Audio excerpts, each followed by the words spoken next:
Sorry about that. I know I was supposed to go live about 20 minutes ago. My computer crashed though. I was doing some things that were quite, stressful on the computer, and I thought I'd be able to at least get set up, and that didn't work out. So, oh well, my bad. Um, Super Bowl. Super Bowl. The New Orleans Super Bowl. Remember at the beginning of the season when we were like, if Joe Burrow could get to New Orleans and win the Super Bowl in New Orleans, what a way that would be. Instead, we get Chiefs fucking Eagles. Because it's not even interesting anymore. It's just the same fucking teams. And as you can see, I don't think that the Eagles are actually going to beat the Chiefs this week. Because despite all the bellyache and the refs are doing about, like, stop criticizing us. We don't, prefer the Chiefs. We're not trying to make them win. It's like, no, I don't think the refs are conspiring and sitting in a room and trying to make the Kansas City Chiefs win football games. What I think is they're not paying any attention to the fact that the Chiefs are deliberately manipulating them, and they're finding ways to win football games by manipulating the rules rather than, and like legally manipulating the rules for the most part, but definitely taking advantage of the spirit of competition, and I think that's bullshit, and I think the refs should be more like paying a little bit more attention to what they're doing, but it is what it is, and at the same time, like the deal is, if you don't like it, stop it, go stop them, because any team can do what the Chiefs are doing. The Chiefs aren't doing anything terribly. It's not like the Chiefs are the only team in the league that could do that. Any team could learn to do what the Chiefs are doing. I'd rather watch teams play football and be the best at football rather than manipulating the rules and trying to get calls as much as possible. But it is a strategy you can use. So I guess whatever. And then the Eagles are kind of interesting. I don't have any problem with the Eagles. I just, I've already watched the Eagles fail to beat the Chiefs once before, and I don't necessarily see why this is any different. I mean, like, Saquon Barkley is definitely a big upgrade from whoever the hell was at running back last time they played. But I don't know. It's the Chiefs got that black magic on their side, and the Eagles haven't figured that out. It's going to be a terrible Super Bowl, says Connor. I guess it depends on how you define terrible Super Bowl. Like, maybe. I mean, it's definitely not going to be my favorite Super Bowl at all. And if you're more worried about the outcome of the game than you're worried about the actual, like, game itself, then yeah, it's a pretty terrible fucking Super Bowl.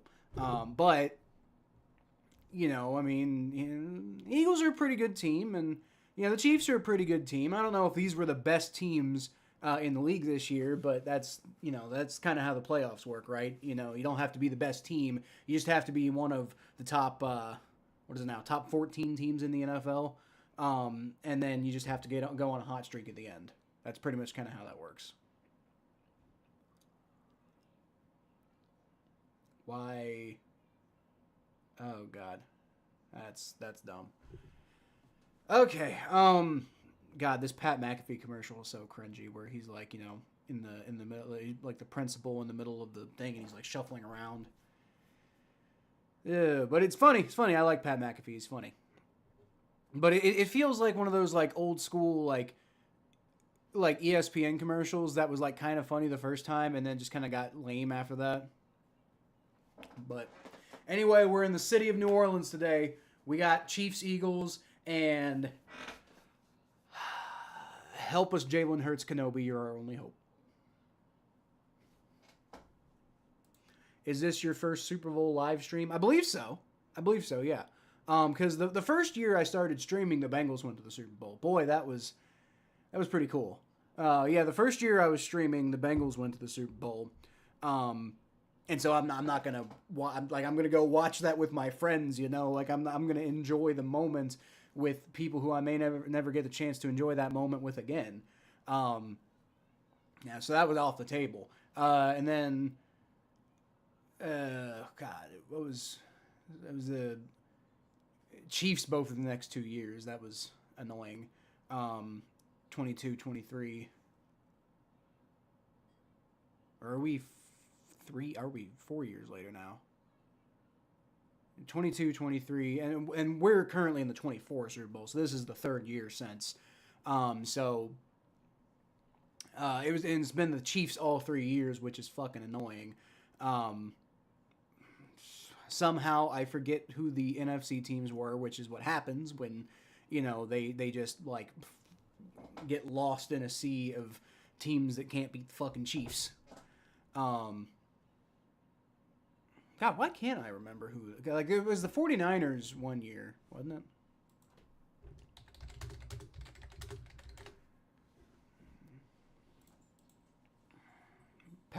I get so fucking sick of seeing Patrick Mahomes' face, dude. I really do. It's so annoying. Like, I mean, God, if this was this is part of why I say the NFL clearly is not scripted, right? Because why the hell would the NFL have the same boring thing happening year after year, right? Like if this was, okay, so 2 years ago it was Chiefs Eagles, which is why this is dumb.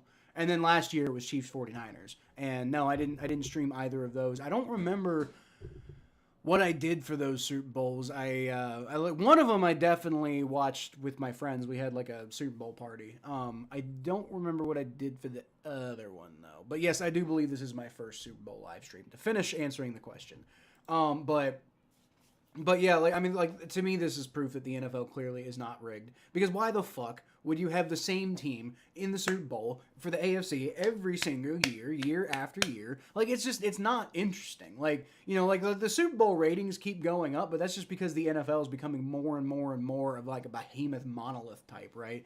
Like, it's damn near, you can't even compete with the NFL anymore. But it has nothing to do with who's in the Super Bowl individually, right? So, it is.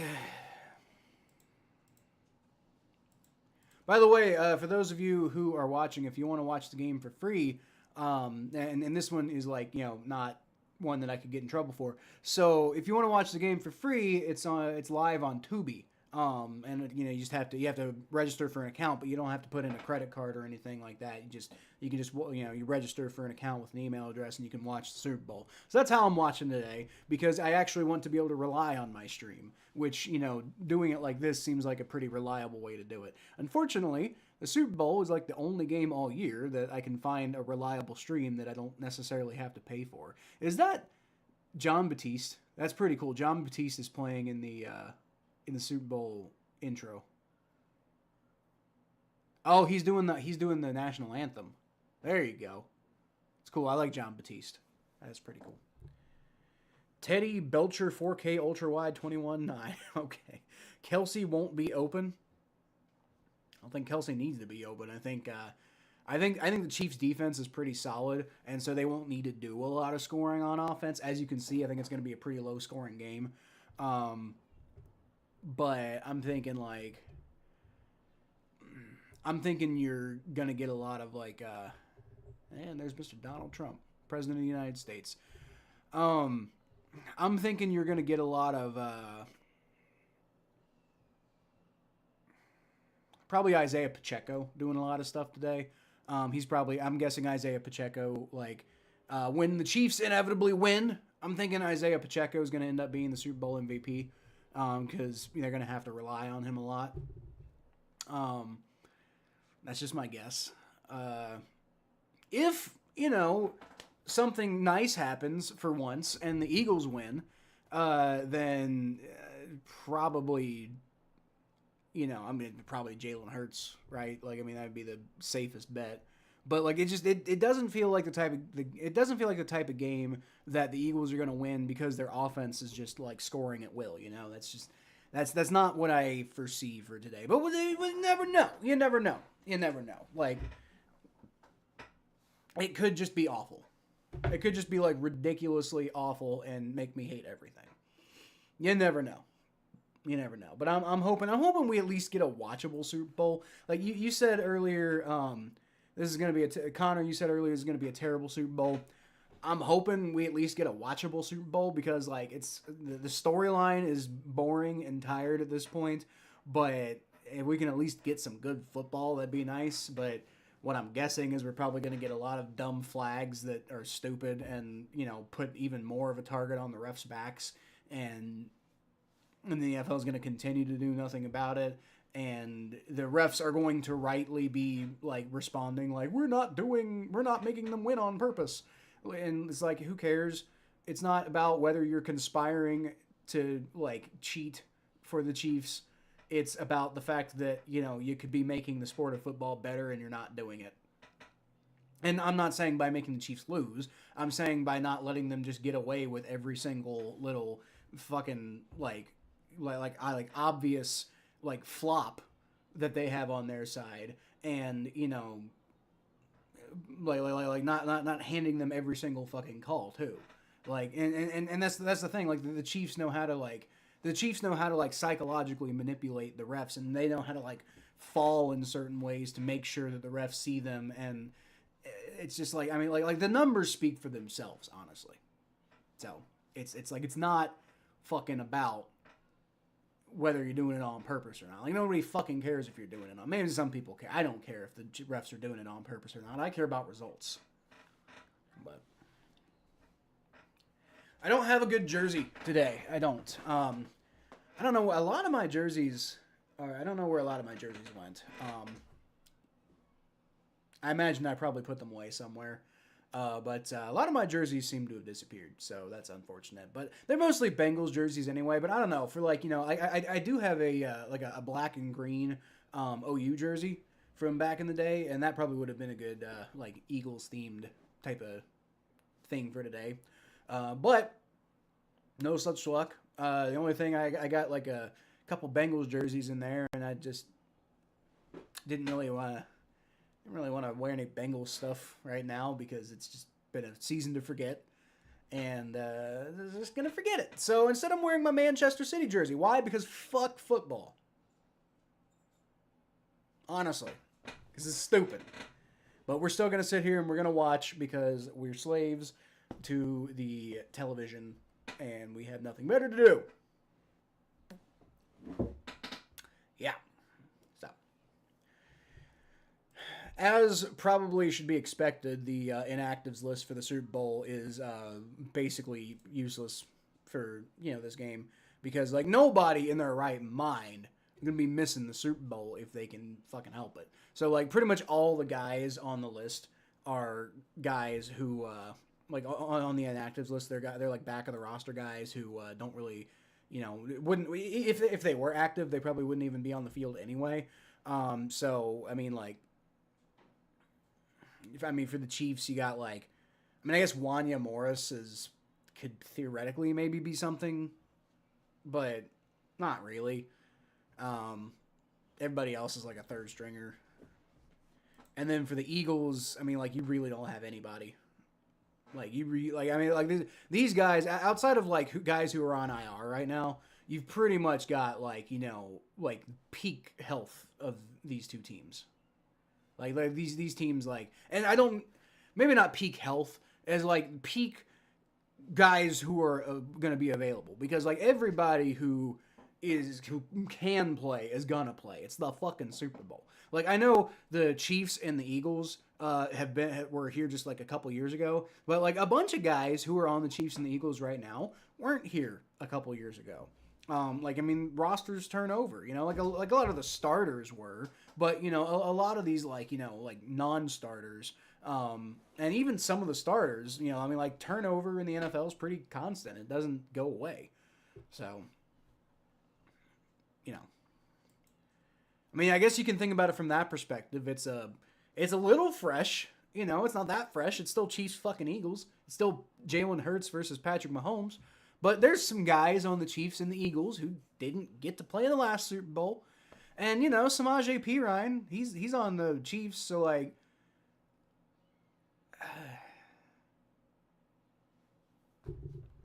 wonderful. Stranger says, Hoo day, Stranger. Hooday indeed. But today, there's not much day to be had. Not to mention all the guys drafted since then. Right, that's what I'm saying. Not just free agents, but also every team has an average of 7 draft picks every year. And so in the 2 years since these teams were in the Super Bowl, that's 14 guys who have been drafted to these teams.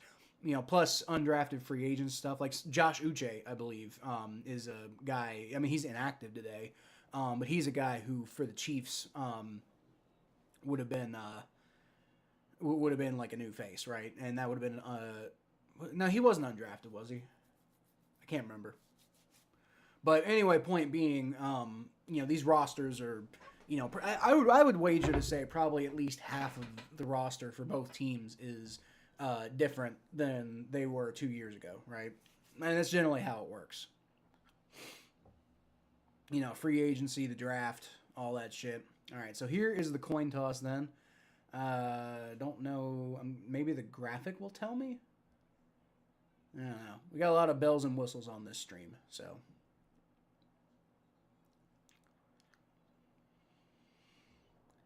Chris Jones and Patrick Mahomes. And looks like I think the Chiefs won the toss, and they deferred to the second half. So it looks like the Eagles are going to get the ball first. I think if I'm interpreting it. Don't forget, I watch these games. Wait, are they flipping the coin again? Okay, no, they're not. Okay. They did this weird thing where they shifted. They must have been choosing the side of the field or something like that. But yeah. Jim says Lady Gaga's song was great. Did she do was Lady Gaga like the opener? Interesting. I didn't see that. I did see. I saw a few things going on like while I was getting ready. The only famous person I saw was John Batiste, and I was already live when that happened. Didn't see Lady Gaga, but but that's fair enough. I'm not a big I'm not a big pop guy, but fair enough. Gonna be interesting because I'm gonna be watching the Super Bowl halftime show with the sound off. So I guess I'll be critiquing the visuals this time, but interesting. This is as Connor mentioned earlier. This is my first Super Bowl live stream, so there's a lot of stuff I didn't really think about. Everybody's like, "Oh, the commercials are so funny, ha ha ha," and I honestly think Super Bowl commercials are kind of overrated. But I definitely won't be able to tell this year because sound's gonna be off, and I don't honestly I don't know if I've ever cared less about having the sound on than I do right now, but that is one side of it. Wow, that guy's really excited to be watching 4 sports at once, one of which was women's college basketball, one of which was men's college basketball, one of which was NASCAR, and I didn't see what the other one was. That just seems like an overload of information to me. That guy's getting really hyped, right? For with 4 screens at once, that's all right. Okay.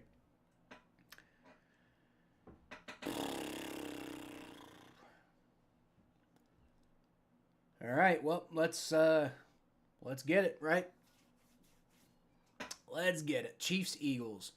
Let's see if the Eagles can actually do something this time, and not fall on their faces like they did last time. Although I don't know, I would argue that they kind of got robbed a little bit last time, but whatever. It's not like you won't see those commercials 100 times in the next month. Well, I don't watch TV, stranger, so I probably won't actually see it. I probably will see a few of them. They'll probably end up on YouTube, and I'll probably out of curiosity click on 1 or 2 of them. But I won't.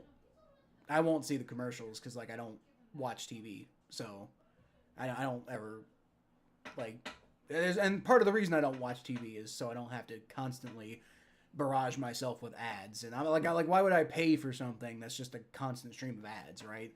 I watch shows on Hulu, but I don't watch TV, For over 5 years, YouTube shows those commercials. I also have YouTube Premium, so I don't get the commercials. So that's part of it. Seen them all already? I haven't seen any of them.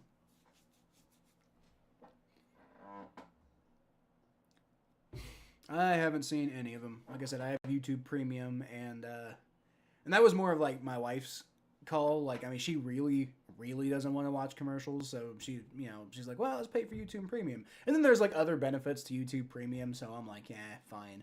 But it's definitely really nice not having the commercials. Like, I fucking hate commercials, dude. I really do. They're so annoying and manipulative, and I can't tell you the last time I ever watched a commercial and I was like, wow, I'm glad I watched that commercial, you know? Like, it's not something I say as somebody who's trying to go into like a digital or trying to go into a media career, and advertising is kind of like the lifeblood of like media. But like me, I hate commercials. I really do. Like, if I could find a way to make money in this industry without having to do something involving commercials, I would. We'll see. But right now, that doesn't seem to be on the table currently. I'll tell you one thing. Wouldn't it be interesting if Carson Wentz ends up, I mean, obviously as a backup, and he's not going to do much, but wouldn't it be interesting if Carson Wentz ends up getting a Super Bowl ring, this would be his second Super Bowl ring, right? Despite having done nothing. Because in the, in like the first, like when the Eagles were in the Super Bowl against the Patriots a little while back, Carson Wentz was their starter, and then he got hurt, and Nick Foles, came in and did the whole magic Nick Foles thing.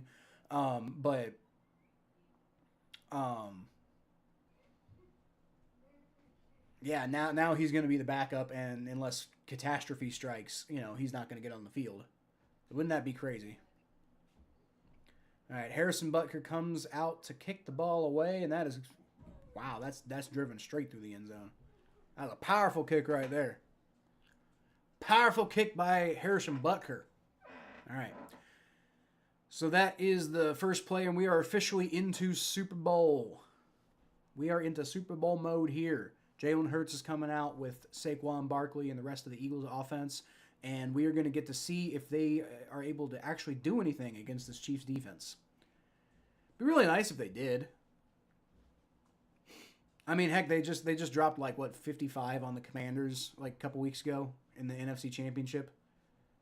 So it'd be real nice if they actually were able to, do the thing. But,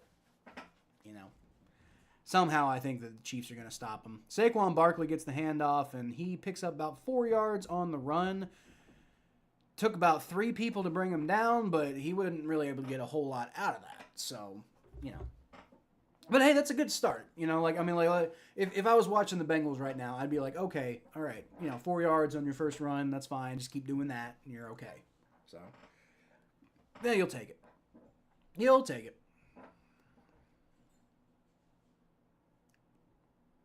Go Birds. Go Birds. All right, Jalen Hurts and the Eagles have the ball at the 34-yard line. He takes a shotgun snap. He rolls back, and he's going to roll out to his right to escape out of really no pressure. But it worked out because he found number 6 there for a first down, like right on the sideline. Probably didn't need to throw it right on the sideline, but he did, and it worked out just fine. Devontae Smith. I don't know why I couldn't think of his name. Is the really small guy. The really incredibly, holy crap, he is tiny, dude. Like, look at his legs. His legs look like I could wrap my fucking hand around his calves. That's insane. That dude is tiny. How does he play football? He's pretty good at it, though. Got to give him credit. Saquon Barkley takes the handoff, picks up about 2 yards on the outside run, and the Chiefs definitely look like they came prepared to play against Saquon Barkley so far. That scoreboard on Fox is terrible. Yeah, I don't like it.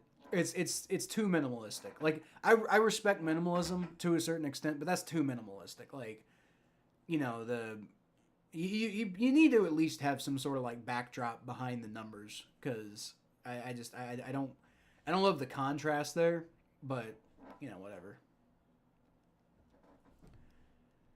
All right, shotguns formation. Jalen Hurts and the Eagles got the ball at the 45-yard line now. Takes a shotgun snap. He's going to throw it short to Saquon Barkley, who is immediately tackled by Nick Bolton in the backfield. And the Eagles going to lose like 5 yards there.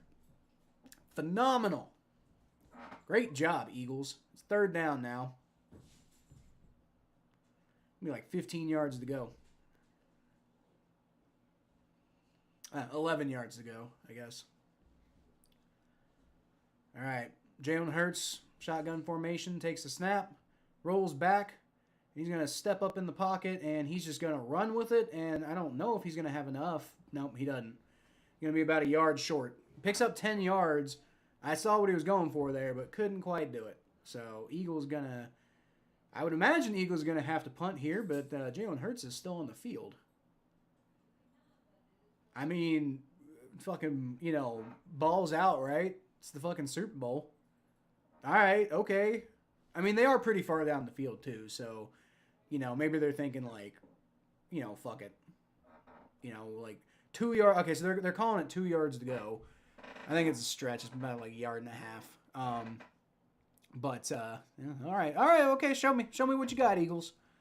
We're going to take a shotgun snap, rolls back. He's going to throw it deep, which is a decision, but he's got A.J. Brown, and there's a flag on the play, though. So, the question is, are they going to call that on, A.J. Brown, or are they going to call that on the Chiefs? Pass interference on the Eagles, okay. And it fucking begins, okay, all right. I guess that, so that's going to lead to a turnover on downs. It fucking begins.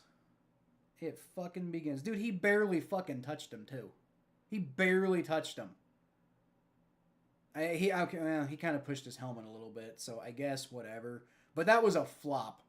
That was a flop by the Chiefs guy there. Look at that. He did not need to fucking fall over like that. There's no need to fall over like that. I guess it's not a turnover, so they are going to punt now, which is, I guess, useful. But, like, what a flop. Good God. Like, I was hoping they'd at least be subtle about it. Alright, it's going to be returned from about the 7-yard line. He's going to, like, fight through a bunch of tackles and get it out to about the 11-yard line on the return. So, we've already got dark magic ref ball today, y'all. The Chiefs can't beat teams on their own, so they got to do whatever they can to manipulate the refs. That's what we're doing today. Okay, I guess that's what we're doing. Wonderful.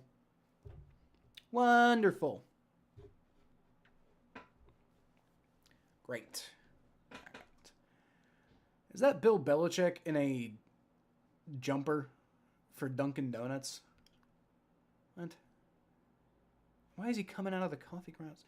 This is what I'm talking about. They do too much with these Super Bowl commercials at this point. Like they go so over the top that it just becomes cringy. It's not even funny anymore.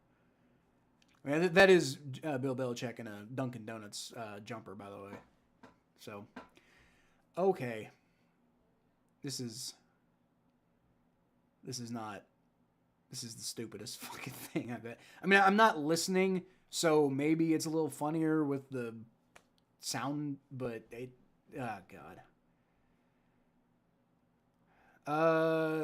live action How to Train Your Dragon movie, that does look interesting, but they're not trying to be like, now this is like a commercial that's like respectable, right? Like, they're putting something out and it's like they're trying to show how cool it is, but they're not like, overly trying to be cringy. Like they're putting out like a really high quality commercial to try to like sell their product, and I feel that, but it's not like like every company with like a snack product to sell is like, we're gonna be George Carlin for 24 hours, and usually they just end up being fucking like Carlos Mencia, but like with like no balls, right? I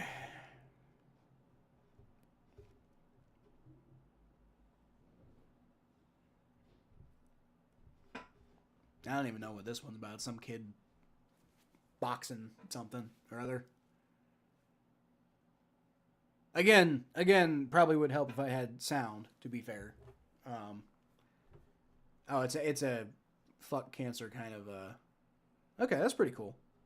That's pretty cool. So I'm guessing the context here is that kid, like the boxing gloves, the kid beat cancer, and that appears to be what this collage of stuff is at the end. So kid beats cancer, Pfizer's working to beat cancer, which is cool. It's a good thing for Pfizer. All right, I respect that one. All right, well, who do y'all think is gonna win? Who do y'all think is gonna win? Put your prediction in the comments, and I will put you up. We'll see who's right. Right now, I think it's gonna be a low scoring game, and if we're gonna get more of that shit, that bullshit pass interference, then yeah, it's probably gonna be a pretty low scoring game. Don't forget, when you're playing the Chiefs, you're playing the refs too. That's just the what's gonna be for time immemorial. Patrick Mahomes going to throw it quick to Juju Smith-Schuster for about a 9-yard pickup, and give him credit. Now he ends up getting across, but I guess the question is, where did they? I'm guessing they're probably going to give him a first down on that, but you can't blame the refs for that one though. You got to be honest. Like, you cannot blame the refs for that one. That one is just straight up, the Chiefs playing football well. So, who knows? Maybe they do that the rest of the game, and then you get, at the very least, it'd be interesting, All right, so this one's going to be a fake handoff to Pacheco, and it's going to be thrown short for about a 2-yard gain. That didn't work out as well. To number 1, which is Xavier Worthy. Big time get for the Chiefs in the draft. That has been a big impact player for the Chiefs, but obviously not on that play. You got DeAndre Hopkins too. Honestly, it should be illegal. It should be illegal, like how much talent they have, and I say that not out of like being a shithead, but out of like genuine respect. Oh, Travis Kelce drops the over the middle pass as Travis Kelce gets blown up afterwards, and hey, the refs didn't immediately throw a personal foul flag for that one, which is an improvement. So hey, you know what? If we're gonna criticize the refs, we also got to give them credit for when they don't fuck up. All right, 3rd and 9. Come on, Eagles, let's get off the field here. Patrick Mahomes is changing the play up. Looks like he's staying in shotgun formation though. Got Samaje Perine in the background now, backfield. All right, shotgun snap. Mahomes rolls back, he throws, he gets out of the pressure, and he's just running around because he can't find anything to do with it. He's going to end up getting hit as he throws, and he gets rid of the ball. It looks like it got it looked like they were saying it might have been intercepted, but the refs are saying it's incomplete. Either way, it's 4th and 9, and the Eagles are going to get the ball back, so it works out pretty well. I got to say, though, like, damn Patrick Mahomes. Like, I mean, I hate when people just dote on Patrick Mahomes forever, but you gotta give him credit for like almost getting that ball. He almost got that ball to Marquise Brown there. Like that almost connected, which is pretty impressive considering what just happened. But no dice. 4th and 9. That's gonna be punted away by the punt god Matt Araiza. It's gonna be returned with a spin move. Nice. Going to get it down to about the 31-yard line. Cooper DeJean before he is pushed out of bounds.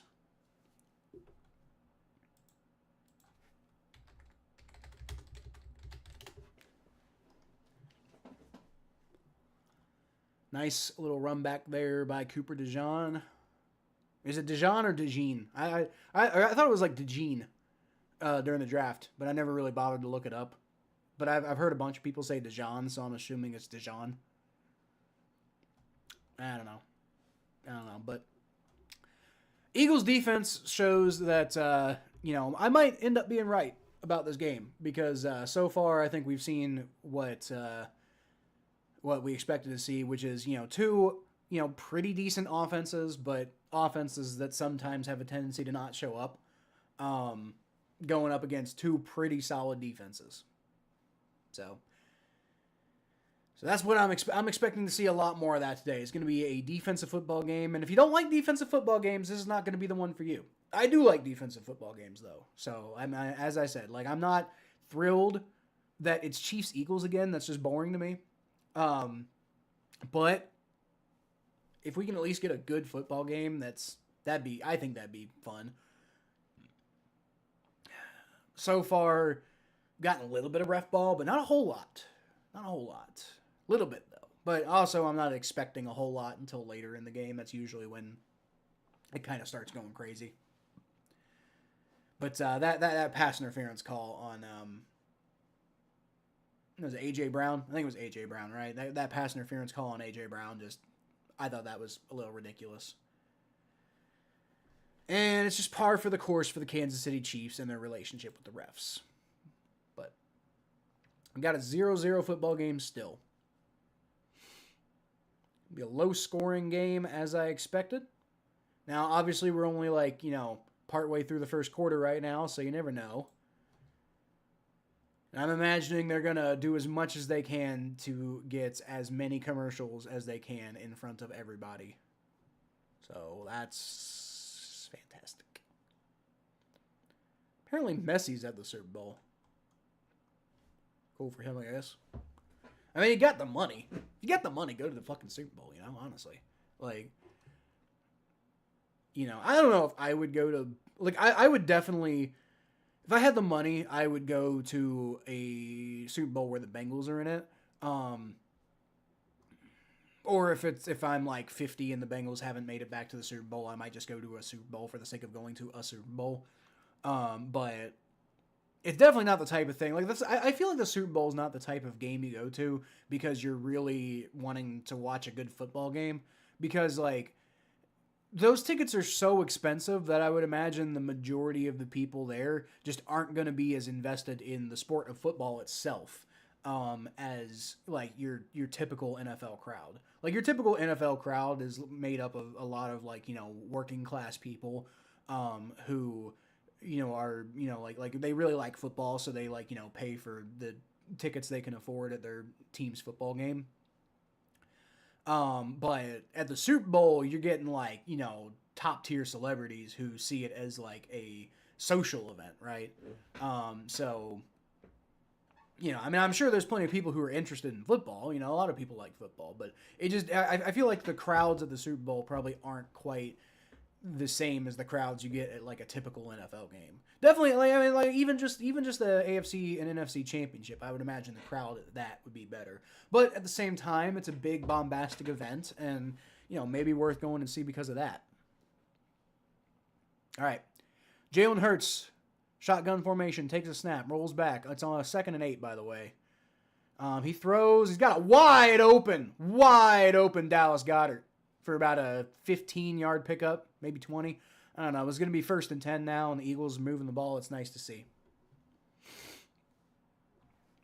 Good to see. That was a really well-designed play, too. There was nobody in the vicinity. Chiefs just completely broke down in coverage there. Get that Nick Sirianni brain going on. He might be crazy, but he seems to have success. You got to give him credit. Saquon Barkley's going to take the handoff, and he's just not doing much today at all. He picks up 3 yards, 2.5. That might be his best run of the game so far. The Chiefs definitely have put an emphasis, I think, on trying to make sure they stop Saquon Barkley.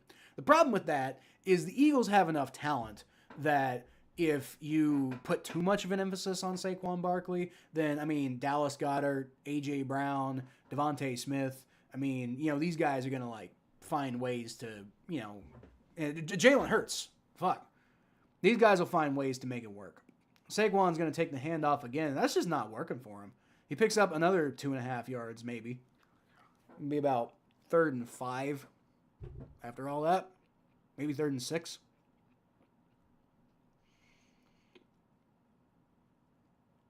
See where they spot it. 3rd and 5. Okay. 5.5-ish. Jalen Hurts. Shotgun formation. He's got Saquon Barkley to his right. Takes a snap. He's going to roll back, and he's going to throw it up, and that's too high for Dallas Goedert. There's a flag on the play. And what's the flag? The Chiefs don't like it, so like, are they gonna call pass interference on the Chiefs? Because like, I don't quite agree with that.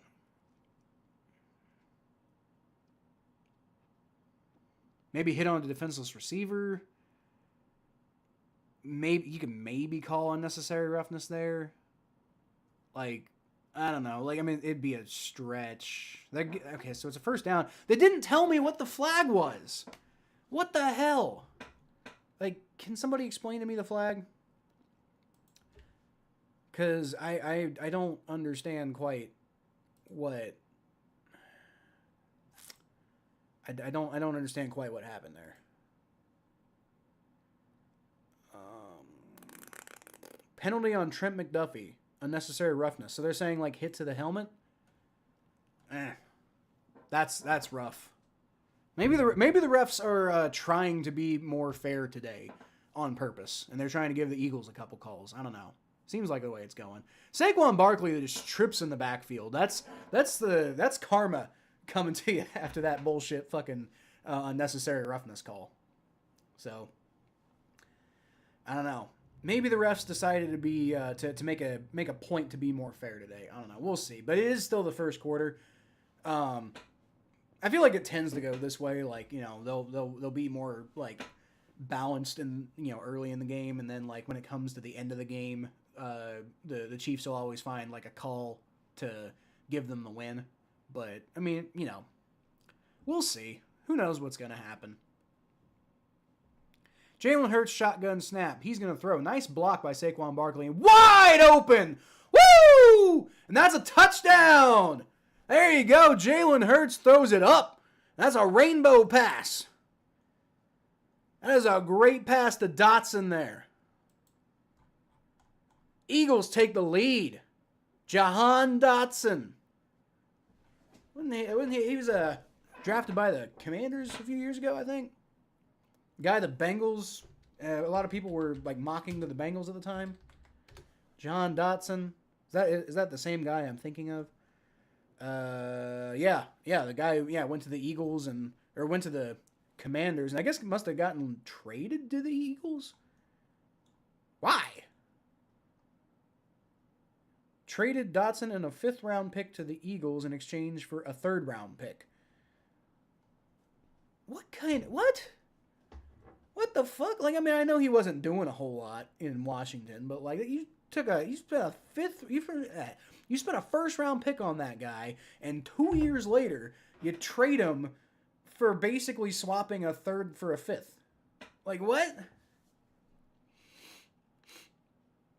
What?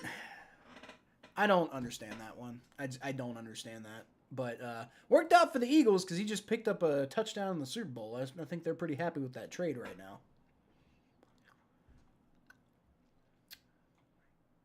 I wonder who the... I guess it doesn't really matter. All right. Need to update the scoreboard real quick.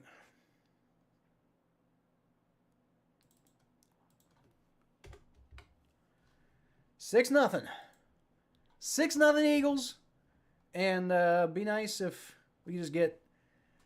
It'd be nice if I'm wrong. I'd be very happy to be wrong. You know, I don't think I've gotten a score prediction right this year. I've definitely... I don't know what my record is as far as like all the games I've streamed, like who I've picked right and who I've picked wrong.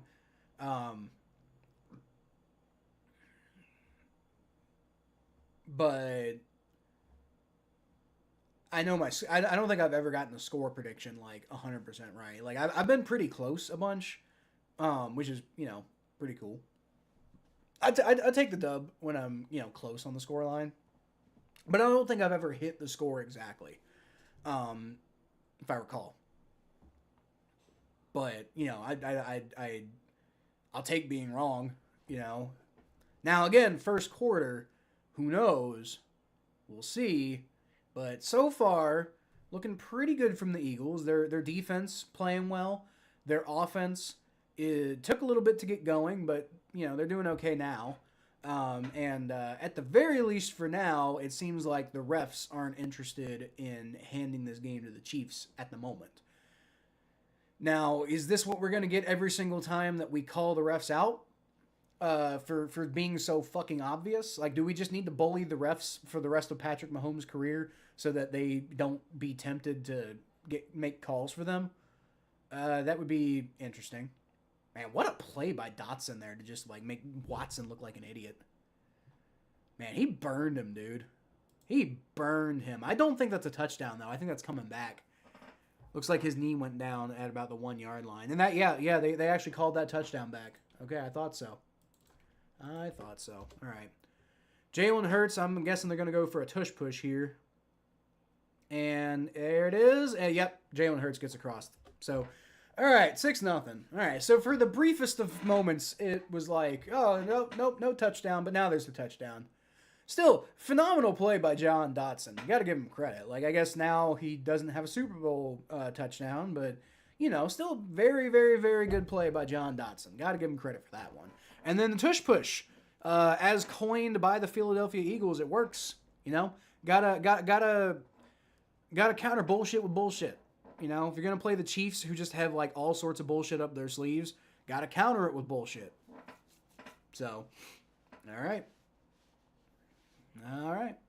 Not that I like. Okay, look, the tush push. I understand people's concerns with the tush push. Not that anybody's, I think, at this point arguing to get it banned, but I understand people's concerns with the tush push because just like I was saying, the Chiefs manipulating the rules is anti-spirit of competition. In a way, if you've got like a super like ridiculously high percentage play like the tush push, you could argue it's a bit against the spirit of competition, but it's also totally within the spirit of football. Like, dudes line up on the line of scrimmage, and then they just see who's stronger. That's basically how it works.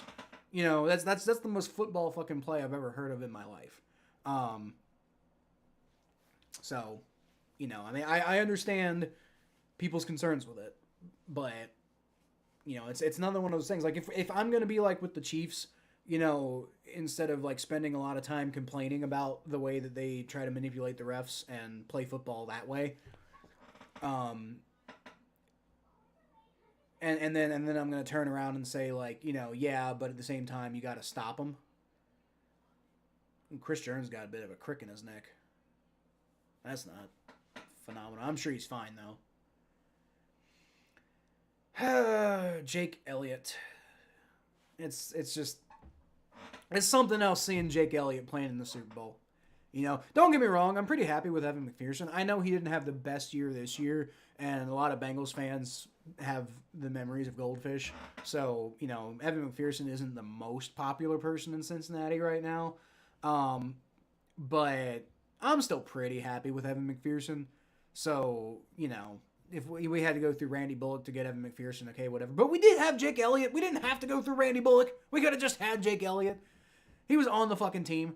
We let him go to the Eagles, and now he's in his second Super Bowl. And, he got a chance of being a Super Bowl champion this time.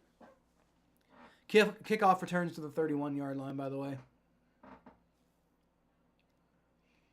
God, 3 Super Bowl titles for the Chiefs. Disgusting. Somebody's got to stop him. All right, Patrick Mahomes takes a shotgun snap. He's going to roll back. He's looking around, trying to find somebody to throw to. Throws it short to Juju Smith-Schuster.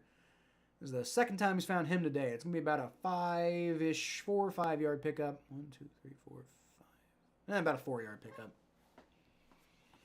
All right.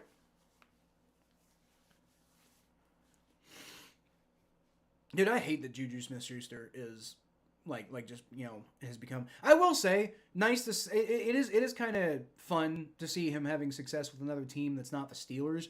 From that perspective, it's kind of funny. But I also just don't like Juju Smith-Schuster, so seeing him have success is annoying.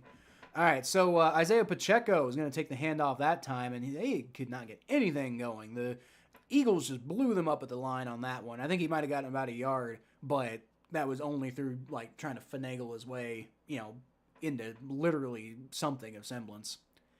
Vic Fangio calling a good game for the Eagles today. I totally forgot he was their DC. So, see? Maybe guys who are really good defensive minds who go on to be failed head coaches do end up being good defensive coordinators. Huh. But, I'm sure Al Golden will be fine. 3rd and 3. Patrick Mahomes rolls back, and he's got a lot of pressure on him, and he's got to just get rid of that ball. He tries to throw it, and he cannot connect with Marquise Brown. He throws it too high. It's 4th and 3, and the Chiefs going to have to punt. Eagles defense came to play today. They sure did. That was a great pass rush, too. That Chiefs offensive line is not having the most phenomenal of games today. All right. Matt Araiza comes out to punt once again.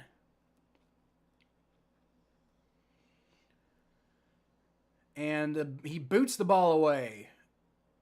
It is going to bounce and go straight into the end zone. That was not a good kick by Matt Araiza at all. He had all the room to work with and did not get it done there. Unfortunate for him.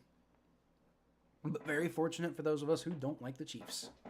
Which I would imagine is probably most people watching the game. You know, like, I would imagine that, like, I mean, with as successful as the Chiefs are at this point, I would imagine there's just a lot of hate watch going on right now. I mean, like, you know, I saw all the hate watch that, like the Bengals were good for, like, you know, a year and a half. And, 2.5 years. The Bengals were good for, like, 2.5 years. And I got a lot of hate watching on my channel. So, I mean, just, like, extrapolate that to, like, 4 times the amount of success, which is what the Chiefs have. And I would imagine the amount of hate watch that's going on for them is, like, fucking through the roof. I mean, that's just, you know, with success, you breed haters. That's just how it works. And yes, I am one of those. Thank you. Fuck the Chiefs. But it's also just a fact of life. It's a reality of the situation. You know, I wonder how many people are actually even watching my stream. Because, like, that's part of the reason I haven't really bothered to stream the Super Bowl before, is because I figured most people will be watching the Super Bowl in other contexts. Why watch me? But I don't know. I wonder what the numbers we're doing right now are. I'm just curious. One watching right now, which I think is me. So I'm pretty sure I'm just talking to myself right now. Okay, so we're gonna mute that. Is it gonna tell me how many views? Oh, you know what? I think I can do that in YouTube Studio, right? So here we go. We've had 14 views so far. So yeah, that's what I'm saying. This is why I don't stream the Super Bowl, because, like, why fucking bother? You know, honestly, I think more people watch like the random podcasts that I do with, like, Thomas and Mikey than are watching me do a Super Bowl stream right now. It kind of feels like back before people started watching the channel, and like I was just talking into the void. That's kind of what it feels like right now, which is fine. You guys don't have to watch me. The only reason I'm streaming the Super Bowl was because, like, I didn't make plans with my friends this year, so, you know, why not go live? But yeah, this is part of the reason why I haven't really prioritized streaming the Super Bowl before, because nobody watches. You know, like, a couple people showed up, which is nice. That's part of what makes it different from years past. Well, from, like, early in this channel when it felt like I was speaking into a void, because you know, like, Connor, Teddy, Stranger, Jim, all y'all showing up. I enjoy that, but, you know, I'm the only one here now, so, you know. But again, you guys go watch. You know, you don't have to watch my channel. It's fine. You know, I hope you guys enjoy it. Jalen Hurts going to roll out to his right. He's going to throw it. Oh my God, it's dropped by Wilson. And I mean, it's not like he's going to get like maybe 3 or 4 yards out of that, but Johnny Wilson, by the way, the rookie wide receiver out of Florida State, is totally fucking dropped. Damn. That's rough. But again, probably was only going to pick up like 3 or 4 yards anyway, but still, it's not good. You don't want that. 2nd and 10 is going to be a handoff to Saquon Barkley, and he picks up 2 yards. The Chiefs came today to ready for Saquon Barkley. They really did. They really came ready to play against Saquon Barkley today. They know what they're doing. 3rd and 8.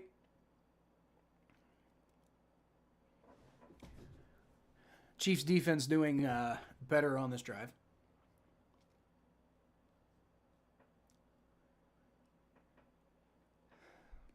It's kind of unfortunate because you can't stop running the ball because then you're going to get too predictable. But man, they're just handling Saquon Barkley so far.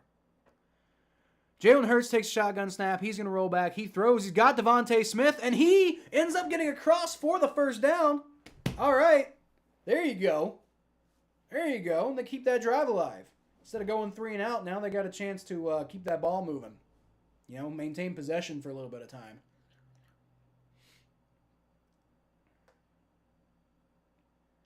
Mekhi Becton's on the Eagles? Damn. Seems like he's doing a pretty good job, too, huh? What do you know? Jalen Hurts takes a shotgun snap. He's going to roll back. He throws, and he's got John Dotson once again having a good game today. He picks up about 12 yards on the catch.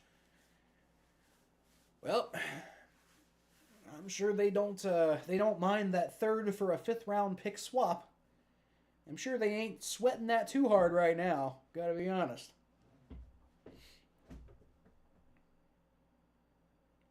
It's honestly crazy to me that's what they got him for. Jalen Hurts gonna just run it himself this time, and he almost picks up a first down out of that. The Eagles getting a little creative now on offense, and it seems like the Chiefs aren't prepared for that. So, see if they can keep doing this. This be interesting. What if the Eagles end up blowing the Chiefs out? Like, obviously the offense is going to need to pick up for that to happen. But like, wouldn't that just be interesting? Wouldn't it be interesting if the Chiefs get blown out in the Super Bowl? That'd be pretty funny. What if that ends their dynasty? God, that would be awesome. All right, Saquon Barkley is going to take it, and once again doesn't get very much, but he only needed a yard to pick up a first down, and he got that. I think he got about 5 on that run. So it's not a bad run. But again, they only needed a yard, and they got that. So it already feels like this is a very long drive so far, and yet they're not even across the midfield, which is they're at the 39-yard line. All right, this will be a handoff to Kenneth Gainwell that time, and he picks up about 4 yards, I think. I think that one might have caught the Chiefs off guard a little bit because Saquon Barkley wasn't on the field. They probably were expecting a pass on that play. Who's the Eagles' offensive coordinator? Because whoever their offensive coordinator is, doing pretty good right this moment with some creative play calling. I like it. It's not Press Taylor, is it? Zach's brother?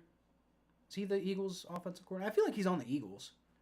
All right, Kenneth Gainwell is going to take the handoff again, and the Chiefs are ready that time. They hit him at the line of scrimmage, but he still picks up about 2 yards. So, Eagles offensive coordinator is Kellen Moore. I knew that because me and Mikey were talking about head coaches. So I think I knew that.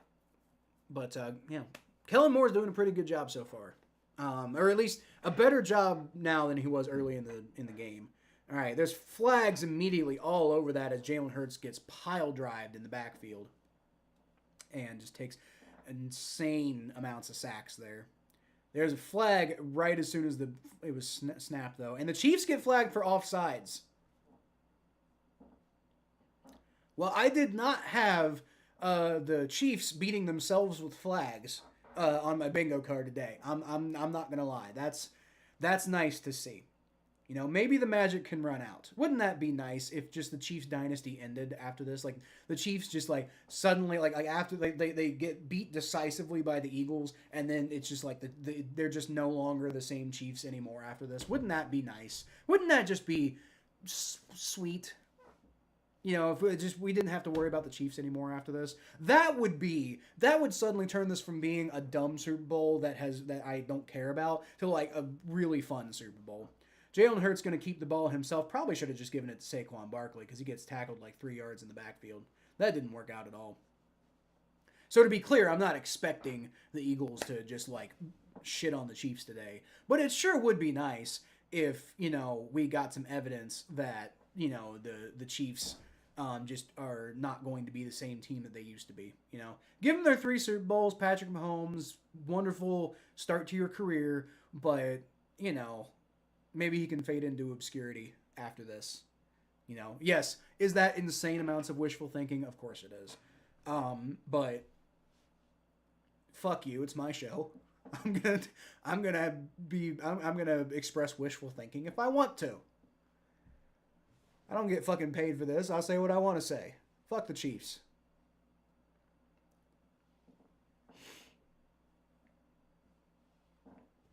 And mayonnaise. That's another thing I don't like. It's my show. Fuck mayonnaise. I hate mayonnaise. I like Will Levis, but that's because he was Kentucky's quarterback, and that's not. I fully and I vehemently disagree with his opinions on mayonnaise, but he was Kentucky's quarterback, so I'm all down for that. I wonder if is there any guys who played at Kentucky on either of these teams. That's an interesting question. Yes, Darian Kennard for the Eagles.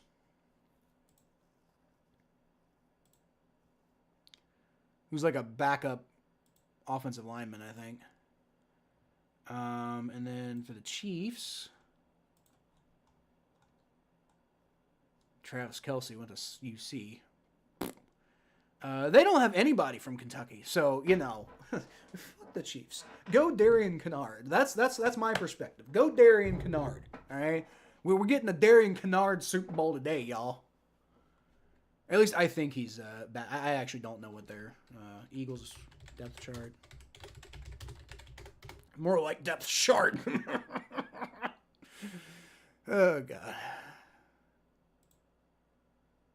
Ignore me. Let's see. Yeah, he is the backup right tackle apparently, and this says he's out. I don't remember seeing him on the inactives list. Oh, he is on the inactives list. Okay, shit. Well, fuck. So I ain't got shit to root for. Like, it's from that perspective. I mean, I guess he would technically, despite being hurt, he would technically get a Super Bowl ring, right? I don't know. I kind of vibe with Michigan just because I hate Ohio State. So there's two guys from Michigan on the Chiefs, but Josh Uche isn't playing, so technically it doesn't count. Nobody on the Eagles though, so much for that. Oh no, wait, two guys. Brandon Graham, who's a thing, and Trevor Keegan. I don't know who that is, but Brandon Graham is definitely somebody worth thinking about there. So go Brandon Graham. That's who I'm rooting for. And maybe Darian Kennard. I know Darian Kennard's probably on the sideline, right? He's probably there, just not suited up. Jalen Hurts going to take the shotgun snap. He's going to throw. He's got Saquon Barkley, who tries to make a guy miss, which is Nick Bolton, and can't quite do it. Picks up about 4 yards, and he's just not having a game today at all. They're really trying to find ways to get him going, because if they can get him going, it's going to be hard to stop him. Like, if they can get Saquon Barkley going, it's going to be tough to stop the Eagles. But the Chiefs are doing everything they can to try to make sure that Saquon Barkley doesn't kill him. It's 3rd and 10 now. So can you keep the drive alive, or are you going to settle for a field goal? Jalen Hurts going to throw it up, and that's intercepted. Oh no! And he goes out of bounds on the 2-yard line, and so no field goal. Jalen Hurts was hit as he was throwing that one, and it just was way too short. That was probably not a very smart throw by him right there. Oh no, he did. He actually got rid of that ball before he got hit, so he doesn't even get the excuse. That was just a dumb throw by Jalen Hurts. Like, I don't know if that was miscommunication, because like his guy wasn't even in the relative area of where he threw it to. So I don't know. That was a weird play there. But if there's a silver lining, it's that the Chiefs get the ball at the 2-yard line. So maybe the Eagles defense can, kind of rescue them here a little bit. Dude, if this game keeps going this way, you're gonna get like a defensive MVP for the Super Bowl, I think. You're gonna get a defensive MVP for the Super Bowl because the only Eagles player who's been really consistently very good. I would have said Jalen Hurts has been pretty solid so far. Now he's thrown an interception, so not so much. Jahan Dotson's been all right, but he's also only got 2 catches, neither of which ended up being touchdowns. So you can't call him the MVP. Um, I mean, nothing really significant has happened in this game yet so far. Like, I mean, other than the interception. So, I mean, but the Eagles are winning, so, you know, you can't speculate about a guy being MVP on a team that currently is not winning. You know, oh, by the way, we're in the second quarter, so I should probably go ahead and update that. But yeah, is that like there's I wouldn't say there's anybody who could really call an MVP for the first quarter because it's really just like a whole lot of nothing. You know, Jalen Hurts got a touchdown, but he also threw an interception, so you can't really give it to him. So far, John Dotson, I guess, kind of. You know, he's been pretty good so far. Only had 2 catches, but you know, averaged like 20 yards a catch, so 21 yards a catch. Nobody on defense has really done anything phenomenal. Reed Blankenship's got 2 tackles, but again, nobody's really stood out so far. And then Brandon Mann had a really good punt for 53 yards, I guess. I don't know. I'm just trying to look for something here. I guess, I mean, you got to say, like, the best performing, you know, player so far is Brian Cook because he's got an interception, but the Chiefs are losing, so, yeah, it can't be MVP of something if your team isn't winning. Eagles got 119 total yards of offense so far, and yet only 7 points against the Chiefs' 19 yards of offense. Wow, and it just keep fucking piling it on. Noah Gray gets the catch. But, you know, he gets immediately hit and maybe gets about a yard out of that. So, you know, the Chiefs move from the 2-yard line to the 3-yard line. What a terrible throw by Jalen Hurts. Like, what an absolutely awful throw by Jalen Hurts. Like that was all Jalen Hurts. Like Jalen Hurts, you know, you could argue is the best offensive player for the Eagles so far today, but that was just a bad interception. Like, that was just a really bad throw. Like, deserved every bit of that. Patrick Mahomes is trying to wiggle around in the backfield there, gets the ball off, and he picks up about 4 yards there to Kareem Hunt on the pass.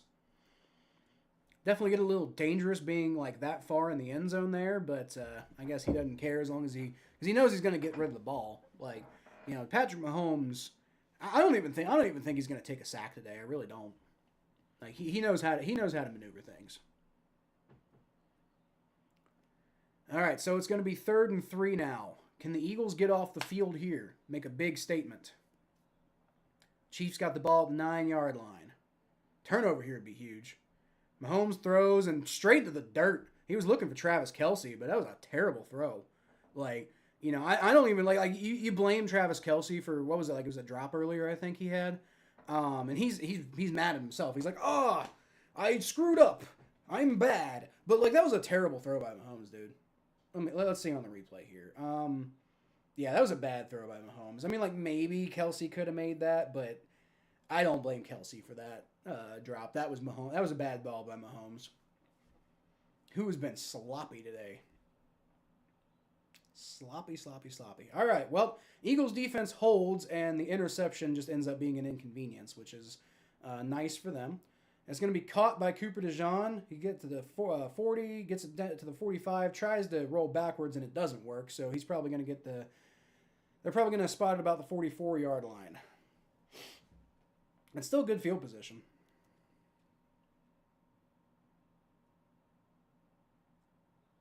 Still good field position. Yeah, Travis Kelce, I think, was mad at himself. I don't know. He might have been mad at Patrick Mahomes. Like he should have been mad at Patrick Mahomes. That was a terrible pass by Patrick Mahomes. But I mean, he hit the helmet and then yelled at the ground. So he didn't. If he's not mad at himself, he's expressing that in a very strange way with body language. But again, I don't know what's going on in the field down there. But that was not Kelce's fault. That was definitely not Kelce's fault.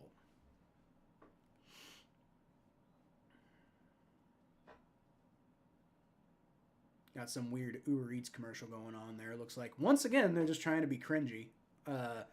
Or not trying to be cringy, but they think they're being funny, and all they're being is cringy.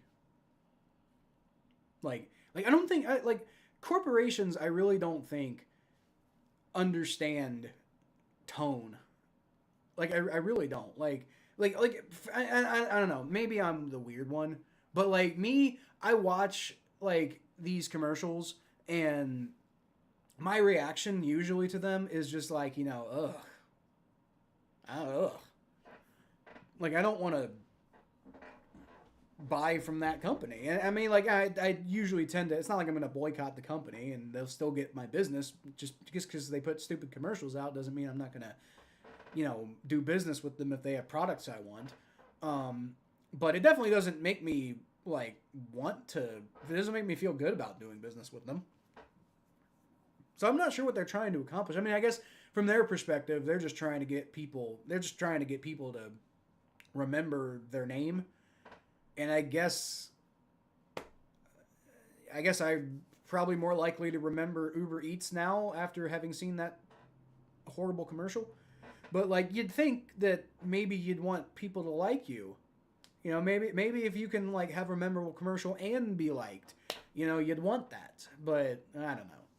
I think a lot of these corporate types are just completely like tone deaf and disconnected when it comes to anything that like is like how real people actually fucking interact.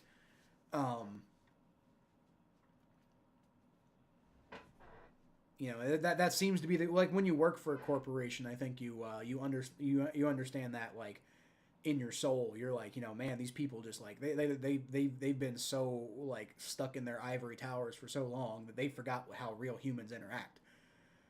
That's what it feels like anyway. So I don't know. Save us, Jalen Hurts, Kenobi. You're our only hope.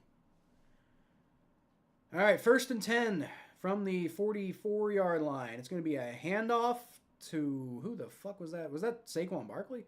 I guess that was Saquon Barkley. For some reason, it looked like a white tight end to me. I don't know. He lost a yard there, by the way. So that didn't work out. Like I said, though, you got to keep... even if the running game isn't working, you still got to keep trying to pepper Saquon in there. Because you can't let the Chiefs expect that you're not going to that you're just not gonna the running game isn't like if they just expect the running game isn't coming, then they're gonna put everything they have into stopping the pass, and you're just gonna have no offense.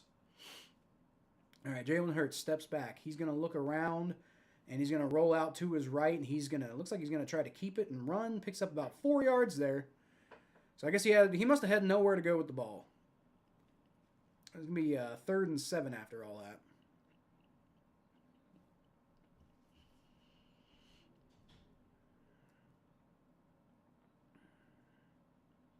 It's like Mekhi Becton is, I don't know, a couple issues with his, a little in pain there.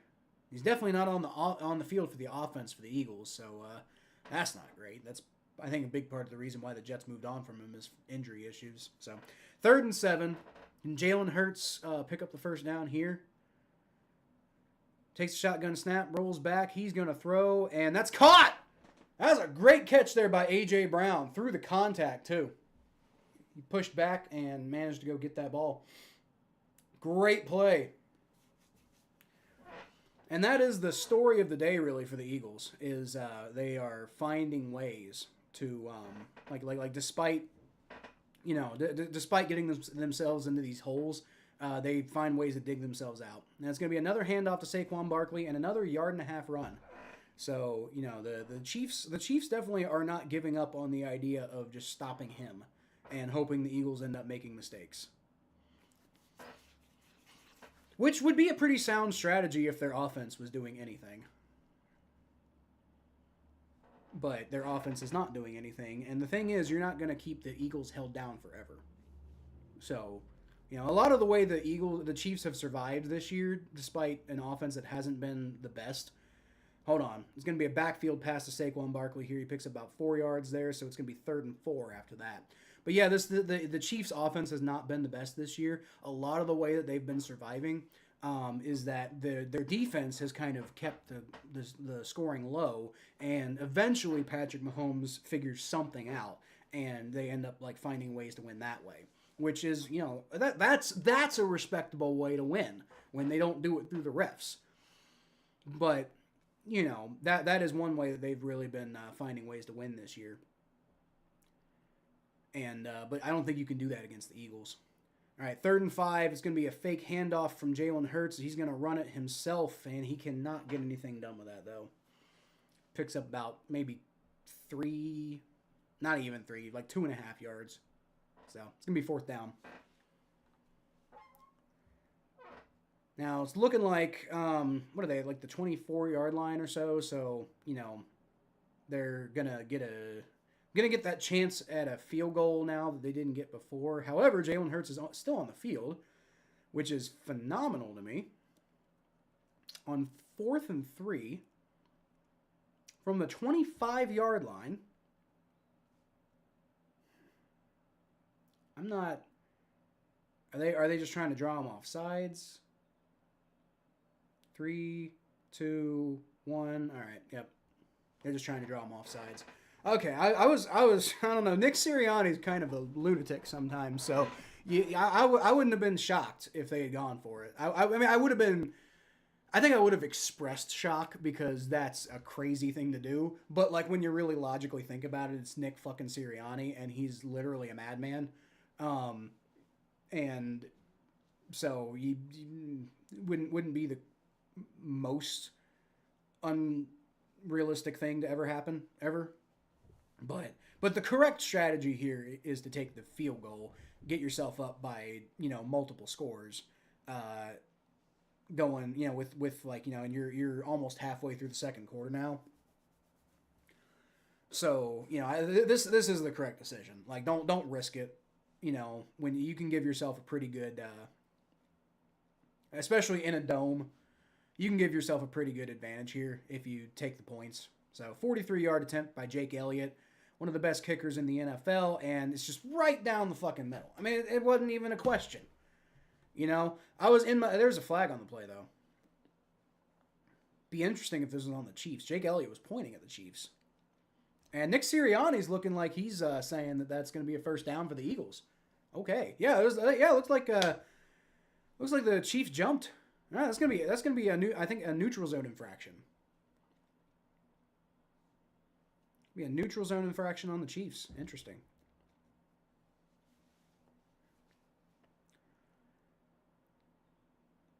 So I'm confused. Jake Elliott's coming out again. Oh, are they saying it was a false start on the Eagles? It could have been. I thought that the Chiefs jumped first, but I don't know. We'll see. 4th and 8. All right. Well, Jake Elliott's gonna have to go out and do it again. Like I said, though, one of the best kickers in the NFL. Kick is up, and that one is less down the middle, but he still gets it. So, that one, yeah, I think he definitely got rattled a little bit on that one, but kick goes through. And that is what a reliable kicker will get you. Now, again, not trying to take shots at Evan McPherson, because in general, he's been very reliable for us, but wasn't this year. And, Randy Bullock definitely fucking wasn't.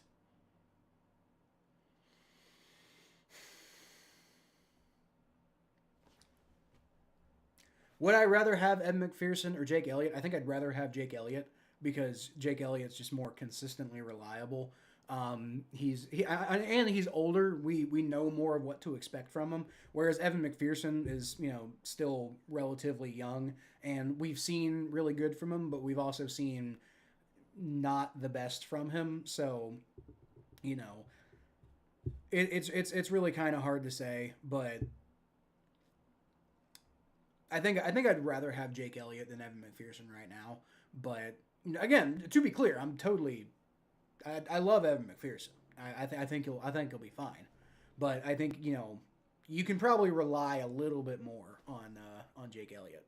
So I would totally take that. And it also meant we didn't have to go through Randy Bullock. And theoretically, it could have meant that Joe Burrow's rookie season was a lot more exciting than it was, because A big thing that happened in that. Let me actually look, because there was a lot of like one-score games that year. A lot of one-score games that year that Randy Bullock kind of fucked us on, right? So let's see. Yeah, week 1 lost to the Chargers 13-16, and I think that if I recall, I think that was, I think they missed a field goal in that game. If I recall. Let me see. I know they didn't. The Chargers. Oh no, okay, the Bengals did miss a field goal. Now the Chargers missed a field goal as well, but Randy Bullock missed a at the very end of the game with 7 seconds left. He missed a 31-yard field goal. Like, fuck, dude. And I know that would have sent us to overtime, but the way the game was going, it kind of felt like Joe Burrow was going to get the job done. It was like the last 2 drives ended in a fumble and an interception. So it's like, is that really going to happen another drive in a row? I don't know. I felt like the Bengals could have won that game if Randy Bullock hadn't missed the fucking 30-yard field goal.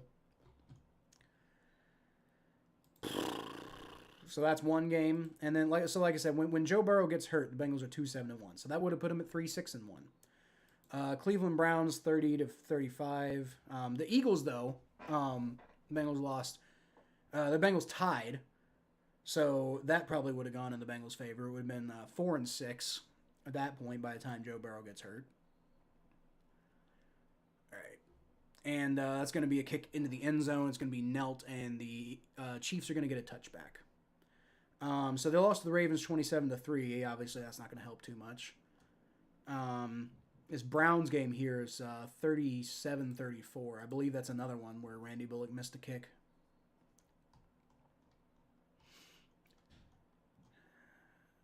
Or was it? Might have not been a missed kick. It might have been like a missed extra point, and also like he mishit the kickoff or something like that. Yeah, Patrick Mahomes gets bum rushed and gets taken down with a sack. So I was thinking he might be able to just get out of every single sack that happens today, but nope, no such luck. All right, there you go, Eagles. There you go. Go Birds. Go Birds. There you go.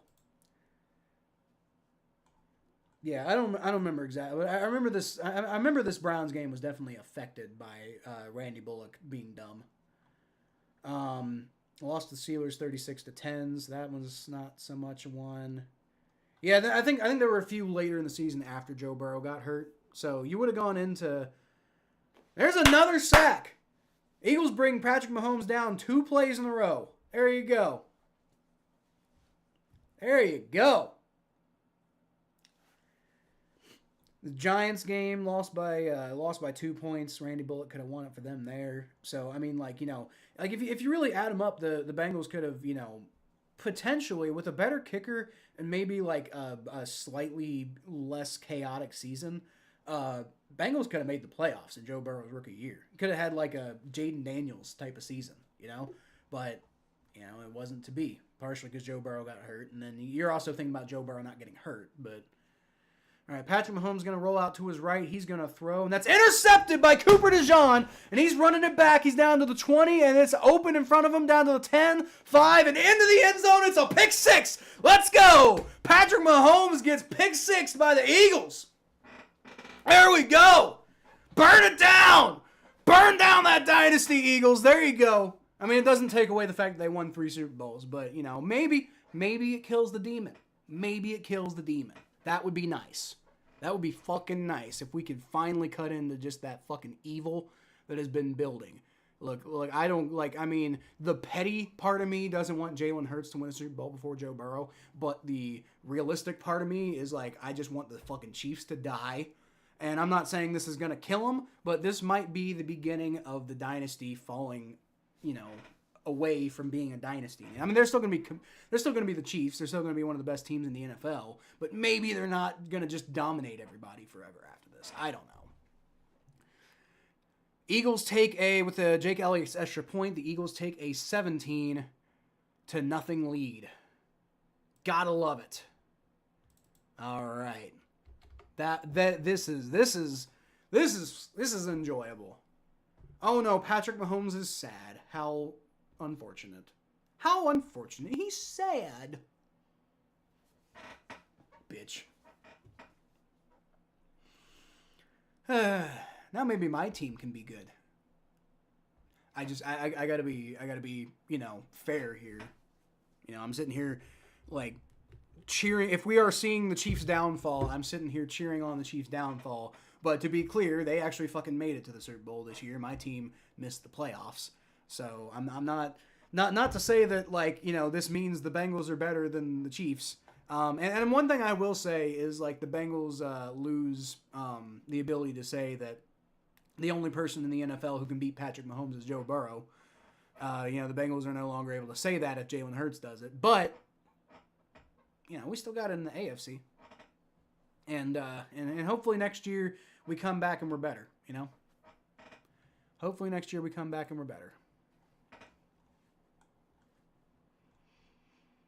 Hopefully this breaks the mystique of the Chiefs. That's what I'm hoping for. Like a fucking blowout, dude. Let's get the Eagles now have actually already scored more points than I thought they would score in the entire game. And we're not even at halftime yet. So can we get a 40-0 blowout? I'm not normally oh yeah, let's watch a blowout type of guy. I 99% of the time I just get bored as fuck by blowouts. But can we get Eagles just absolutely fucking destroy the Chiefs? I'm down for that. We'll get I'll put out a fucking reaction video afterwards, and it'll be a salty ass Bengals fan cheers the downfall of the Chiefs, and then there's gonna be 40 Chiefs fans who respond in the comments and be like, "Where was your quarterback? Your team wasn't in the playoffs," and not realizing the whole time that they're watching my video and they're falling for the bait. But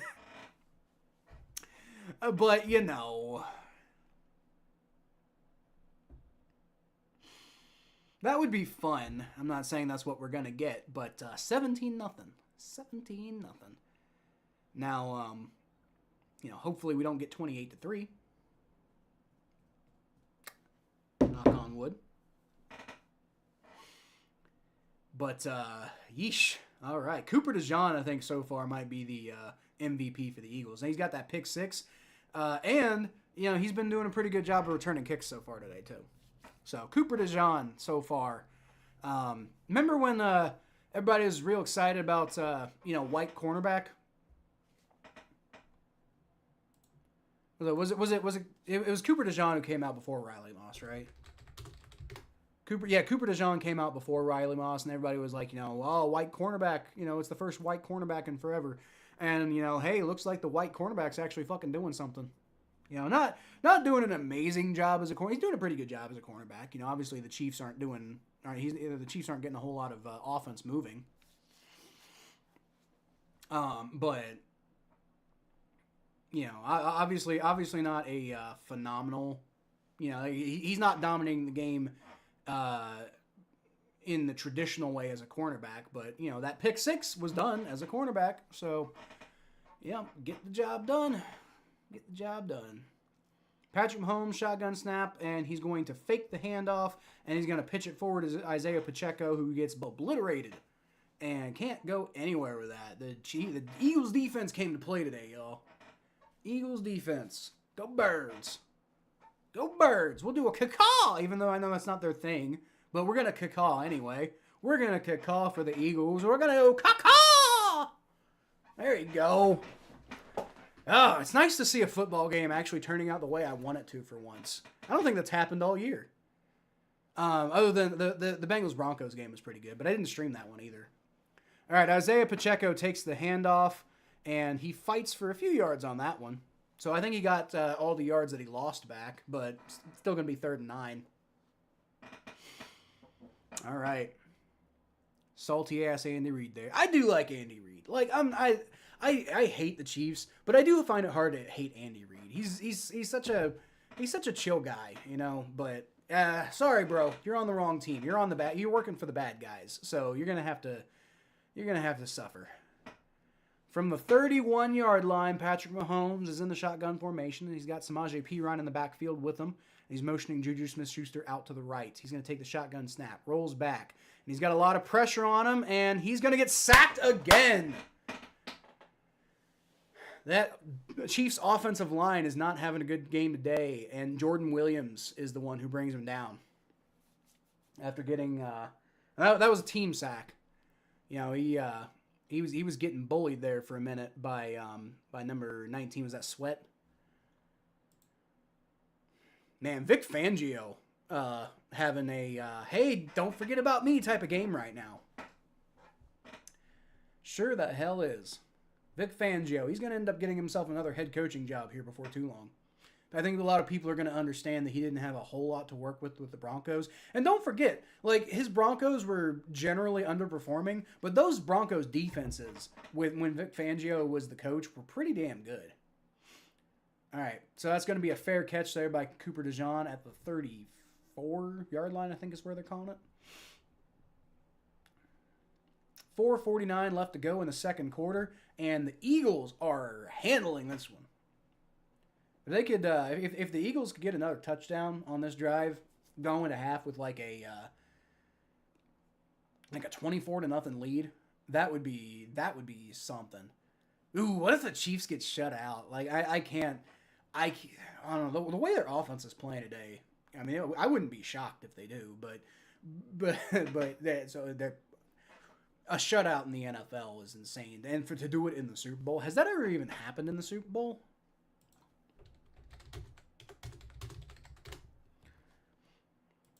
Let's see. Has there ever been a shutout in the Super Bowl? No, doesn't look like it. Yeah, there's never been a shutout in the Super Bowl. Even the fucking Giants in 2000 scored 7 points against the Ravens. Even the Broncos scored 8 points against the Seahawks in that one disaster that they had. Even the Rams got a field goal against the Patriots. Jesus. Nobody's ever been shut out, though. So, obviously, way too early in this game to be expecting a shutout, but that'd be pretty cool if it happened, you know? You know, just a nice little, like, you know, don't just, like, knock them off the podium, but just take a fucking sledgehammer to the podium. Like, you know, fuck off, Chiefs. Get out of here. That would be just a really nice, vindicating type of, like, you know, it's over. Yeah, they made it to the Super Bowl 3 years in a row, but, you know, it almost feels over at that point, you know, because, like, you know, that'd be in the last, so the Chiefs would have been to 4 of the last 5 Super Bowls. The other one being the Cincinnati Bengals. But the Chiefs would have been to 4 of the last 5 Super Bowls. However, they would have only won 2 of those 4 Super Bowls. So, you know, if that's the direction that we're headed in, then, you know, obviously we're not taking away from the Hall of Fame debate from Patrick Mahomes. I think he's already, like Patrick Mahomes could retire tomorrow. He'd be in the Hall of Fame. Patrick Mahomes could go 0-16, 0-17 for the rest of his career. He'd be in the Hall of Fame for what he's done so far in his career. Like he's going to Canton one day. You know, this early in his career, we all know he's already going to Canton. But maybe we can avoid him being the GOAT if he, because, like, you know,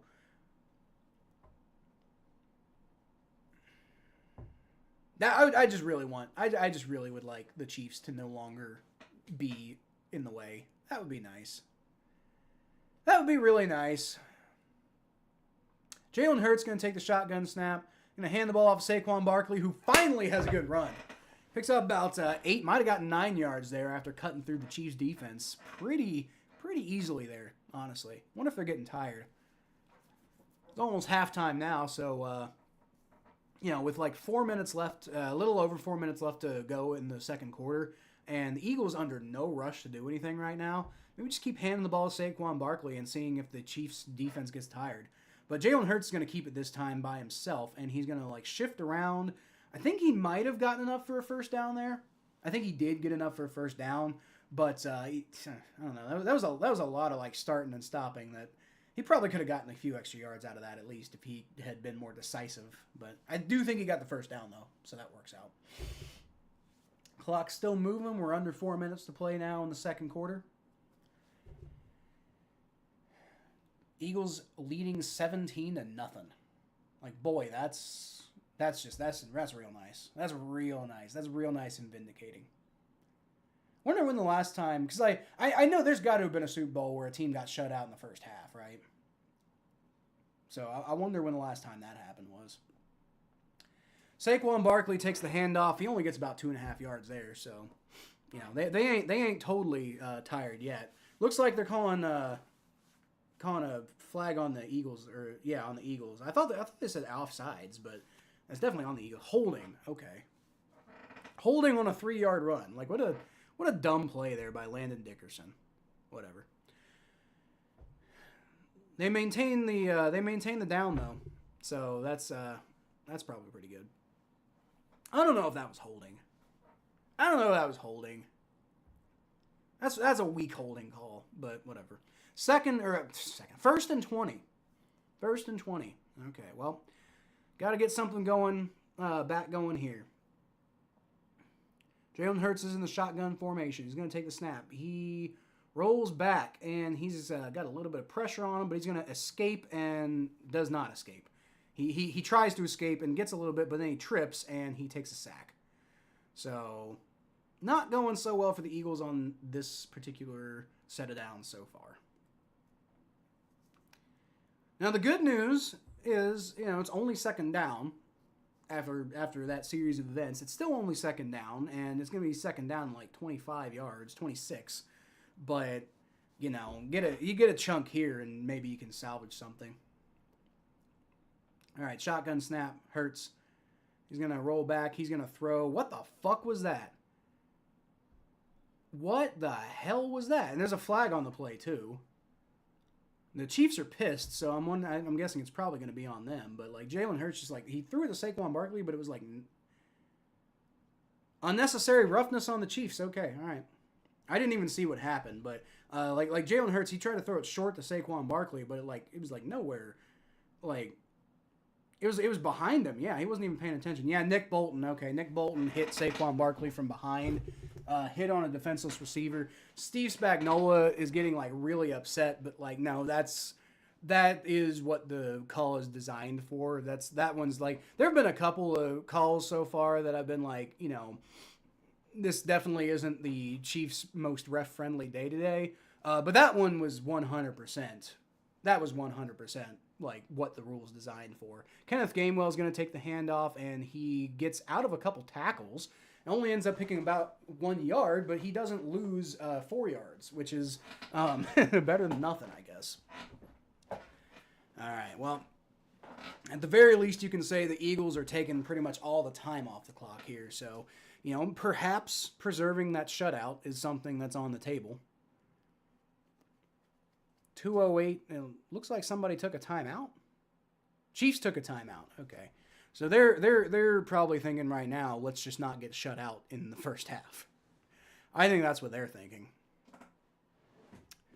But sure would be nice if the Eagles pulled it off.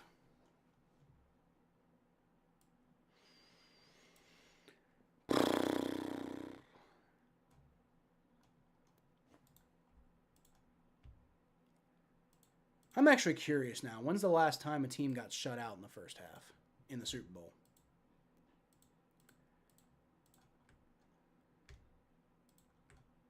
Has it happened recently? Let's see. Not last year. Not the year before that. Not the year before that. Not the year before that. Or the year before that. Almost happened with the Rams and Patriots, but the Patriots did get a field goal in the first half. In the second quarter. It was a first quarter shutout for both teams though. And the 28-3 Super Bowl. It's going to be a throw to Dallas Goedert that time as Jalen Hurts is getting hit. But this time he actually connects with his guy instead of throwing a fucking interception. So now it's going to be third down and about 3 or 4 to go. So that worked out pretty well despite the pass rush. Yeah, I think it's going to be about 3 to go there for the Eagles. Yep, 3rd and 3. Okay. Okay, so where am I? Eagles. Okay, so Super Bowl 50. I mean, you know, yeah, we'll figure it out. Going to commercial anyway, so I got a little bit of time. I'm gonna have to go through like literally. I'm gonna have to click on every fucking link to figure this out. God damn it. If there's anybody watching right now, I don't think there is, but if there's anybody watching and you know the answer to this, so I don't have to click through every single fucking Super Bowl, that'd be pretty swell if you put it in chat. But again, I'm pretty sure there's not anybody watching right now. I mean, shit, I wouldn't watch me right now. Like, I don't blame you. The only reason I'm streaming is because like I really ain't got nothing else better to do. Nope, nope, nope.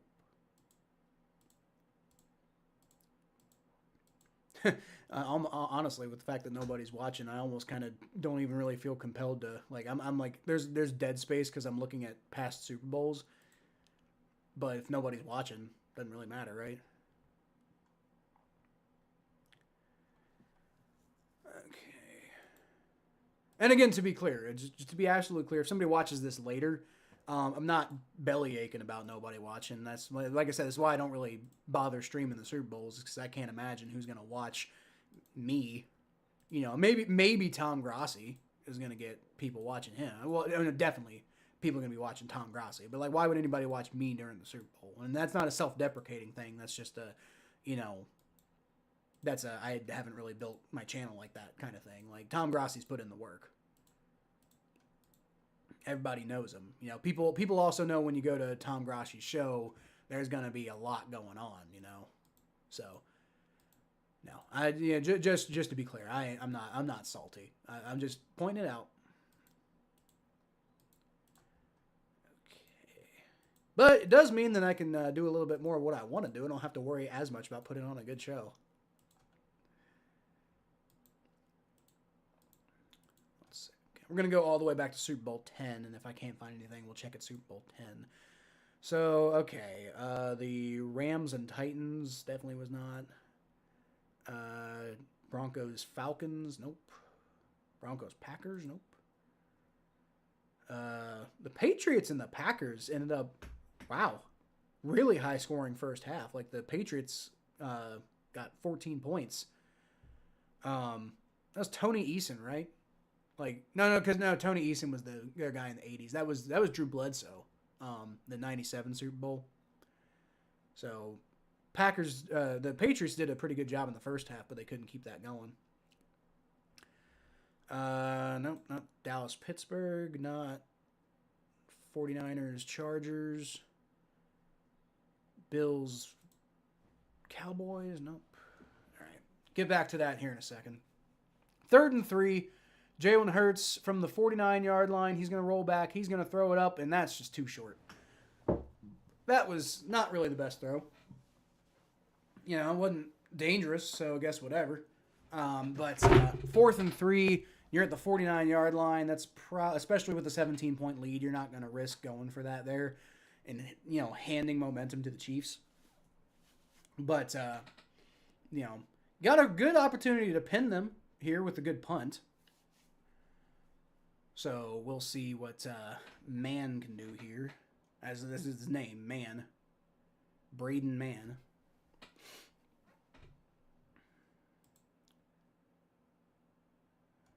Not Redskins Bills. Not Bills Giants. Not 49ers Broncos. Not Bengals 49ers, although it was very low scoring. And there's a flag on this play. Is it on the Chiefs? Probably not. Wonder if it was like delay of game or something.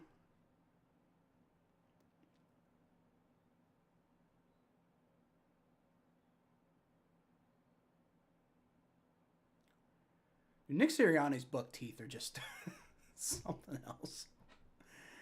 4th and 3 again. So I'm not sure what the flag was, but okay. Punt is away. And that is going to bounce and ooh, nice punt. That's gonna be, I think it went out about the 5-yard line. 6, 7, 8. Okay, about the 9-yard line is where that went out. So pretty good punt there. pinned them within the 10-yard line. That ain't nothing. Chiefs are ass. We knew it, and it's showing. Yeah, kinda. Again, I think this is proof that when the black magic isn't working for them, they're just an average team that doesn't matter. Oh, look, the Taylor Swift. We should have a Taylor Swift counter every time we're fucking watching the Chiefs. They're gonna show Taylor Swift as much as they fucking can. Oh, I'm sorry, the 6-yard line, not the 9-yard line. So I was pretty close. All right, Mahomes takes a shotgun snap. He is gonna roll back. He throws intercepted. Whoo! Zach Bond with the diving interception. And the Eagles, with 1:45 left to go, are going to be knocking on the door. Woo! Woo! Mahomes is fucking melting down today, y'all.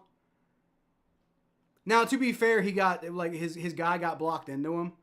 So he kind of got thrown off his rhythm. But that's not who Patrick Mahomes is, right? Patrick Mahomes is a guy who, is like unshakable type of thing. And he's getting shaken badly by the Eagles defense today. There you go. There you go, Zach Bond. Bringing down the second interception of the night. You love to see it. Can the Eagles get in the end zone and make it a 24-0 game at the half? That would be something. That would be something. God, you gotta love it. Who's the MVP for the fucking Eagles today? The entire defense. So far. All right, it's from the 14-yard line now. I just hand it off to Saquon, honestly. See what you can do. He's not even, oh, no, there he is. Okay, he's motioning into the backfield. Now he's motioning back out. So Hurts is going to run it. Okay, that's also a fair thing that you can do. He only picks up about 2 yards. But they don't give a shit. They got plenty of 28-3 all over again. I understand you where you're coming from on that one, Richard. But the difference with 28-3 was 28-3 was there's a different vibe going on there. Like the Falcons were scoring, and there was a lot of weird stuff going on, right? Like it wasn't like a meltdown from the Patriots. It was more of just like the Falcons really like taking advantage of the opportunities that were in front of them. The Eagles are dominating. That's the difference. Like. I actually called when 28-3, like when the Patriots, I didn't call it at 28-3, but I think I called it at 28-10. I called them like this is the Patriots are gonna come back now. Just watch. And everybody in my college dorm thought I was crazy. All right, Hurts is gonna throw. He's got AJ Brown, walks into the end zone. That's a fucking touchdown for the Eagles. Patrick Mahomes pays the price for the interception. And that's 14 points essentially that Patrick Mahomes has more or less handed, out pending the extra point to be fair. But that's 13 to 14 points that Patrick Mahomes has essentially just handed the Eagles so far in this first half. So, who's the MVP so far? Hard to tell, but I can tell you who the LVP is, and that's Patrick Mahomes so far. Patrick Mahomes is looking real fucking mortal today. But yeah, the 28-3 Super Bowl, that was crazy. But I also called it when it happened just because like it really felt like the Falcons were building their lead, but it wasn't really. It was kind of a hollow lead. And also you had the GOAT on the other side. All right, so there's the extra point. So it is officially 24-0. And wouldn't it be something if they got like another interception and managed to get it like another touchdown before the half? Make it like a 31-0 game at the half. That would just be, whew, we wouldn't even need to watch the second half really. Like 31-0, you're not coming. That's too far, I think. Like 28-3 is crazy. Don't get me wrong, but 31-0, I think like at that point, because like that was the thing. The Patriots kept like kind of like looking like they were gonna do something, and then just kept like kind of fucking up. Whereas like the Chiefs haven't done shit today. Like the Chiefs just look awful. Like, the Chiefs just look like pure fucking ass, dude. Okay.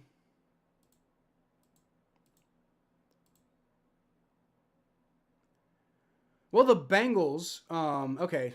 Wow. That sucks. Okay. So I did find. No, it's not only the Bengals. The Bengals are not the only ones to do it. They are the most recent ones to do it, though. So that's annoying. But I have now found. Oh, there's 3. Okay, yeah, it's not just the Bengals. Okay, that was actually a pretty common thing. Back in like the, back in like the early '80s, late '70s. Apparently, like teams are getting fucking shut out in the first half, left and right. Okay, fine with me. Means I don't have to. Means the Bengals are part of an unfortunate club, but not an exclusive club, which is definitely preferable to being embarrassingly bad. And Richard, if you weren't watching before, I'm checking to see if anybody else has been shut out in the first half before, and I only just now found a few teams who were, and it looks like it was a bit of a rash of it in the late '70s, early '80s. And then the Vikings got shut out in the first half in '75. Oh, and '74. Damn Vikings. And then the year before Washington. So yeah, it happened a lot in the early Super Bowls, but the '81 Super Bowl seems to be the last time that happened. So and then Minnesota again. So the Vikings had it happen to them 3 times. 3 times. They only went to the Super Bowl 4 fucking times. And then the Baltimore Colts had it happen to them in the guarantee Super Bowl against Joe Montana. Actually, they didn't even score any points in the third quarter either. So they scored 1 touchdown in the fourth quarter. Damn. All right. So to answer the question, then it looks like 1, 2, 3, 4, 5, 6, 7, 8. Wow, Jesus Christ. Yeah. Okay, so 8 times a team has been shut out in the first half of the Super Bowl. However, those were pretty much all in the '70s, except for the Bengals did it in 1981. Or I guess the 49ers did it to the Bengals in 1981. Or I guess technically 1982. But all the other Super Bowls that happened in were in the '70s, and then Super Bowl III, which was in 1969. So a lot of those early Super Bowls is when teams were good. So it hasn't happened in what is that, like 40 years at this point? Patrick Mahomes is going to try to run around and get something done there, and he dives. Might have gotten a first down. There's a flag, though. I'm thinking probably going to come back for holding. 44 years. It's been 44 years. Yeah. And it is on the Chiefs. I didn't see, the broadcast did not show what the flag was, but it was against the Chiefs. It is holding, as I expected. So that's coming back. That is coming back. Oh, yeah, and he's holding the fucking back on that one. Yeah, 98 there of the Eagles might have been able to make something happen there against Mahomes, but he was getting choked essentially. Like that was the clearest of days holding that I've ever seen in my life. Patrick Mahomes is going to throw that one in the dirt trying to get Samaje Perine, but he's on the back foot the entire time because of the pass rush. And so that's going to be 3rd and 20 now. Now another flag. Another flag. Another one.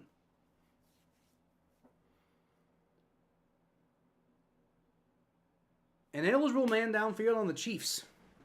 The Eagles are going to decline that one because they would just like the ball back now, please. And the Eagles have two timeouts, so I mean they could theoretically get the ball back and get more points on the board. That would be nuts. We get another Patrick Mahomes interception here. That would be crazy. That'd be absolutely fucking wild.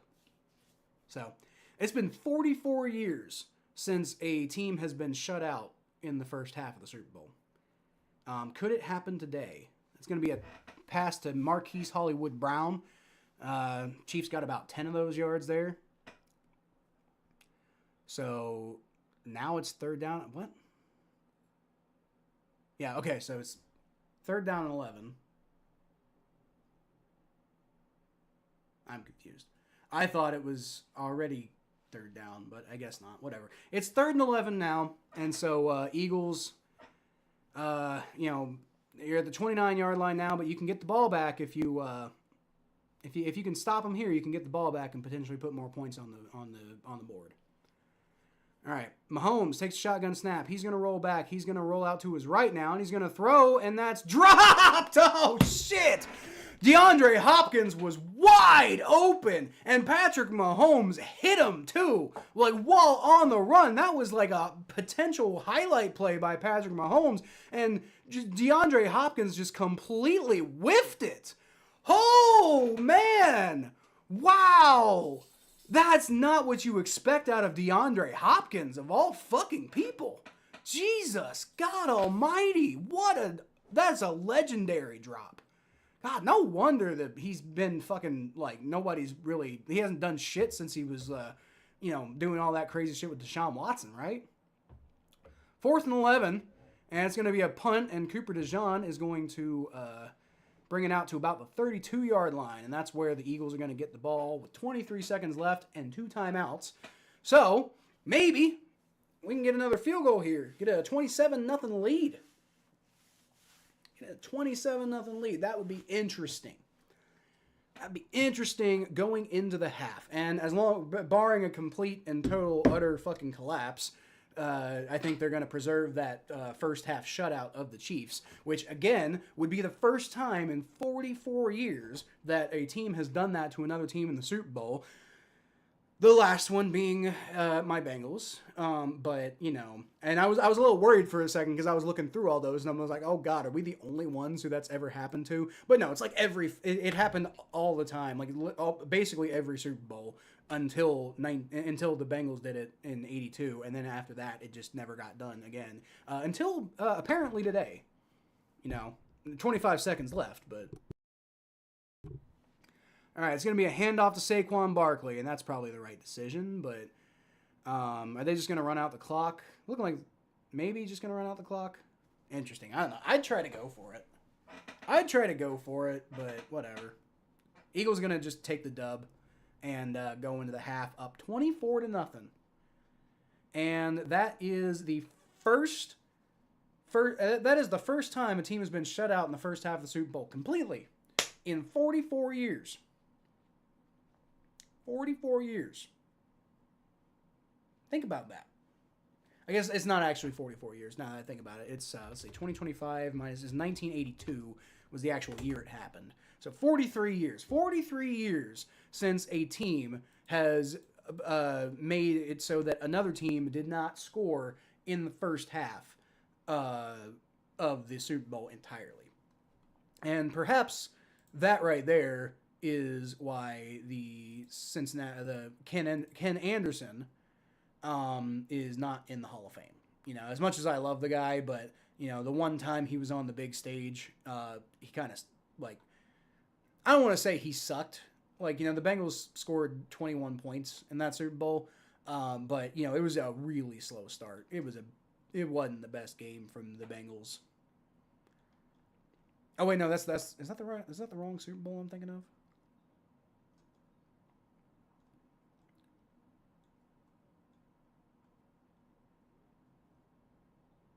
Let's see, 82. No, that's the right one. Yeah, the Bengals had 21.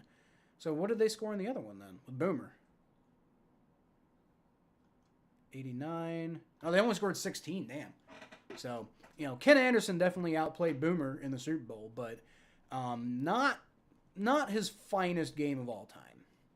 And that was the one time he got on the big stage and just, kind of didn't really get it done. Didn't really look like he was going to get it done. I mean the Bengals didn't get destroyed in that game. They lost 26-21, so there was a chance, but the chance was not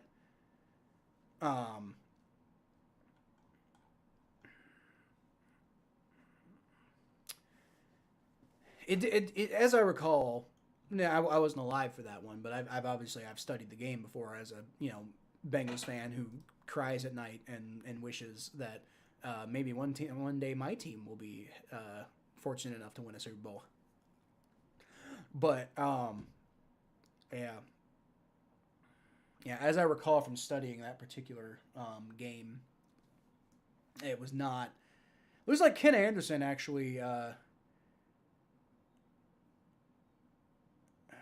Ken Anderson got the Bengals' first touchdown in that game. Apparently, in the third quarter, he ran it for a touchdown. Which back in the day, the quarterback running it for a touchdown, that was not terribly, that wasn't something that happened a whole lot. But yeah, Bengals did. Bengals looked like they were building a little bit of momentum there in the middle of the game. They got shut out. They got down 20-0, and then kind of started coming back. But Joe Montana was pretty much just not gonna let that happen. 2 field goals. Yeah. So the 49ers only got 2 field goals in the second half of that game. But considering the Bengals went into the half down 20-0, 2 field goals, 1 field goal was enough to win it. But 2 field goals was going to solidify it. But, theoretically, if the Bengals had shut out the 49ers in the second half of that game, they would have won the Super Bowl by 1 single point. Unfortunately, no such luck. Looks like with 16 seconds left to go in the game, the Bengals actually end up pulling it, getting another touchdown. But, at that point, 16 seconds left, and you're down 26-14. It's way too little too late at that point. Yeah, it's a tiger. Sure is a tiger, John. Tiger. Go Bengals. But hey, the birds are what we're here for today. We're here for the birds today, and the birds are coming through.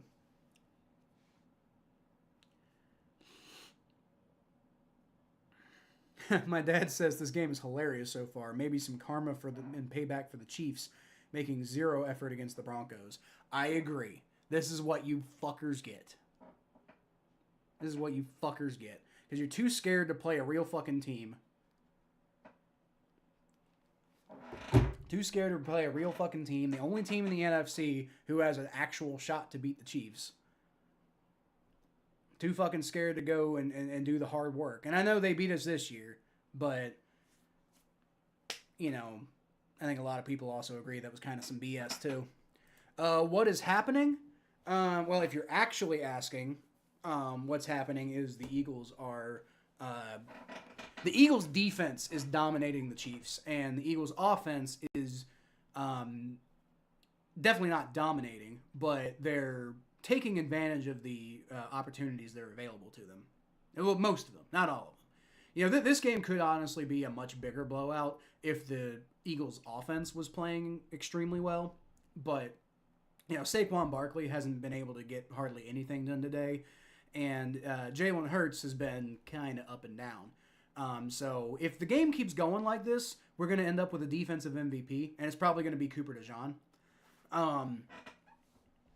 But if you're not asking seriously and you're just like, whoa, what the hell? Then yes, what is happening? I don't know, Mark. What might be happening is we might be seeing the Chiefs dynasty finally coming to an end before our eyes. Boy, that would be nice. The Patriots won 3 Super Bowls.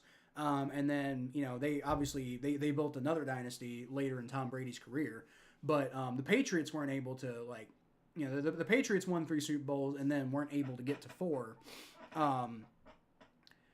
They weren't able to extend that dynasty to 4. They had to, they went to a couple more Super Bowls, but they lost to the Giants, and it wasn't until much later in Tom Brady's career. Tom Brady from 2004 to I believe 2017 or 18.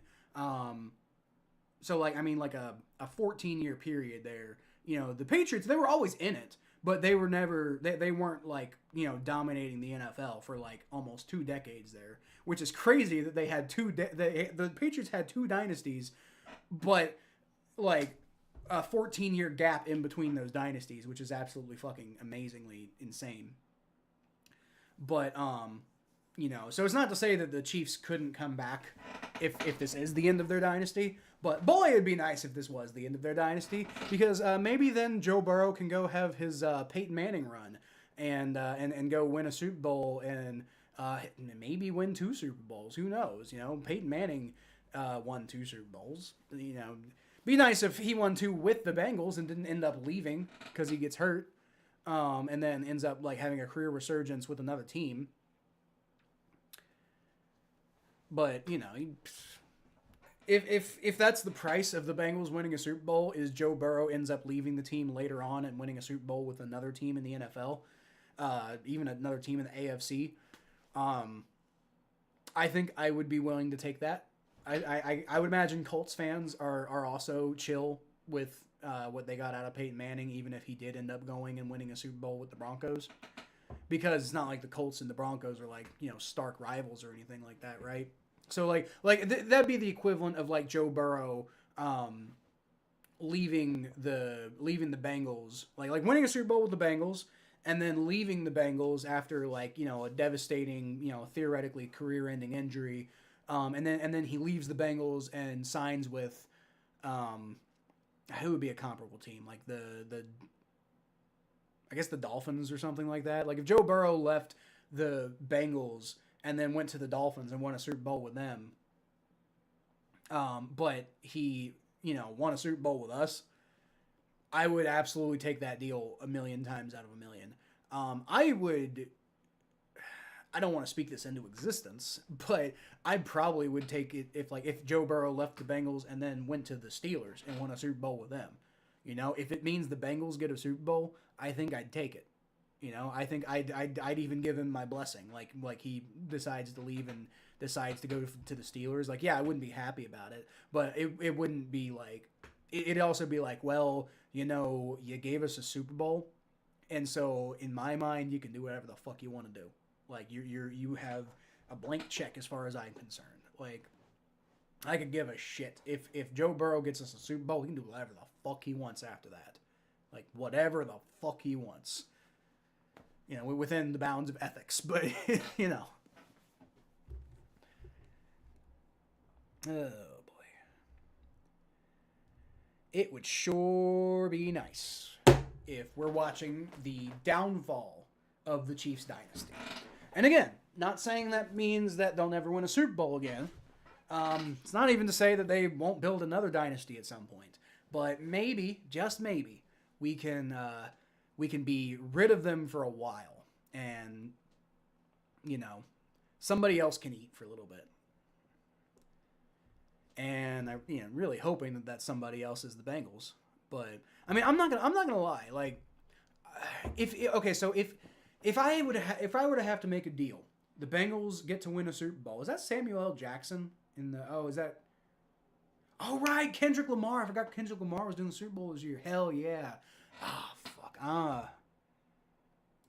You know what? If this gets copyrighted, it gets copyrighted. But I'm gonna turn the. I'm gonna turn this on. If it gets copyrighted, it gets copyrighted. Nobody's fucking watching anyway, except for like every once in a while people popping in.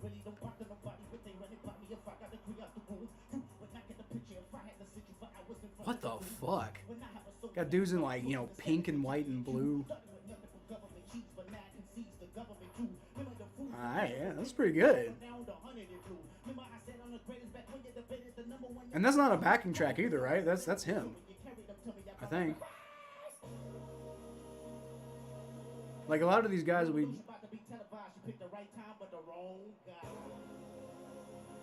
Like the Super Bowl.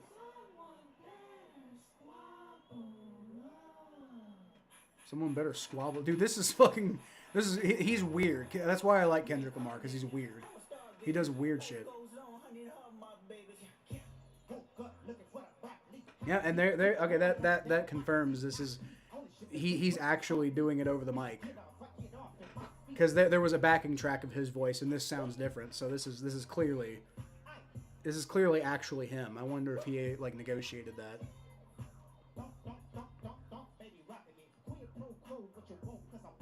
I don't know what the song is, but I like it. It's fucking cool.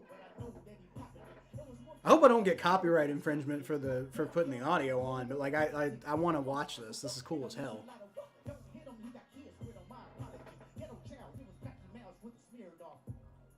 With the Smirnoff. Alright.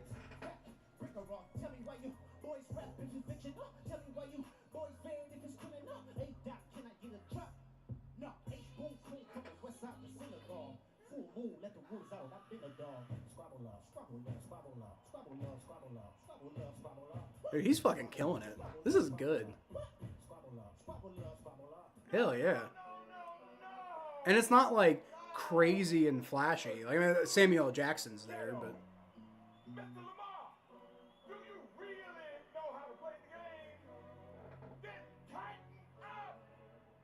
tighten up. What?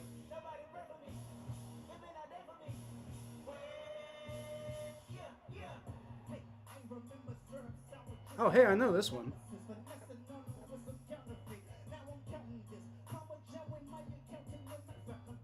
And he's running out of breath, too. You can tell that's really him. Yeah. Even though it's not perfect, I actually kind of respect it a little bit more, you know?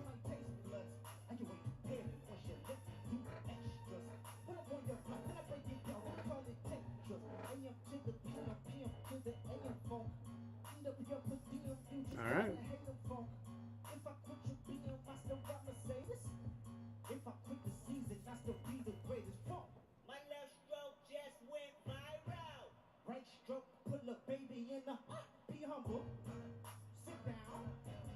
Dude, he's a performer. Like, you got to give him credit for that.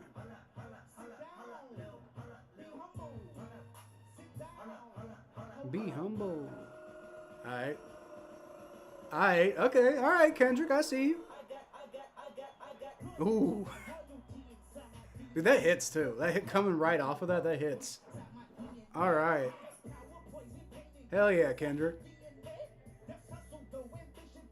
All right. Dude, this is a fucking solid ass show. I mean, like, it's not like super crazy ass flashy, which is nice. I think I like this better than like Eminem's show. You know, like I remember like Bruno Mars did a really good show one year, and I'm not a big pop guy, right? But Bruno Mars killed it one year. But like this is just a really good show. Like.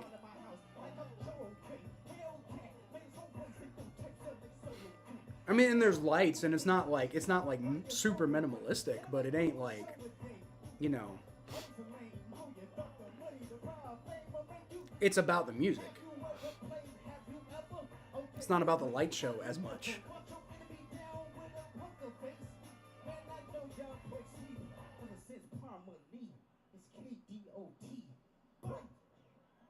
Aight, okay, Kendrick, okay.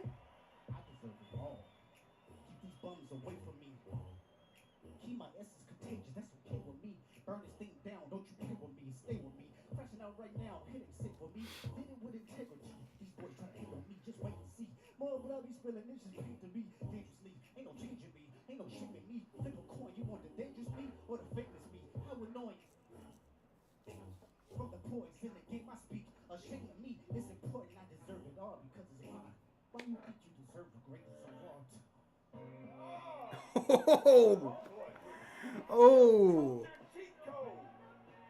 dude, that's Kendrick, man. Ah, dude, he's good. He's real good. This is why I fucking love Kendrick, dude. Like, I'm more of a metal guy than a rap guy, but I respect rap. And Kendrick is like Eminem's obviously always been like my favorite rapper, but Kendrick's getting about right there at this point. He's damn good, and he doesn't rely on shock value to do it. Like, I mean, I love Eminem, but a lot of where he got was from shock. Like, I remember when I was a kid, it was a lot of shock value up to a certain point.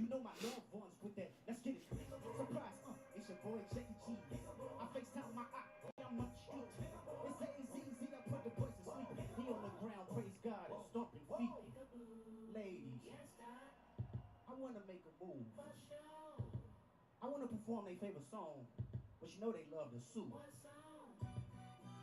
Yeah, that song. Oh. Maybe I think about it.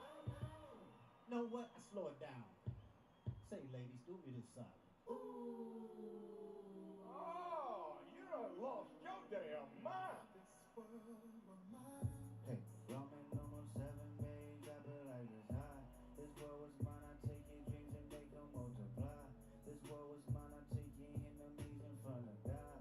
Introduce them to that light, hit them strictly with that fire. I feel like this is, I'm not really, like, I'm just watching the show right now. This isn't even really like,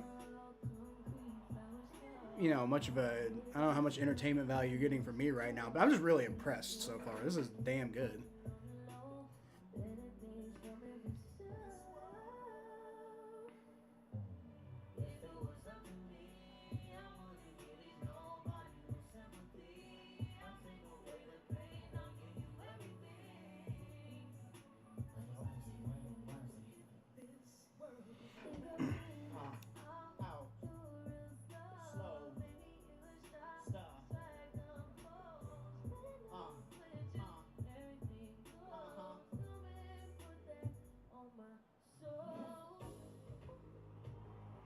Huh.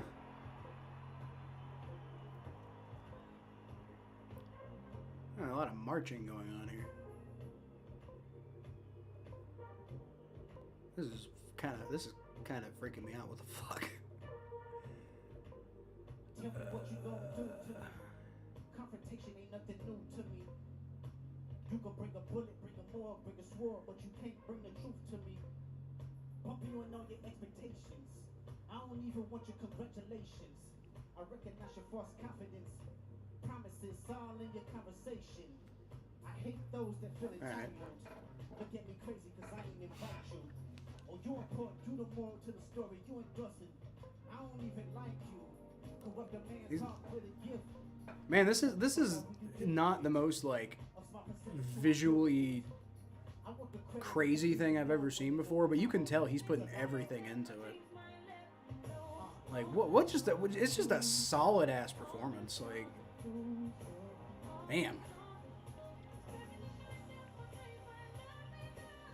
Yeah, you can tell her, like, the female. I don't know who that is, but whoever she is, you can tell that's like a backtrack for her. But Kendrick, that's his voice.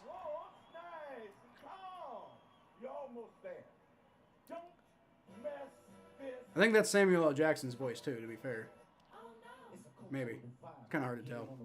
This halftime show is so shit, it's worse than the Chiefs tonight. What the fuck, John? This is awesome. What are you talking about? Dude, this is a killer halftime show. If you don't like Kendrick Lamar, I'm sorry. You know, if you don't like rap, it's fair enough. But this is objectively, this is a damn good fucking show. I disagree with you entirely. SZA? I'm not sure what you mean by that, but alright.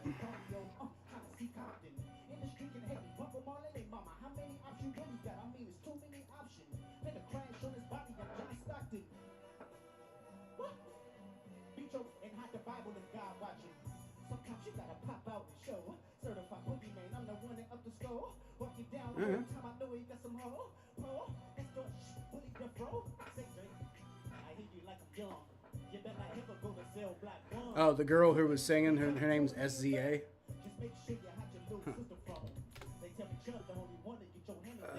She was on Hot Ones, apparently.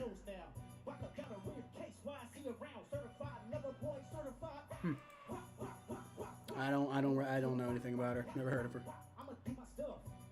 Again, not really a big pop guy, so. Damn!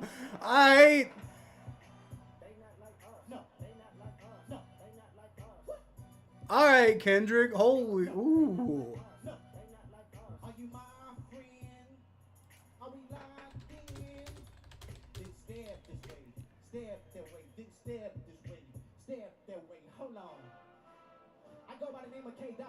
I think I remember when the song came out. That's a pretty recent song. Damn though. That, like, you know, A minor fucking line. Jesus.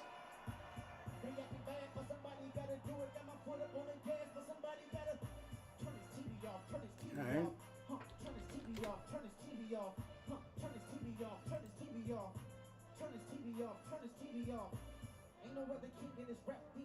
Dude, one thing you gotta say about, like, one thing I really respect about Kendrick is, like, he's an artist, you know, like he's not like Drake, who just goes out there and just like makes like club music, you know, like he's an artist. He puts like a lot of thought and a lot of feeling into everything he does. Like,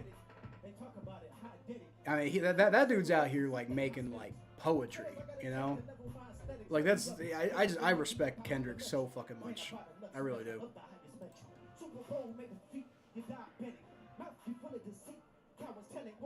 I thought this was gonna, like, I remember when I heard Kendrick was gonna be doing the halftime show. I was so excited.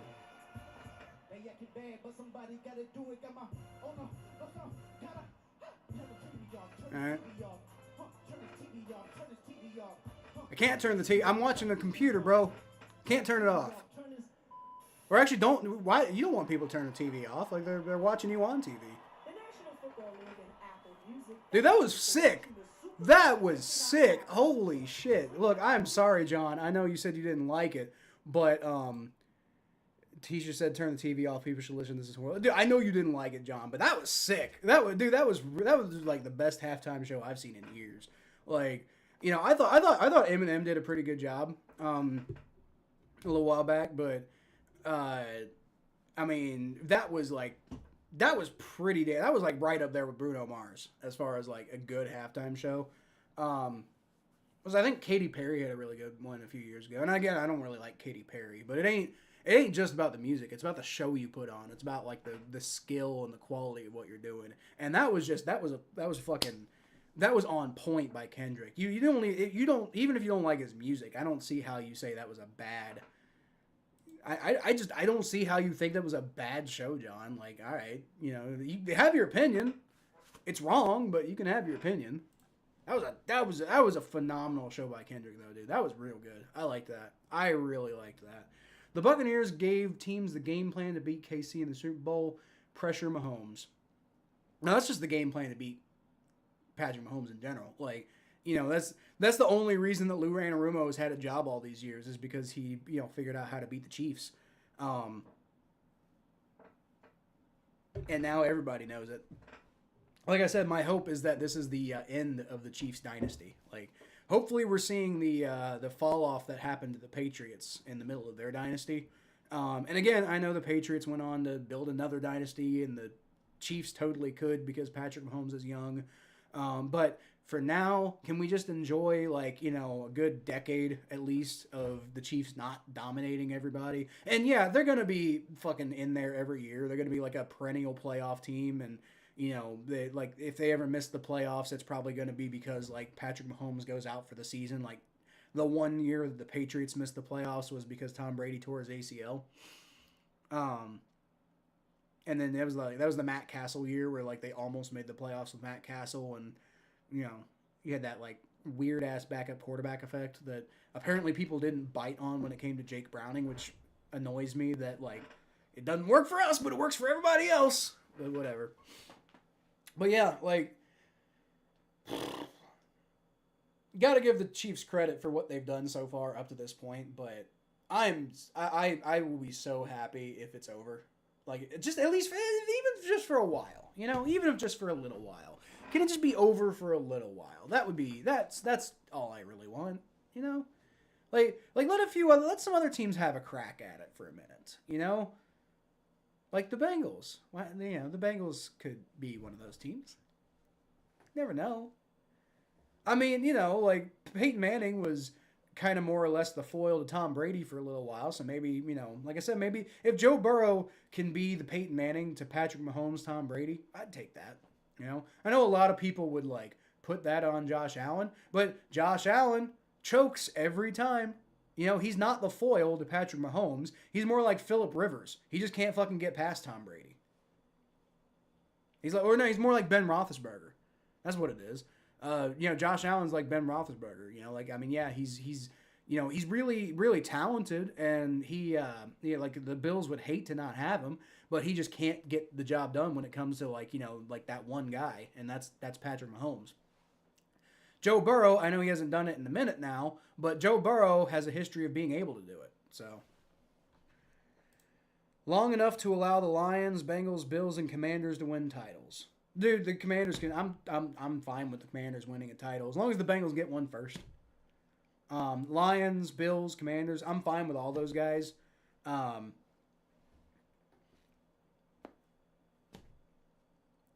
If the Bills are going to win a Super Bowl, maybe the Bengals can win 2 Super Bowls. But, you know, it's fine. It's fine. Just can the Chiefs just fucking take a back seat? You know, not a back seat, but like, you know, not the front seat, not the driver's seat of the entire fucking AFC, and like just it's impossible to get them out of there. That would be nice. Go Buccaneers. Well, look, if I'd love to see Baker Mayfield win one with the Bucks.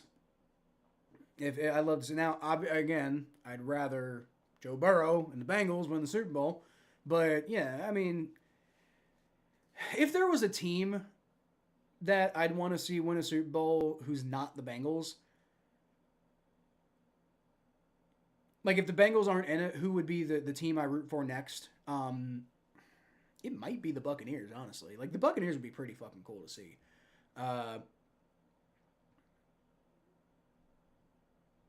I mean, I don't have a problem with the Lions, of course. But again, until the Bengals win the Super Bowl, with me and the Lions, it's always going to be like, you guys don't get to win before us. It's part of it. Dude, that song's still stuck in my head. Damn. I'm gonna be on a Kendrick kick after this. How could you understand him? He was speaking so fast. I'm just not a fan of that kind of music. That doesn't mean that it was a bad show, John. You can not like a type of music and still respect it. You know, I don't like pop. I find it like stupid and fucking annoying, and you know, like half the time has no fucking soul to it. And when it does, it's just it's too fucking commercial. You know, and it's not that there isn't good pop out there, but for the most part, I don't like pop music. And I don't know if you do or not, but you know, I still respect it as an art form to some extent. Like, you know, when people do it well, when people do it badly, when it's like fucking, you know, Kesha out there, I don't really have much respect for it. But like, I don't like Lady Gaga, but I respect the fuck out of Lady Gaga, you know? Like Katy Perry, I respect the hell out of Katy Perry. It wouldn't be my go-to to listen to at all, but I respect the fuck out of Katy Perry. And there's another example. Katy Perry, I mentioned earlier, is having one of the best Super Bowl halftime shows that, you know, that we've had, but doesn't mean I like her music. Mahomes is actually human. Looks like it. He's looked like it all damn year. They just keep winning because of black magic. You know, it's nice to see that the refs finally fucking listened. Nice to see. There were worse halftime shows. Yeah, that in my opinion, you're allowed to have a different opinion, John, but in my opinion, that was it might have been the best halftime show I've seen. Bruno Mars was pretty damn good. And again, there's another example. I'm not the biggest. I don't dislike Bruno Mars necessarily, but I'm not a big Bruno Mars guy. I didn't love that halftime show because of, you know, because of his music. I thought it was really well produced and put together. But like Kendrick was up there. Actually, that was him personally. He was up there like rapping. He didn't have the backing track, making sure he didn't mess up or anything. That was his real voice, and you could tell the difference because they did have a backtrack of him, you know, doing something at one point because that was just part of the song. And then you know the girl SZU, was that what a SCN, whatever her fucking name is, SZA. You know, she had a backing track, and you could tell that wasn't actually her singing. What I'm saying is, I respect, like, you know, I feel you gotta respect them, even if you don't like the music, you know. But you know, you can have whatever opinion you want, but you know, objectively, that was really well done, really good, really well produced. I'm blown away personally. I thought that was like that was one of the best halftime shows ever. I'd have to go back and watch that Bruno Mars one again. Justin Timberlake and Janet Jackson had a pretty good one, but that was for different reasons. You know, don't forget I was like 11 at the time, so I had different reasons for liking that one. I could be influenced by the people I'm watching the game with. Are the people you watching the game with, they really not like rap or something? I thought it was really good. I'm just saying, I thought it was really good. Justin Tucker is likely done, cooked. Yeah, because of the allegations. Now, who knows what's going to come of those? But regardless, even if there's nothing that comes of it, it's going to distract him, and he's already seemingly on the decline. So I think he's done as like one of the best kickers in the NFL now. You know, like, I mean, he's the GOAT. He's the GOAT of kicking. Period. but I think it's about over for him. Justin Tucker is probably the greatest kicker of all time, but I think he's finally, you know, I think he's finally at the point where he's like over the hill.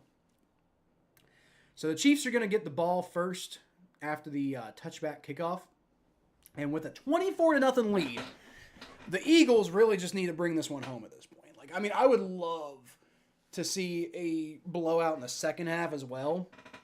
I'm really kind of hoping we do, but at least just fucking don't turn into the Falcons, you know? All right, from the 30-yard line, it's going to be a handoff to Isaiah Pacheco. The Eagles let him get about 7 yards on the run, so that's not great. That's not what you want to see on the first play. Dude, that's going to be stuck in my head the rest of the day. Like, he's just so fucking talented, dude. Oh, Xavier Worthy gets past whoever was in coverage there for the Eagles. Just completely makes him whiff, and he could have gotten him in the backfield, but ends up getting a first down out of that. Okay, well, I guess the Eagles defense is taking it easy in the second half here. That's not what you want to see. From the 44-yard line now, Mahomes is going to take a shotgun snap, and he is going to end up getting sacked. There you go. All right. Had nowhere to go. Looked like he was trying to maybe tuck it and run, but the pocket collapsed around him, and he just had to, like, hold that ball. And he didn't do the normal Patrick Mahomes thing where he throws the ball away. So just ended up getting the sack. It's only for about a yard, but, you know, you'll take it. Especially the way that the first couple of plays have gone on this drive so far. You'll take anything you can to get that momentum back. All right, come on, Fangio. Cook something up.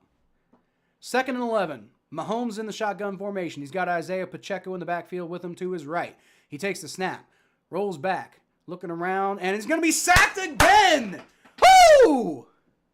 And he doesn't actually get taken down, but, his momentum is stopped, and the Eagles get credited with the sack.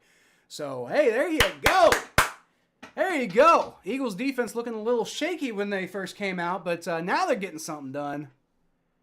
Patrick Mahomes just looks confused out there. Vic Fangio is having a hell of a game. Vic Fangio is probably the MVP. Can you give the MVP, the Super Bowl MVP, to a coach? Because it's Vic Fangio right now. In my opinion, you got to give it. It's 3rd and 17 now. All right, come on. Get off the field. Get off the field. Come on. Send them back to Kansas City.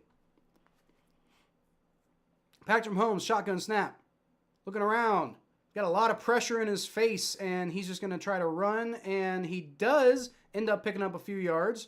On 3rd and 17, obviously, end up picking up about 5 yards instead of getting sacked, so it's a pretty good play by Patrick Mahomes considering what he was working with.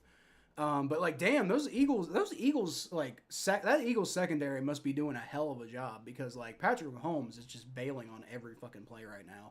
4th and 9, they're going to have to punt. Myles Garrett is likely no longer going to be a division rival. I've actually heard a lot of people speculating that the Bengals should go get Myles Garrett. And that would be fun. All right, so the punt is going to go into the end zone. Another opportunity for Matt Araiza to really kind of pin the Eagles, and he does not do it. So much for the punt god, huh? But Myles Garrett. There's been some speculation, not that the Bengals are gonna do that, but that the Bengals could do that or should do that. And I've heard it a lot as trading Trey Hendrickson to them and getting Myles Garrett. Because there's a lot of drama going on with Trey Hendrickson's contract, and I don't agree with that. I don't like the idea of but if you can find a way to bring Myles Garrett in and combine him with Trey Hendrickson, and I know you're spending a shit ton of money at that point, and I get that. I'm conscious of that fact, but you ain't getting past that defensive line if you got Myles Garrett and Trey Hendrickson. You're just not. Right, and then you've got you might have to move on from B.J. Hill at that point. But I mean, with the way McKinley Jackson's been coming on, and Chris Jenkins, I mean, that would be a solid fucking defensive line, and you'd give so much leeway to your secondary that has talent. Like, I mean, you know, Geno Stone and Cam Taylor-Britt and DJ Turner. And, I mean, like, these guys aren't, and Mike Hilton, these guys aren't world beaters, but they're pretty solid. You know, maybe Jordan Battle would help him out too. And these guys aren't world beaters, but they're pretty solid players. And, you know, the hope there is that, you know, like if you've got that kind of talent, you got Logan Wilson and Jermaine Pratt and linebacker. So I mean, these guys who are talented players, you know, guys who you could go to the fucking Super Bowl with if you can get the right thing going on. And I don't think the defensive line is the Bengals' biggest problem because obviously you got Trey Hendrickson, and then you seem like you got a lot of young guys who have the chance of playing pretty well. It's just you've had guys like, you know, B.J. Hill, Sam Hubbard, who just really kind of haven't been getting the job done, despite the fact that they used to play really well. And maybe it's time to go ahead and move on to the new guys, right? But, you know, if you can bring in Myles Garrett, pair him with Trey Hendrickson, dude, you can move on from like I said, you can move on from B.J. Hill. You don't have to pay him.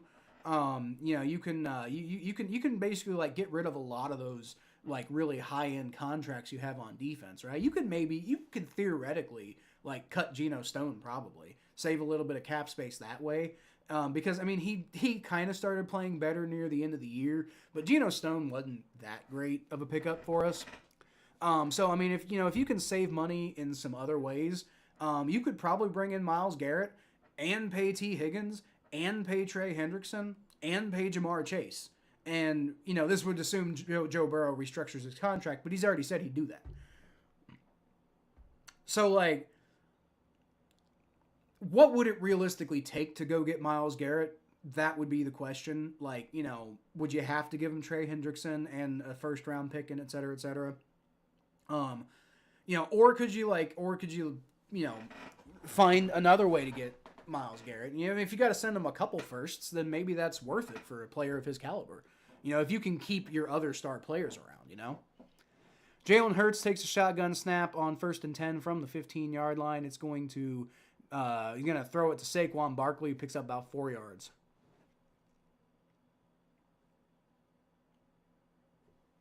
I'm sorry, the 20-yard line, not the 15. He threw it from the 15, though. He was about a 5-yard drop back. All right, 2nd and 6. But yes, Myles Garrett done with the Browns. Good news. Not for them.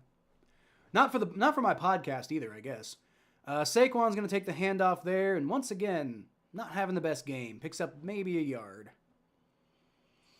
But yeah, the Battle of Ohio podcast, man, like, I mean, I don't know if that is, if the Browns lose Deshaun Watson and they lose Myles Garrett, I'm not sure about the future of the Battle of Ohio podcast, honestly, because like it's already been hard enough to hook up with Thomas, and if there's just like nothing to talk about anymore, then you know I'm not sure what's going on with that podcast. I don't know, maybe me and Joe could start a podcast. He seems to be up for stuff sometimes. All right, it's going to be a shotgun snap for Jalen Hurts, and he is just going to tuck it and run. And he's got plenty of room. He gets down to the 41-yard line. There you go. On 3rd and 5, he's getting that job done. Also, what the heck was that Luka trade? I heard the Luka Doncic got traded, and there was a big deal, apparently. I haven't even really looked it up. I heard a lot of people talking about it.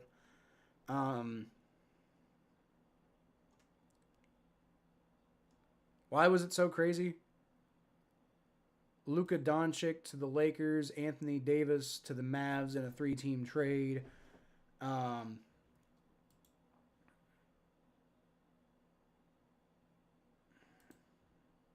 on. It's going to be a rollout for Jalen Hurts to his right, and he's going to end up throwing. He's got a man. He's got Devontae Smith, about a 6-yard pickup or so. And so what was looking like it was going to be a busted play for the Eagles actually turns out to be pretty decent. So Jalen Hurts looking a lot more like Patrick Mahomes today than Patrick Mahomes. The Lakers received Doncic, Maxi Kleber, and Markieff Morris from the Mavericks. And Dallas acquired Davis, Max Christie, and a 1st-round pick. Saquon Barkley, finally, there you go. they're getting through the Chiefs defense and picking up about I want to say 8 yards on that. It's going to be a first down, and they are across midfield now. I'm gonna go ahead and say if the Eagles get a touchdown on this drive, then we can go ahead and let's go ahead and like pencil them in for the Super Bowl. You know, like go ahead and say it's like we're approaching like the most miracle comeback you've ever seen territory. If the Eagles get a touchdown on this drive. All right, Saquon Barkley takes the handoff and doesn't get as much there, but still picks up about 3 yards, gets it down to about the 40-yard line. So yeah, if the Eagles score a touchdown, I think I'll at the very least go ahead and say that we can probably go ahead and start, talking about, the Eagles as the clear Super Bowl champions. I'll probably also have to call my sister and be like, I apologize for doubting the Eagles. My sister, by the way, living in Philadelphia, and she is dating a big fucking Eagles fan. Well, I don't know how much about. I don't know if she's big into football, but she lives in Philadelphia, and they're all big Eagles fans there. So Jalen Hurts is going to run this time, and the Eagle. He is carving up the Chiefs defense. It is not a good day for them. But yeah, my sister's girlfriend is just. She's like, go Birds, and like I was talking trash to them the other day, and she was just like, I don't want to hear that. I'm like, you guys lost to the Chiefs like 2 years ago, but hey, they came to play today. All right, Jalen Hurts takes a shotgun snap. He's gonna roll back, looking around, scanning the field, and he does eventually throw. He's got Saquon Barkley, who bobbles it, and gets hit as he's bobbling it, but he manages to come down and secure that ball. So there you go. It's going to be 1st and goal now. That was a very awkward, weird catch by Barkley, but a great job on the second effort to pull that in and essentially catch it with his face mask. It's not quite the helmet catch, but it's he definitely caught it with his helmet. All right, Hurts going to hand the ball off to Saquon Barkley, who goes backwards on that one, picks up gets pushed back about a yard or so. So, Chiefs ain't ready to just completely die yet, but maybe they should. Yeah, that's that is a dejected sideline for the Chiefs. I think they know that if the Eagles get a touchdown here, I think they know it's about over. Because, I mean, hell, we're over halfway through the third quarter now. And if they get 31, there's no way the Chiefs are going to score 32 points in. Like, I mean, even if, like, the defense just suddenly starts playing like fucking gods, there's no way they're going to score 32 points in, like a quarter and a half. I'm going to knock on wood, but... I feel fairly confident in saying that. 28-3. What happened there? I forget exactly. I forget exactly how that went. Patriots won 34-28 after being down 28-3. But most of that scoring, but yeah, they didn't even get shut out in the first half. They still got a field goal in the first half. Falcons did the vast majority of their scoring in the second quarter. Barely did anything in the first quarter. And then the Patriots answered, with 6 and 19, and then 6 in overtime. So, that's very different than what we're looking at here. All right, Barkley is going to take the handoff, and he gets about a yard there. So the Eagles' offense is slowing down a little bit here.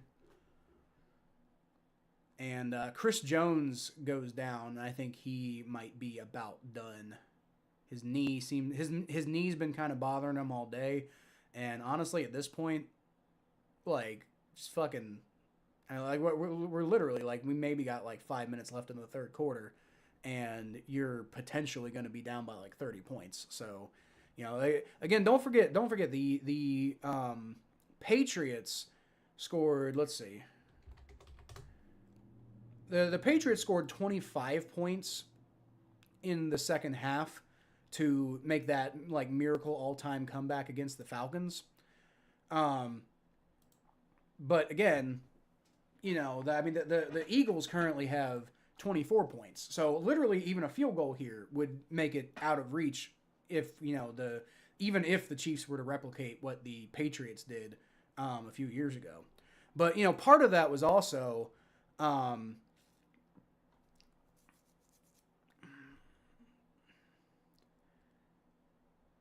part of that was also so it was 28-3. The Falcons got a touchdown. Don't forget the score was 21-3 going into the half, not 24-0. So the score was 21-3, which is a difference of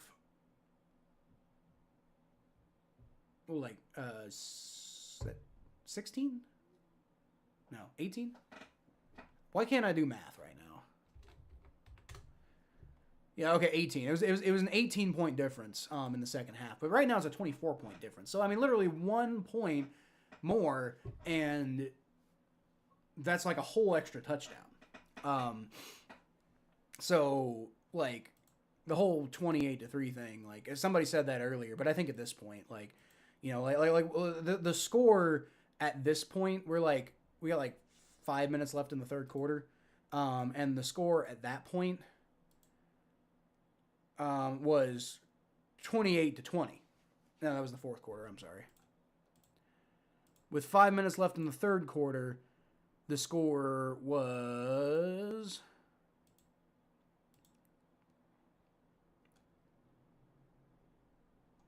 the score was still 28-3 with 5 minutes left in the third quarter. The Patriots, which is actually pretty insane when you think about it. The Patriots, it was 28-9, but there was only 2 minutes left in the third quarter. And then the Falcons just had that all-time fucking collapse.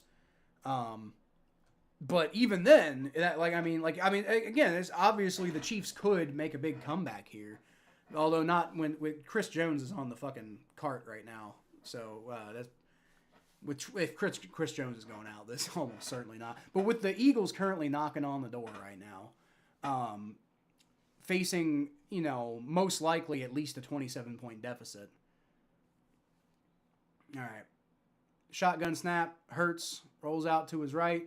Looking to throw, and he does throw, but it's out of bounds. It is caught by Devontae Smith, but well out of bounds. So, Eagles going to settle for the field goal here.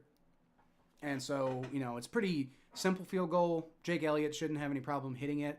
Probably going to be 27-0 with about 5 minutes left to go in the third quarter. And like I said, it's a 27-point deficit as opposed to a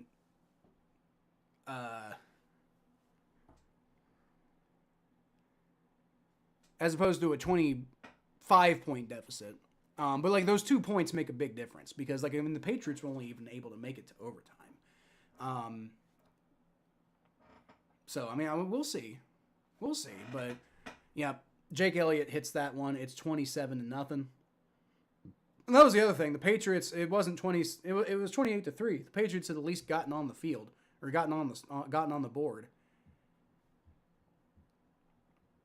There's a false start, though, by the Eagles on the extra point, so they're going to have to redo that. That's crazy. Yeah, I couldn't tell you much about the Luka trade. I don't really follow the NBA all that much. I did a little bit out of spite when LeBron was on the Heat, just because, that's hilarious. But... I couldn't stick with it. All right, Jake Elliott, kick is up again, and he drills it because he's Jake fucking Elliott, and he's reliable as fuck. But we thought Randy Bullock would be better. 72. It kind of feels like that. It feels like it's 72-0. All right, so I said if the Eagles get a touchdown, we'll go ahead and start wrapping it up. I'm not ready to say that yet. Obviously, it would be a fucking miracle at this point for the Chiefs to win. But, the Patriots came back from the Patriots came back from 28-3, and yeah, it was still 28-3 until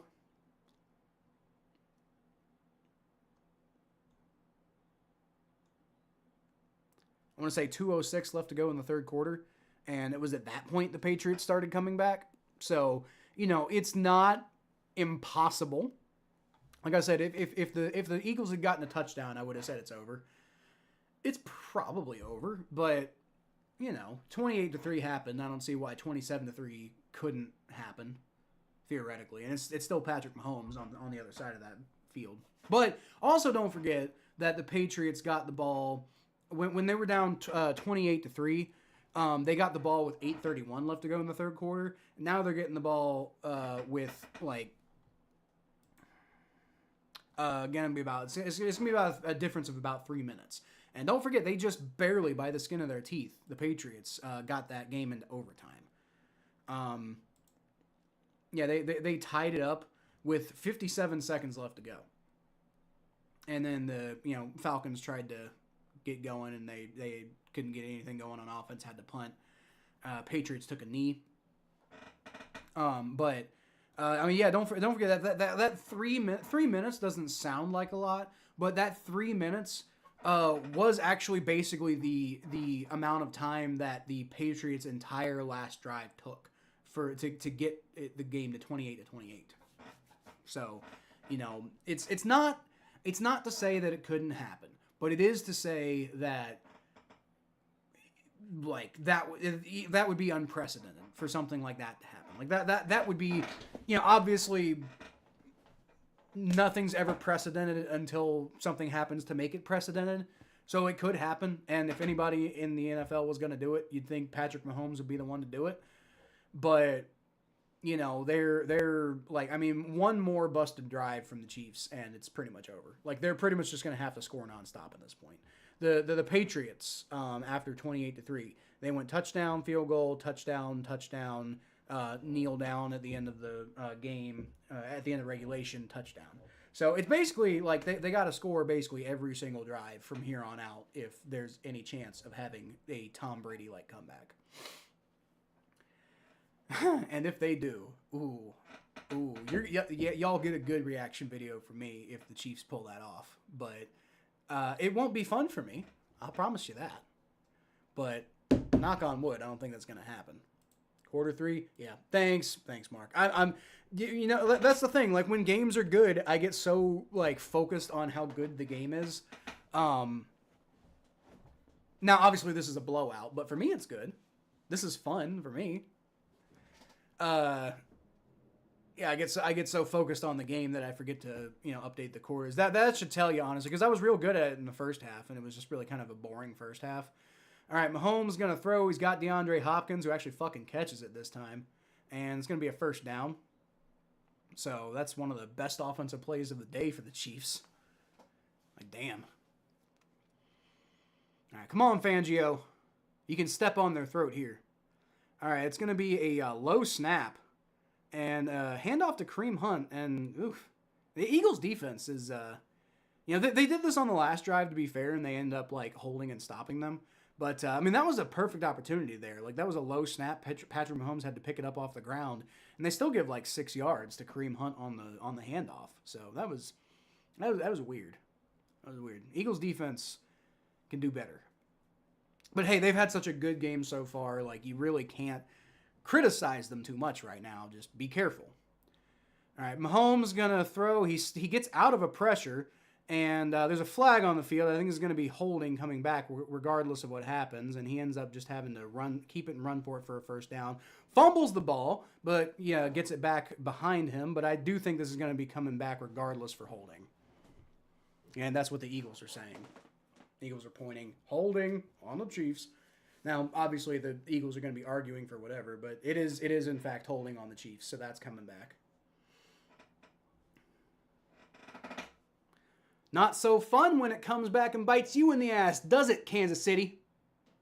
Which is not, I don't think I said that right. Is it, Kansas City? Not so fun when it comes back and bites you in the ass, is it, Kansas City?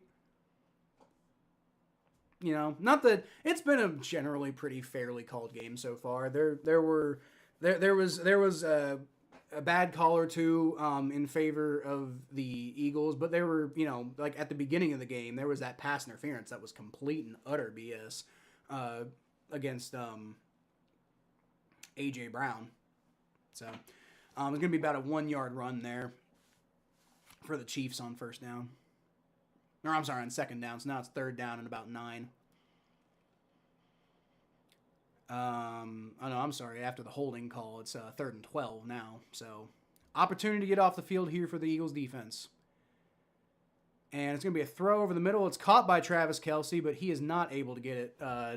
It's about 4 yards short of the first down marker.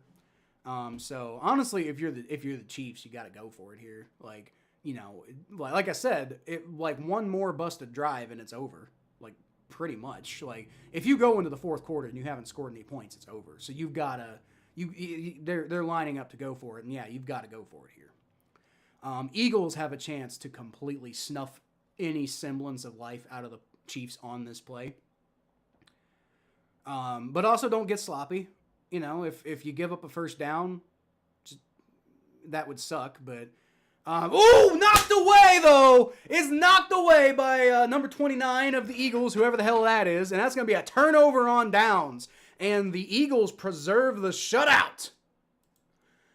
And, yeah, one more score, and it's over, y'all. It's over. One more, it could be a field goal. It's over. One more score, period. It's over. All right? That's it.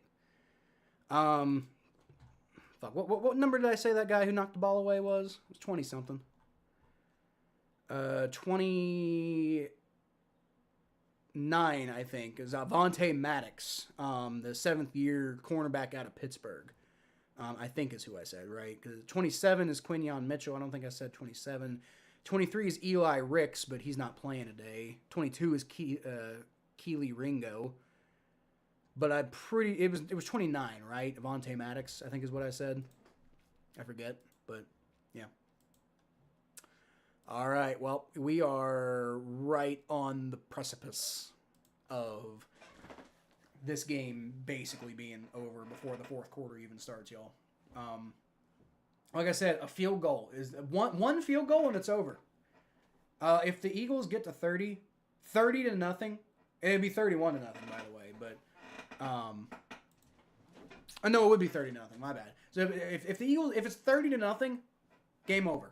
But we don't even need to play the fourth quarter, honestly. Like, you know, I mean, obviously we would. The Chiefs would never, you know, like no professional football player on the planet is going to, you know, agree to forfeit the Super Bowl because you're getting blown out. But I mean, honestly, at this point, like, I would almost. Like, it just feels like it's just going to keep piling on. I hope they run up the score on them. I really do. I really do. I don't think they will. Looks like the Eagles will win. Yeah, probably, Connor. At this point, like, you know. Like, this, like, if the Chiefs came back at this point, it would be a bigger comeback than 28-3. And at that point, I would have to admit we got to start talking about Patrick Mahomes and the GOAT conversation.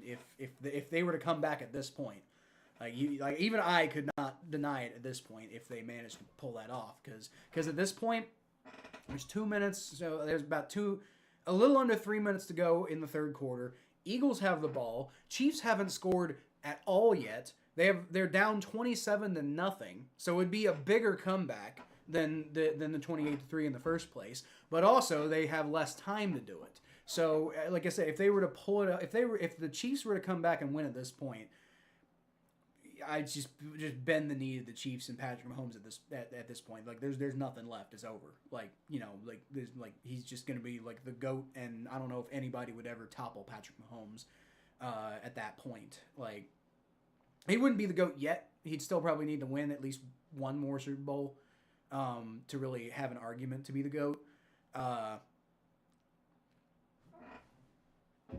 And even then, you could still probably make a pretty good case for Tom Brady. But we a handoff to Saquon, or a fake handoff to Saquon Barkley. Hurts is going to throw it deep, and it's caught. It's a bomb to Devontae Smith. Woo! And that is a one-shot touchdown. It's over, folks. It's over. We're not even in the fourth quarter. It's over. Go ahead and prepare the Super Bowl trophy for the Eagles. It's over. Yes, what's up? I am sorry, but that was a huge play, Murphy. But I'll try to be more careful, okay? Look, stop. Go to bed. All right? I don't need that. I'm sorry. I apologize. Go to bed. Woo! What a throw, though, y'all. 33-0. 33-0, and the extra point is up from Jake Elliott, and that one was less straight down Broadway, but it went over the net, just as a little extra emphasis on what's happening in front of our eyes, y'all. 34-0. It's over. This game is over. The Chiefs dynasty might be over. The magic is gone. It's over. Now the only thing left to talk about is who's the Eagles MVP. I mean, you know, Jalen Hurts has had a pretty good game, but he also threw a pick. But he's also thrown for 2 touchdowns and ran for a touchdown, so he's got 3 touchdowns. But he also threw that pick, which at this point obviously is completely doesn't matter at all. Cooper DeJean, I mean, with that pick 6, like, I mean, I still say, like, you know, I still say Cooper DeJean at this point. Like, I would give it to Cooper DeJean. I feel like they're gonna if things keep going the way they're going, I feel like they're gonna give it to Jalen Hurts because it almost always goes to a quarterback. And he's definitely heated up down the stretch. But like none of this happens if the Eagles defense doesn't just fucking dominate the Chiefs, you know. And again, Cooper DeJean with that gigantic fucking pick 6, like, you know, what a fucking play that was. That changed the whole game on its head. And that's going to be returned down to about the 29-yard line. There is a flag on the play, though. All right, that's it. Eagles win. It's over. Well, it ain't over. We're not even in the fourth quarter yet. But I'm calling it now. This game's done. Like, Chiefs might as well just go ahead and start, you know, figuring out who they're going to pick with the 31st pick. It's over. Illegal block in the back on the return team. So, you know, what was a not an amazing but a pretty good return is going to end up coming back. So, all right. It has just not been this feels like Peyton Manning getting his ass absolutely fucking destroyed by the Seahawks. What a Super Bowl that was, by the way. All right, 1st and 10, Patrick Mahomes bouncing around, looking to throw. He's got a man. He's got Xavier Worthy. That's the by far and away the best offensive play of the day for the Chiefs. It was about a 50-yard pass. Got it down to about the 40-yard line. That's the one break that the Eagles defense has had all day. Probably a little too little too late, but, you know, it ain't nothing. Chiefs got the ball at the 40-yard line. Patrick Mahomes takes a shotgun snap, rolls back, and he's got to throw it into the dirt because he's got the pocket collapsing in around him. 2nd and 10. And that is unfortunate, really, honestly, because, like, barring just a really, really, really good finish to this drive that we're probably going to end up, you know, like, we're not going to get the shutout. It's like, I'm really rooting for the shutout right now. I'd love to see the shutout. Only team in NFL history to be shut out in the Super Bowl. I'd love to see it. But, you know, with that big play, it's probably not going to happen at this point. Patrick Mahomes going to run it himself, and he gets past the line of scrimmage, but he gets tackled almost immediately. And it's going to be about a 2-yard pickup, so it's going to be 3rd and 8. And then the Eagles could get off the field here. Well, no, they probably won't because, like, the Chiefs are going to go for it. From here, like it doesn't matter what the down and distance is. From the 42-yard line, they'll go for it. They're not going to send Harrison Butker out there to get a field goal. All right, Patrick Mahomes takes a shotgun snap. He rolls back. He's got some pressure. and he's going to step up and he's going to try to run it, and he's going to throw it. He's going to toss it like a backhanded toss to Travis Kelce, which is completed, and they pick up the first down.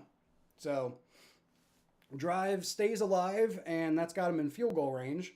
So I mean, I don't even know at this point. Do you take the field goal? If they stop you, do you take the field goal just to get points on the board, or do you understand that without a touchdown on every drive from here on out, you're done? Refs stopped the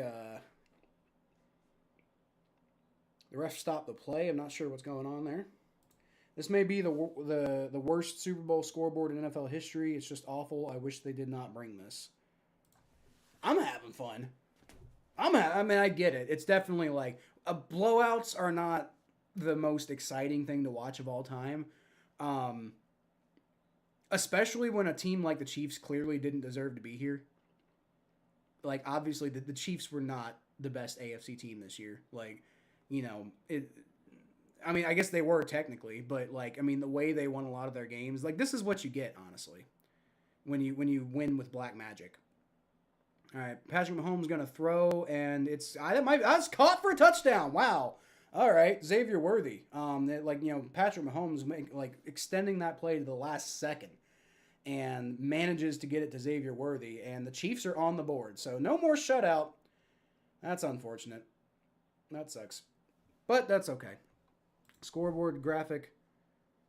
Oh, you mean the Fox graphic? Yeah, that's a weird graphic. I don't get the design choice on that one. But yep, the Chiefs get on the board, and that's unfortunate. But it doesn't diminish the fact that this is just an absolute fucking like destruction level blowout here. Chiefs are gonna go for 2 here, because why the fuck not at this point, honestly. 34 seconds left to go in the third quarter. Mahomes rolls back. He's going to throw and cannot find Travis Kelce, so it's going to remain 34-6. All right. Not working out in the Chiefs' favor, so that keeps it to a 28-point lead for the Philadelphia Eagles with 43 seconds left to go in the third quarter. And somehow I think even that's beyond Patrick Mahomes' abilities. But you know, we'll see. We'll see. We might actually end up getting a flurry of scoring here from the Chiefs at the end. Just as the Eagles are more focused on trying to burn clock than they are at trying to prevent scoring. It seems like a thing that NFL teams like to do a lot, so I wouldn't be shocked.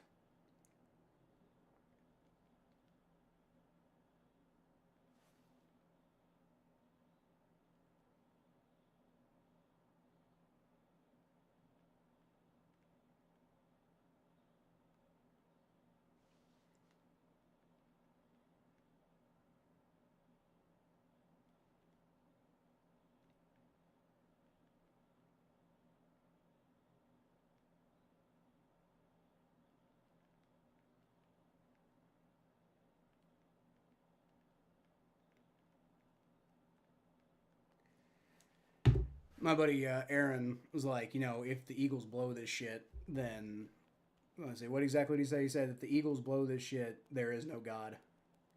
And yeah, that would be crazy. But as I said, I said to him, I'm like, you know, realistically, a 28-point deficit in the fourth quarter. I know we're not in the fourth quarter yet, but we have 34 seconds left, and barring just like an immediate turnover, which would suck. But it also wouldn't be like the end of the world. But you know, barring just an immediate turnover here, knock on wood, this would it'd be a 28-point deficit in the fourth quarter, and I think that goes beyond even Patrick Mahomes' abilities. I think that goes beyond Tom Brady's abilities, honestly. All right, Saquon Barkley's going to take the run, and he picks up about 4 yards. That's a decent little run there, and I'm guessing that's probably the last play of the third quarter. Doesn't look like they're really hurrying to the line here, so as I said, 28-point deficit in the fourth quarter.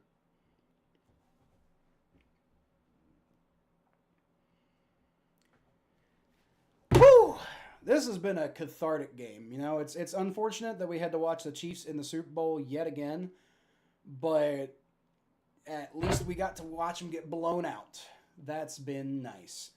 And like I said, I would imagine at this point, probably what you're going to end up seeing is you're going to end up seeing probably a few more touchdowns from the Chiefs as the Eagles focus more on burning clock and not being as worried about giving up points. Because they just want to win the Super Bowl. They don't fucking care how they do it. You know, I think they might have been interested in preserving the shutout, but now that the shutout's over, I don't think they really care what the score is. So I think, you know, you're probably going to see the Chiefs probably score a couple more touchdowns. Like, you know, it might even be 34-21 by the end of the game. But then again, I wouldn't be shocked to see the Eagles get another touchdown by the end of the game either. You know, and if they can go on like a long offensive drive, which I haven't really done a whole lot today, to be fair. Like, a lot of their scoring's been, you know, quick and based off of, like, you know, the Chiefs just not being any good. Yeah. I think the big takeaway here is the Chiefs were not the team that should have been representing the AFC in the Super Bowl this year. Obviously, they're the ones who are the last ones standing, and that's always a team that goes to the Super Bowl. But the Chiefs were not the best team in the AFC this year. You could probably make the argument the Bills were the best team in the AFC this year, but they got to stop choking, you know? What would have happened if the Bengals had made the playoffs? You know, with the momentum that they had, the way that they were finally starting to kind of put things together, what would have happened? You know, would we be watching the Bengals getting blown out by the Eagles right now? Probably, because the Bengals did get blown out by the Eagles. But it's just like, were the Chiefs worthy of being in the Super Bowl this year? I mean, you know, again, all that black magic, you know, it seems like the refs heard us and they were like, okay, well, you know, it's ridiculous. Of course we don't, you know, give the Chiefs all the calls. And so now they're obviously trying to prove it to us. By just, you know, by making sure that they, you know, call a fairer game this time. Because they know they're in trouble, right? But at the same time, like, I still don't buy it. But again, I've never accused the refs of bias and favoring the Chiefs. I've always accused the Chiefs of playing a bullshit version of football, where they basically try to, like, instead of trying to outskill everybody, they or try to out-strategy everybody, they just try to, like, you know, get as many flags as they can. And yeah, it's nice to see the refs calling an even fair game. And look what happens when they call an even fair game, the Chiefs get absolutely fucking wrecked. So, you know, for what that's worth. It's the fourth quarter now, so I need to go ahead and update that. Jalen Hurts going to throw in the backfield to Saquon Barkley, and he stays on his feet after stumbling a little bit. I think he might have picked up the first down there. Yeah, just keep that momentum going. Keep that momentum going. You got a real good chance to drop 40 in the Super Bowl here. Now, obviously, it wouldn't be the biggest output of all time, but this might be the first time in NFL history. Let's see. I could be wrong about this, but this might be the first time in NFL history that a team has failed to score in the first three quarters. Oh, wait, no, they didn't. They didn't fail to score in the first three quarters. Okay, never mind. But that might have been the longest, because nobody's ever been shut out before. So I wonder if that was the longest the team's gone without getting points. So that is my question. About a 3-yard run on 1st and 10, so now it's going to be 2nd and 7.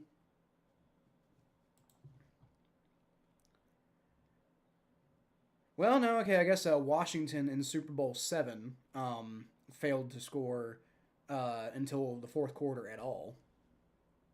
And then they only got 7 points in the entire game. All right, Jalen Hurts, shotgun snap. He's going to throw. It's caught by A.J. Brown. It's going to be a first down for the Eagles. There you go. There we go.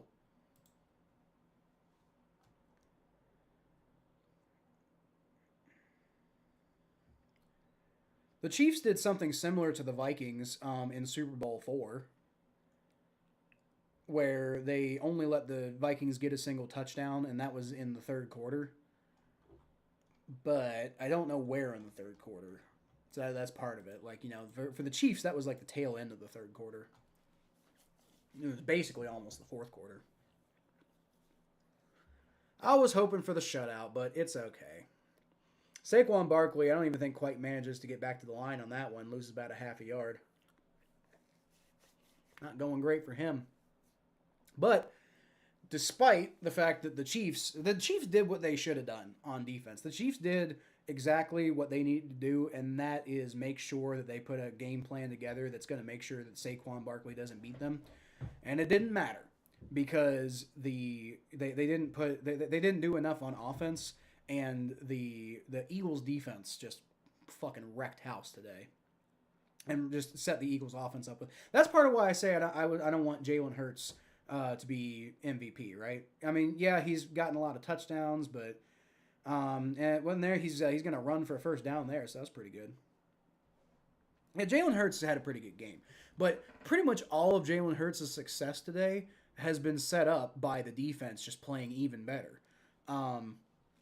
And yeah, I mean, Jalen Hurts like 3 touchdowns at this point, might end up getting a 4th on this drive. It might even end up getting a 5th. Fuck. But like over 300 total yards of offense so far. It's starting to look like they might give him the MVP just because the stats kind of tell you that. But if you really look at the way he's played today, it's like he's mostly been kind of up and down all day today. As a handoff to Saquon Barkley picks up about 2 or 3 yards. But Jalen Hurts today has been mostly kind of like up and down. He's had some pretty good throws, but he had that one horrible throw that was intercepted. And, a couple others that were really not so great, but some that were really, really impressive. But again, like the most of Jalen Hurts' success today has been set up by the defense playing incredibly well, which is like, I feel like at this point, because the Eagles' offense is really kind of hot right now, and if they keep up like that, if they really bring this one home and score another touchdown or two, hold on, Hurts, shotgun snap, sacked, 5-yard loss. So if he keeps doing that, maybe not. But if the offense keeps the pressure on and Jalen Hurts picks up another touchdown or two, they're probably going to give him MVP. But I think Cooper DeJean deserves the MVP. Like, he's done a pretty good job returning punts today. Had that one for like 13 yards. Had the pick 6 earlier that started the process of flipping this game on its head. I think Cooper DeJean should get the MVP. Unless Jalen Hurts just gets like 5 touchdowns here in the fourth quarter. All right, from the 30, it's 3rd and 13. It's going to be a handoff to Saquon Barkley. They're just being safe at this point. And, I don't think he got back to the line of scrimmage. So Jake Elliott is, I'm imagining, going to come out here to try to make this game 37-6. That's going to be, that'll give them a 31-point lead if he makes the kick. So far be it from me to think that a 31-point deficit with a little under 10 minutes to go in the fourth quarter is maybe a little more insurmountable than a 25-point lead in late in the third quarter, but in the third quarter nonetheless. I mean, shit, we're pushing up on being halfway through the fourth quarter at this point. We're under 10 minutes to play. 48-yard attempt for Jake Elliott. Come on. Hit it true. Kick is up, and it is... Oh, that's good. That's easily good. Oh, yeah. There's no question about it. That was fucking... That was right down Broadway. That was... the second that left his foot, I knew he had it. And, got a Chiefs guy breaking down in tears on the sideline, and I'm not going to sit here and I know it's a real emotional moment for that guy, and I'm not going to sit here and try to be a complete asshole, but at the same time, like, your tears, they're delicious. Ha. Turns out Jalen Hurts Kenobi was or Nick Sirianni was just the amount of crazy that we fucking needed. Thank God. Thank God. I think we might be seeing the end of the Chiefs dynasty. And again, I'm not saying that doesn't mean they're not going to win another Super Bowl. I'm not saying that doesn't mean they're not even going to have another dynasty like Tom Brady had with the Patriots. But I think for now it's over. And we can start kind of preparing for the AFC is going to open up a little bit more. And, the Chiefs are probably always going to be in it. But, doesn't mean that they're necessarily going to be winning the AFC every year going forward. Unless the Bengals do it that one time. Which is still, the only person in the AFC who has proven that he can beat the Chiefs is Joe Burrow. So, I feel like if anybody's going to take over, Joe Burrow's got to have the inside track, right? As long as the Bengals can put the right team around him, which they can. Will they? That's the question. But it's there for the taking. It's like it's right there. Just go grab it. It's like the Chiefs are the Chiefs are vulnerable. The whole AFC is up for the taking right now. Go take it, Bengals. Go get it. Can we make Arrowhead Burrowhead again? I mean, it's like one of the biggest fumbles of all time to we had the opportunity to be their daddy. And, our fucking mayor had to go and ruin it for us. Man. But that doesn't mean that the fight's over. It just means that, like it could have been like a legendary all-time type of thing that Joe Burrow did for the Bengals. And now it's like, I mean, winning a Super Bowl for the Bengals would be legendary, but it ain't going to be like it was at first. It's never going to be like that again. It's never going to be like, like we're just like riding high and completely like gone with the wind and everything like that. It's never going to be like that again, Like if we might go back to the Super Bowl, we might win the Super Bowl, and that'd be better than losing the Super Bowl. But it's never going to have the same feeling, I don't think, that 2021 had. And that's unfortunate, but in a way, maybe that's better because maybe they got high on their own fumes a little bit in 21, and maybe next time they will be a little bit more focused. That'd be nice. So it's going to be a touchback with 9:51 left to go. Patrick Mahomes is going to try to do something. I'm not sure if even he believes that they can come back and win this one at this point. I don't think anybody's ever lost the Super Bowl and scored 37 points.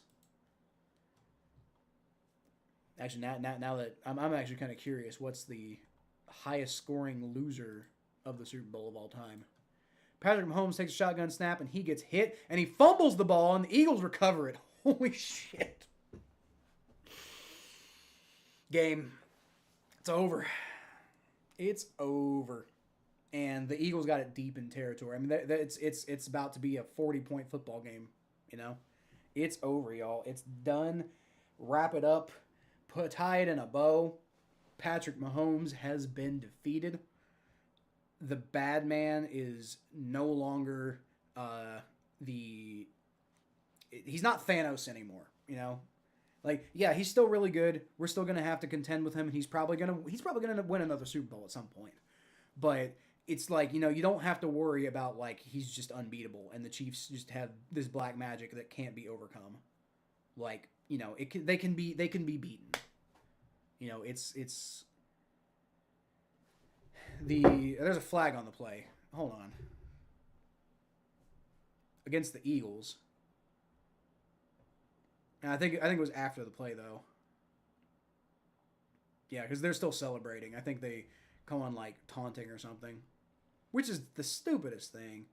Oh, it's a face mask. After the fumble, but, hit him in the fucking face. But the Eagles still get the ball, so they aren't going to get it like within like right on top of scoring distance, but still Eagles ball, which is honestly at this point the only thing that really matters. With 9:42 left to go in the game, and you just got another turnover, like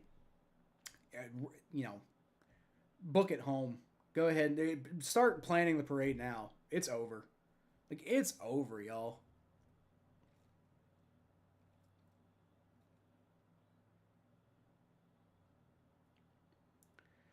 So the Eagles are going to end up with the ball now at the 33-yard line. Still phenomenal field position, but, obviously not as good as it could have been.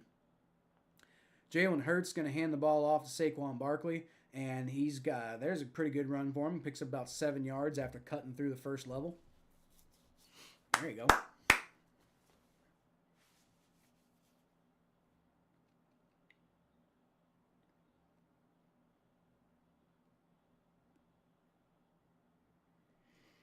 Poor Samaje Perine. Shouldn't have sold your soul, buddy. I mean, not that he was like beholden to us or anything like that, but I thought it was kind of shady to go to the Broncos and then go to the Chiefs. So like, not only are you like shitting on us, but you're shitting on the Broncos fans too. But whatever, he's just looking for money, honestly, and fair enough. He's a professional athlete. Saquon Barkley gets taken down in the backfield there. It's about a 3-yard loss, so it's going to be 3rd and 6 now. Yeah, I ain't gonna hate on Samaje Perine for going with the team that's paying him, but not gonna lie and say I'm not a little salty that he ended up going to the bad guys. But whatever. I was also calling for the Bengals to move on from him, so I guess like. And not it wasn't an anti-Samaje Perine thing, but it was it was a like we don't necessarily need to be paying that guy when we can go find like a rookie to do the same thing. And so like fair play to the guy, honestly. Like no hate beyond just the fact that fuck you play for the Chiefs, Whew. It has not been from a neutral perspective. This has not been the most exhilarating game of all time. Been a blowout from pretty much start to finish. Although we do have 8 minutes left, so maybe it's not a blowout after this point. I don't know, but been a blowout pretty much the entire game. Minus one incredible pass from Patrick Mahomes to Xavier Worthy. And then Connor makes a good point, paired with like an absolutely horrendous scoreboard here for Fox News or Fox Sports, like why like that's taking minimalist too far. I feel like you gotta have a backdrop for your text.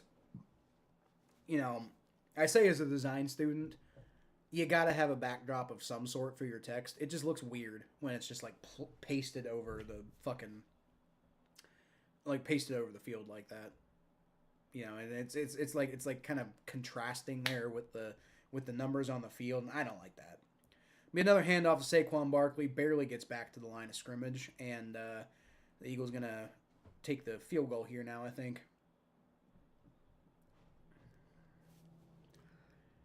it's gonna be Fox's scoreboard for next season. That's rough. That's a bad scoreboard. I don't think that's. I don't think that's a good scoreboard at all, personally. The Chiefs took a timeout. For what? What are you taking a timeout for?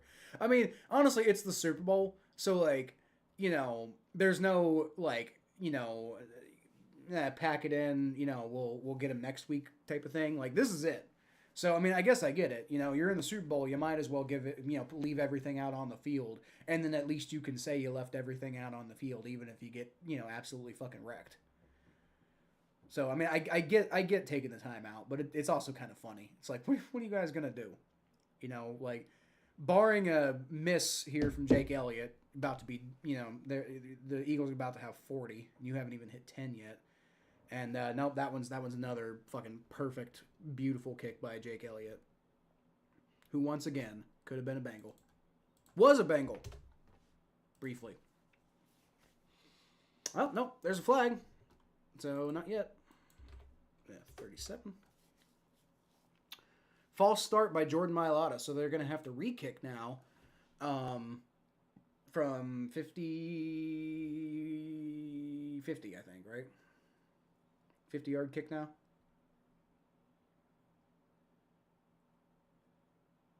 Worst in the NFL at 50-plus yard kicks. Interesting. That's kind of weird. All right, well, kick is up. And that one also be absolutely fucking beautiful. No question. Jake Elliott decided to bring, if he was going to have one game that was the best game of his career, he decided to do it in the Super Bowl. That dude's been fucking automatic today. 40-6. Yeah, it's over. Go ahead and everybody living in Philly, go ahead and batten down the hatches because your city's about to burn the fuck down again. But everybody in Dallas, be on the lookout for Suicide Watch because Cowboys fans cannot be happy right now. But Giants fans really can't be happy right now. I mean, even though Saquon hasn't had the best game of all time, he still went to the Eagles and helped them win a Super Bowl. Like, he had a phenomenal season with the Eagles, and even if the Super Bowl itself hasn't been a great game from him, the reason they're in the Super Bowl is because of him. And then Jalen Hurts brings it home.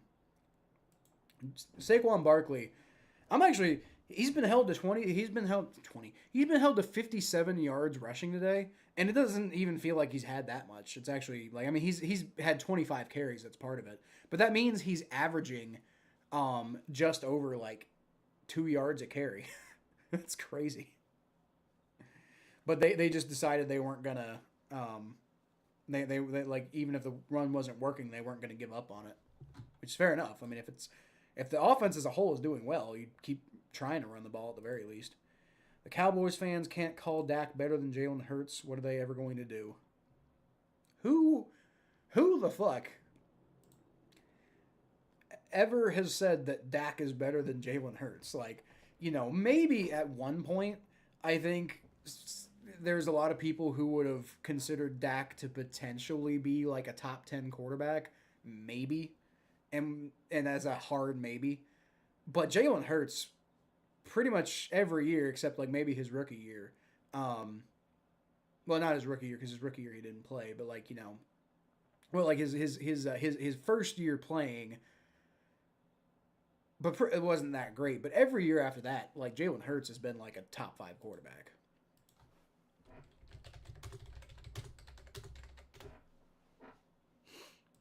I mean, if Cowboys fans are trying to say Dak's better than Jalen Hurts, they're full of shit. At no point has that ever been true. Except maybe, maybe at the very beginning of Jalen Hurts' career. Yeah, in 2020, he had... those first 2 years were kind of rough for him. He only played in 4 games. He only started 4 games for the Eagles in 2020. He had 6 touchdowns and 4 interceptions. And then 21, he started 15 games for him and only threw 16 touchdowns, had 9 interceptions.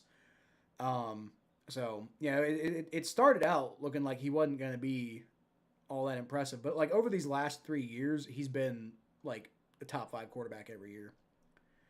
All right, kickoff's away, and the Eagles take Remigo down about the 25-yard line. He goes down pretty hard, too. Kind of kissed the turf there pretty hard. Let's see, Eric Allen, Jared Allen, Antonio Gates, and Sterling Sharp all made it to the Pro Football Hall of Fame this year. Nice. Congratulations to the nominees. Maybe Willie Anderson will be in there next year. Doubt it, but you never know. All right, 7:54 left to go in the game. Patrick Mahomes takes a shotgun snap. He's going to throw. He's got Travis Kelce, who picks up about 10 yards. They're saying he's a little short, though, so I guess 9.5 yards. I thought he got it, but whatever. 2nd and 1.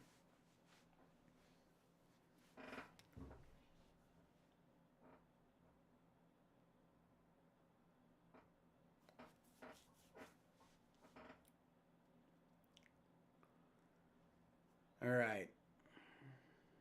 What you got here, Vic Fangio? Patrick Mahomes takes a shotgun snap. He's rolling back. He's going to throw it short to Isaiah Pacheco, who picks up about 4 yards. That's going to be well enough for a first down.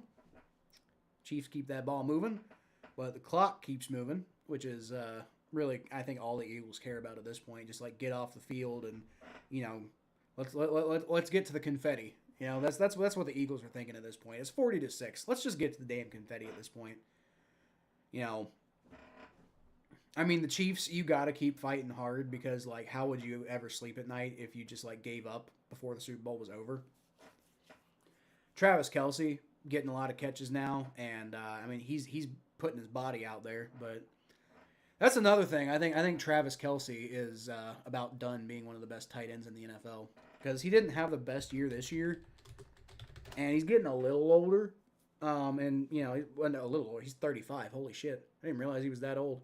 Xavier Worthy's going to get the catch, and he gets out of bounds, so it's going to be another Chiefs first down. 6:16 left to go is where the clock stops.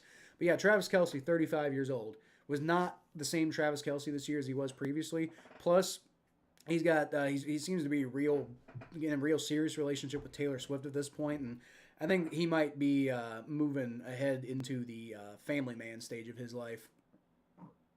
So Xavier Worthy's going to catch the ball there, pick up about 4 yards.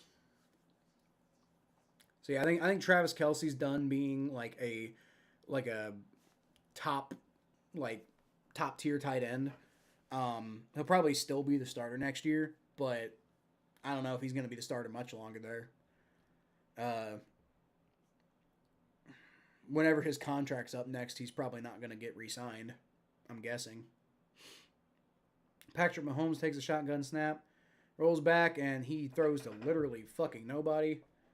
And I'm not sure what I'm guessing probably a miscommunication, but what? 5:26 left to go in the fourth quarter.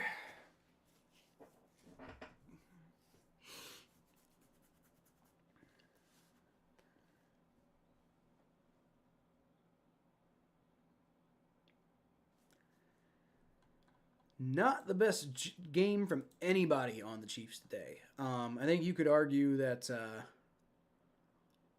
Xavier Worthy has had a pretty good game so far, but other than him, not really a whole lot.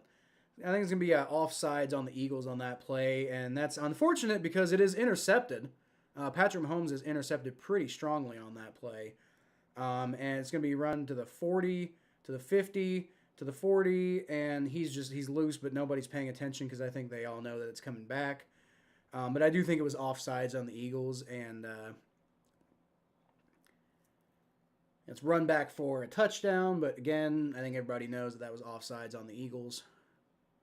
Yeah, way offsides. Holy shit! Like not even like Jalen Carter there, just fucking like.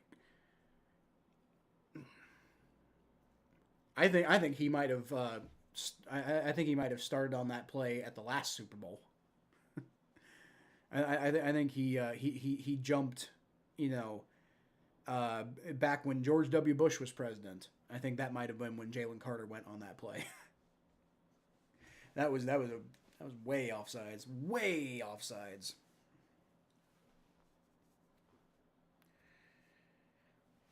That is kind of crazy when you think about it. The Eagles were such a downtrodden franchise for years that couldn't get where they wanted to go. They were a lot like the Bengals up until like Donovan McNabb, really. And then since Donovan McNabb, they've been to the Super Bowl 4 times.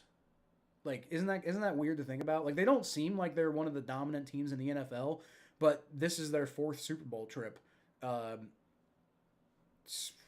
Since I started really paying attention to football, honestly. Which I want to say about 2003, maybe 2002. I don't know. 2003, I think, was the year that I really started paying attention to football because that's when the Bengals hired Marvin Lewis and they drafted Carson Palmer. My dad made a really big deal about it. And, like, I went to the games with my dad before that, but I was a little kid. I didn't really know a whole lot about football. Patrick Mahomes keeps it himself on that play, and he slides, picks up about 8 yards. But, yeah, like, my dad would take me to the games, and I liked going to the games with my dad and stuff, but I didn't really care that much about football back then. I liked the uniforms, and I liked the Bengals, and I liked hanging out with my dad and stuff. But 2003, when they hired Marvin Lewis, and my dad made it sound like they were about to really turn the corner, and it was like this wow, the Bengals might actually mean something now. That's around the time I started paying attention, like for real, like really getting into it.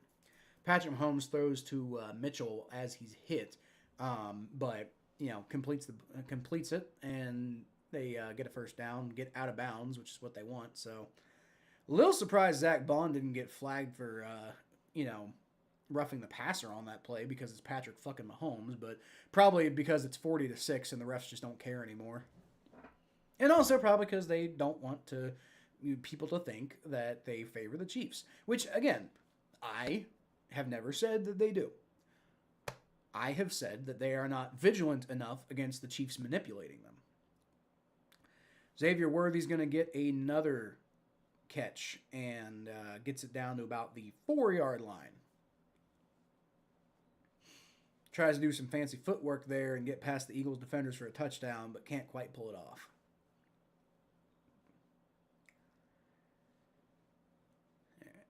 Are the Eagles going to let the Chiefs get some more points? Again, not that it really matters because there's 3:48 left to go in the game, and I mean,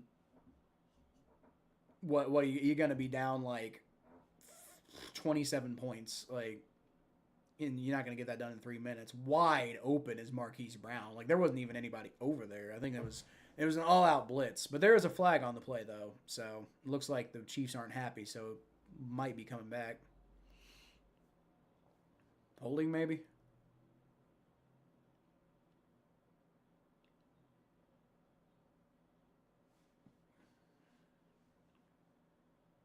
Pass interference. Okay. Interesting.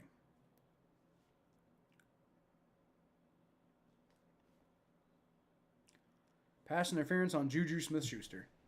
That is quite hilarious. You know why? Because fuck that guy. Yeah, that's definitely, yeah. Blankenship probably could have had a chance to block Marquise Brown there, but Juju Smith-Schuster picked him. And I don't know about pass interference, but definitely, an illegal block.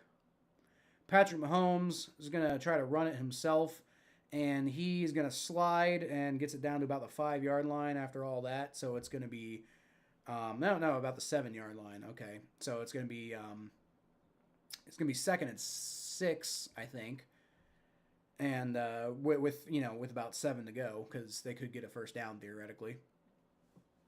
Can the Eagles stop them from scoring? That would be cool. I doubt it though because it's obviously clearly 4-down territory. Although then again, I don't know. Like, do you just like? I don't know. I don't think like if you just like give up at this point, like how anybody could respect you as a coach or as a quarterback or whatever. Mahomes throws, it's caught. I think he was out of bounds, but they're saying he caught it. So I think DeAndre Hopkins got a touchdown there. I don't know. Let's see. I thought he didn't secure that until he was out of bounds, but let's see the replay here. Hopkins catches it. Yeah, he might have caught that. It's kind of boom boom. Oh, okay, the knee comes down. Yep, that's a catch. Okay, all right. Touchdown, Chiefs. And they're gonna go for 2 here. Because again, why the fuck not at this point? 40-12. Mahomes, shotgun formation. He's got Kareem Hunt to his right. Takes a shotgun snap. He's gonna roll back. Looking around, got a lot of pressure. He's gonna throw, and that's caught by Watson for the extra point, but there's a flag.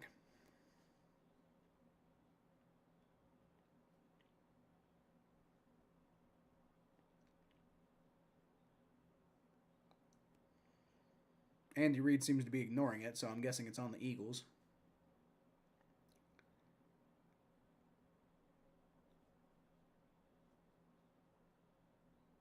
Yeah, illegal hands to the face on the defense. So, all right, that is a 2-point conversion, and the Chiefs make it a slightly more respectable 40-14, but every single point has been garbage time. I did not realize Nick Sirianni's first job was with the first NFL job was with the Chiefs. Interesting. From 2009 to 2012. Interesting time to be a Chiefs fan back then.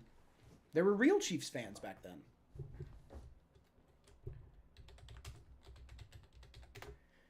It took the most insane man in the NFL to beat the Chiefs in the Super Bowl, but well, that and the GOAT, Tom Brady beat the Chiefs, but now that Tom Brady's not here, apparently Nick Sirianni's the one who it takes.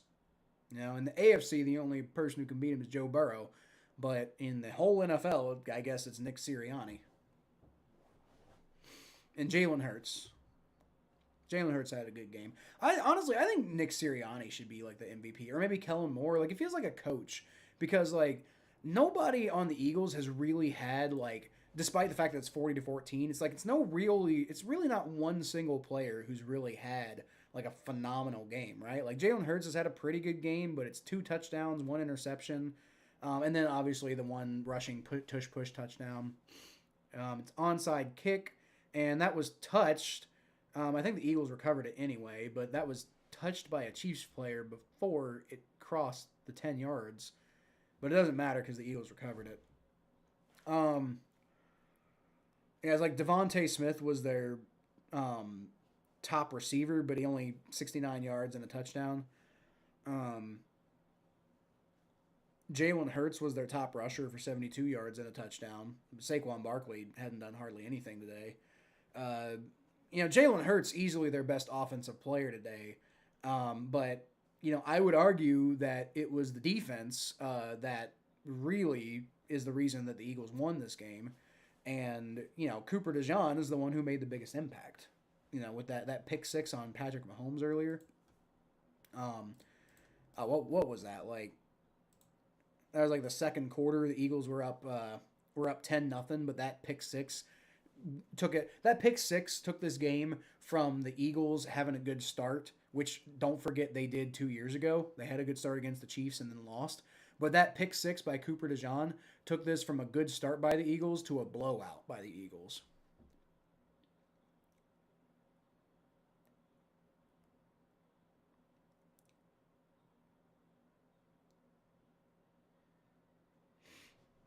.252 left, and they're already dumping Gatorade on Nick Sirianni. Honestly, I'm surprised it's they're just now doing that.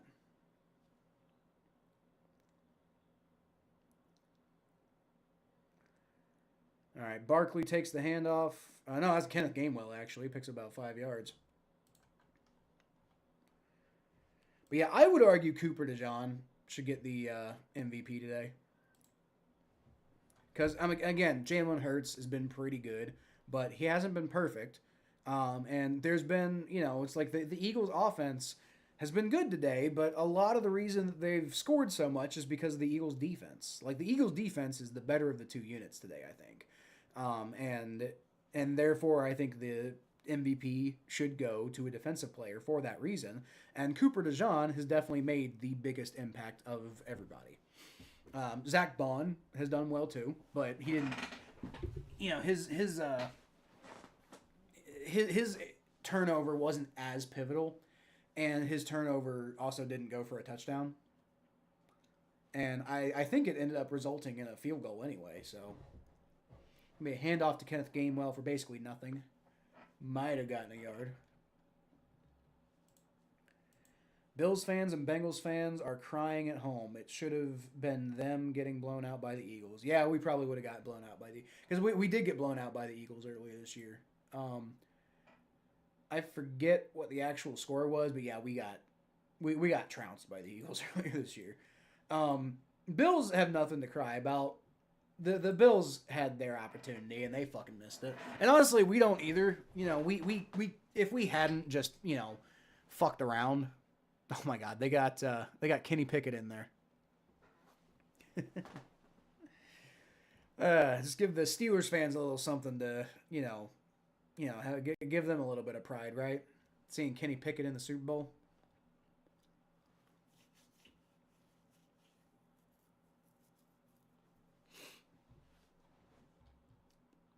At 1:59 left to go. We're at the 2-minute warning of the fourth quarter.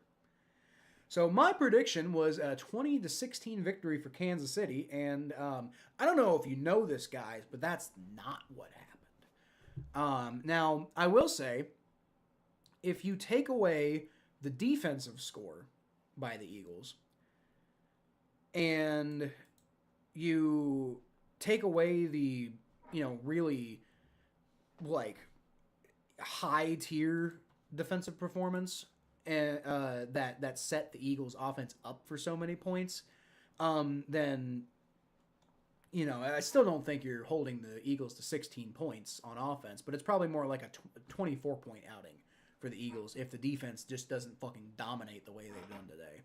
I thought they were going to hold the Chiefs back, but not like this.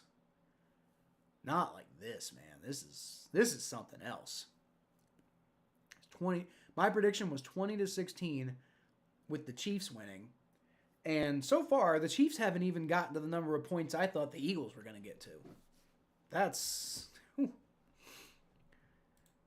It's DeJean, or pronounced like it. It's DeJean? I keep hearing DeJean. I used to think it was DeJean. So you're saying it's DeJean. I used to think it was DeJean, but I hear a lot of people say DeJean.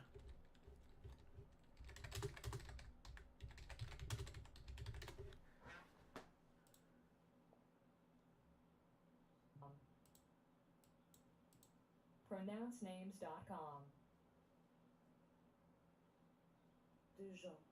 DeJean.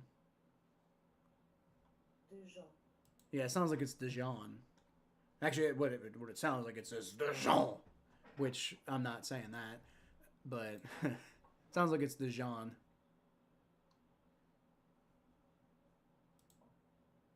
Or in French, DeJean. I guess it's DeJean, but no. Is Cooper DeJean French?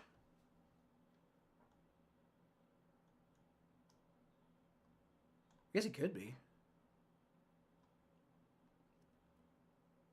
Cooper DeJean. Okay, according to this, it's Cooper DeJean. Cooper DeJean. Okay, everybody says it's DeJean. So yeah, it sounds like I'm right. It's DeJean, not DeJean. It's DeJean. Sounds like. Eagles win. Yeah, they won. Like I said, I think the Eagles basically won when Cooper DeJean got that pick six. I think that was the moment that the Eagles won, way before Dijon Mustard. Yeah, that's what I've heard people saying, but it sounds like I'm right. It's DeJean.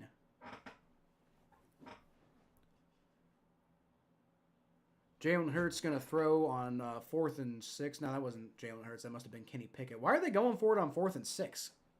The hell? I'm really confused by that.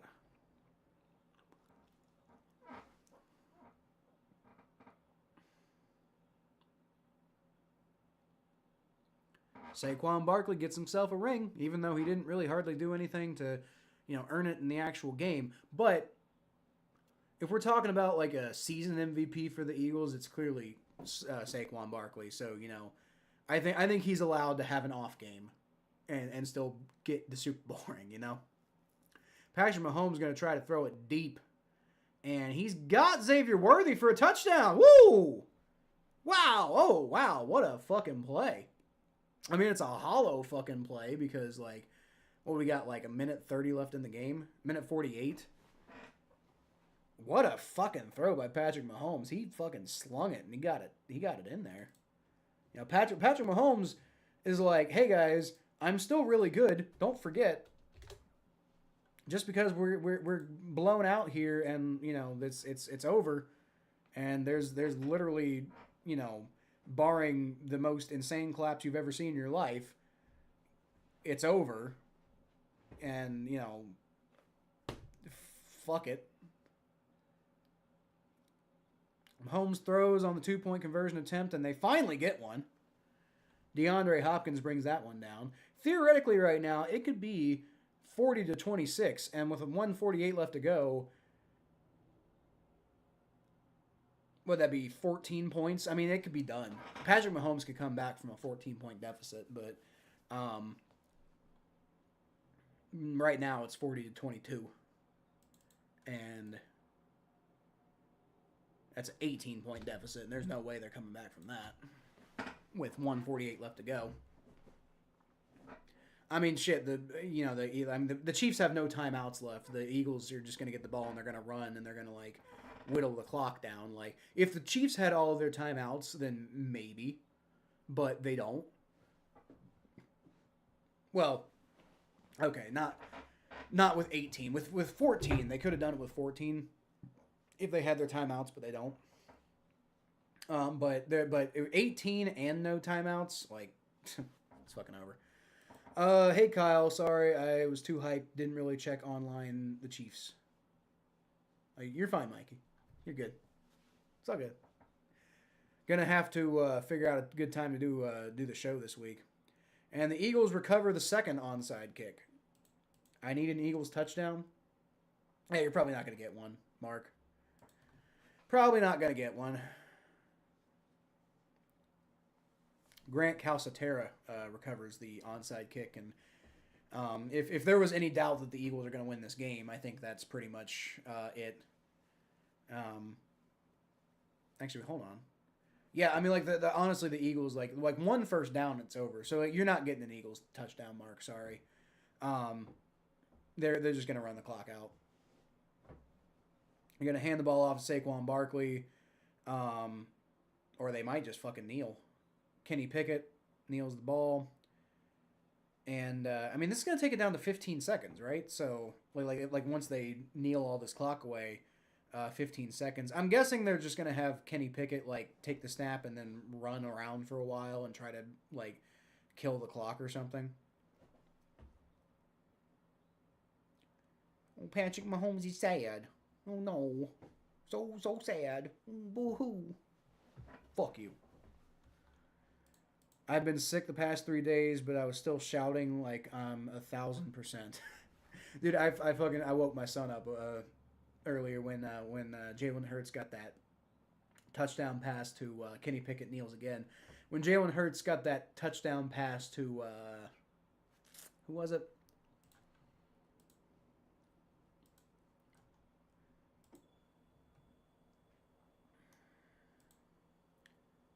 Devontae Smith, a 46-yard touchdown pass to Devontae Smith to make it 34-0. It kind of took me off guard because I thought they were going to start like kind of winding down on the gas pedal at that point. And at that point that sealed it. Like it was over at that point. And I was like, holy shit! And then like my son came in the room and yelled at me. And then I yelled back at him.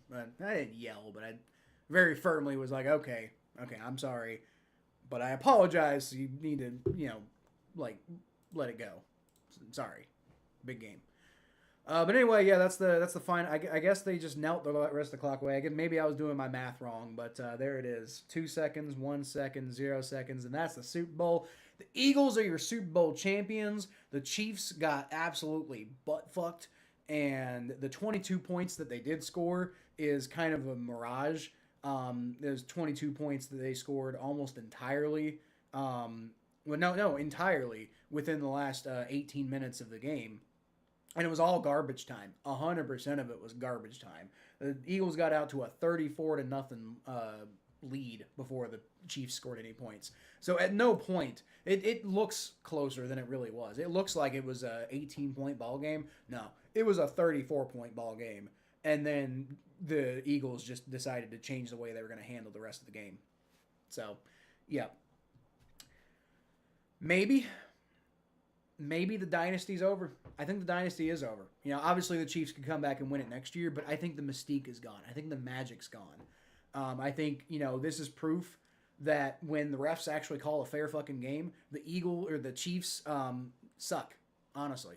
When the refs at the very least are wise to the Chiefs' antics, they're just another fucking football team, you know. And I think this was proof of that. The Eagles are, you know, the Eagles absolutely deserve every single bit of this. They're a damn good football team who's, you know, had some trials this year, but in general they've been a fucking high tier football game this year, a high caliber football team this year. And the Chiefs, like, I mean, yeah, they won a bunch of games, but like a lot of those victories felt so hollow, and a lot of it felt like, you know, they were just winning because of like a lot of these bullshit calls that happen at the end of games. Um, so I'm not saying obviously, you know, if you beat all the other teams in the AFC, then you make it to the Super Bowl and you deserve to be in it because of that. But it's just like, yeah, I don't know. I don't know. I think the Chiefs dynasty's dead though. I think we're gonna start heading into a new period where more teams in the AFC are gonna start being competitive, and I'm hoping the Bengals can make it happen on their end. But even if they don't, I think the AFC is going to be more competitive going forward. I think the mystique of the Chiefs is over, and it's not to say that Patrick Mahomes won't win another Super Bowl at some point. It's not to say that they couldn't build another dynasty in the future like Tom Brady did, but I do think that this one's over. I think this cycle is finally done. I wish it didn't have to end with the Chiefs going to another Super Bowl, but I think this is the you know, killing the demon. This is the stake through the vampire's heart. It's over. Yeah, it's over. The refs couldn't save them today. They didn't even try. The refs called a very good game today. And again, as I've said, the refs, I don't think the refs were trying to win games for the Chiefs. I think the Chiefs know how to manipulate the refs, and they've basically been playing football that way, which is a bullshit way to play football, and I have no respect for it. But it's the way that they've been winning, and it's just like at some point you got to stop them. And here the Eagles have stopped them, and I think the mystique is gone.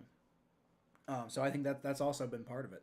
3-peats no more. Thank fucking God. I didn't want to hear about that all off season.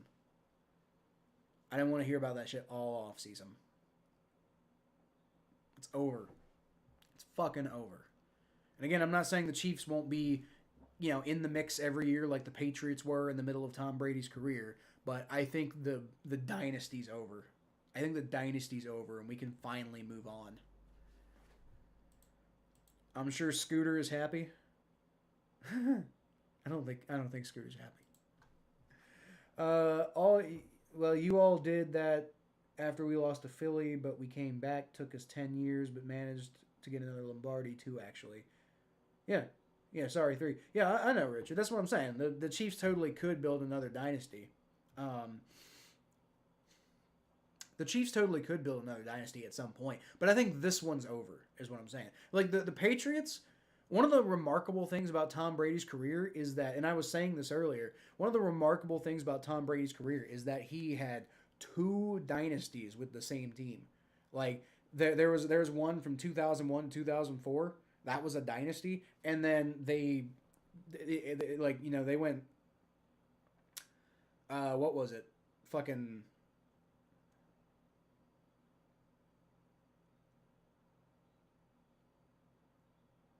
13 or 14 years without winning another Super Bowl, and then they won another one late in his career, and then they won like 3 late in his career, and they had another dynasty. So yeah, like, you know, that's part of the remarkable thing about Tom Brady's career is the fact that like he basically had an entire career's worth of in between of like, you know, high level play but not getting the job done in between 2 different dynasties that he built with the same team, and then went on to win a Super Bowl with another team that has generally been snake bitten throughout their history. So yeah, you know, like Patrick Mahomes could do that with the Chiefs, and I don't look forward to that potentially happening one day. But I do think the dynasty now is dead. I think it's over. I think next year you're going to see a new team in the AFC in the Super Bowl, and I hope it's the Bengals, but I don't think it'll be the Chiefs again.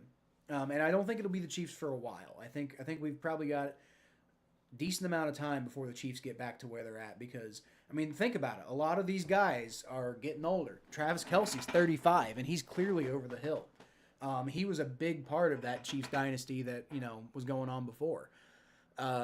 Chris Jones getting older, and he got carted off in the Super Bowl. There's and they have in some cases they've been replacing a lot of their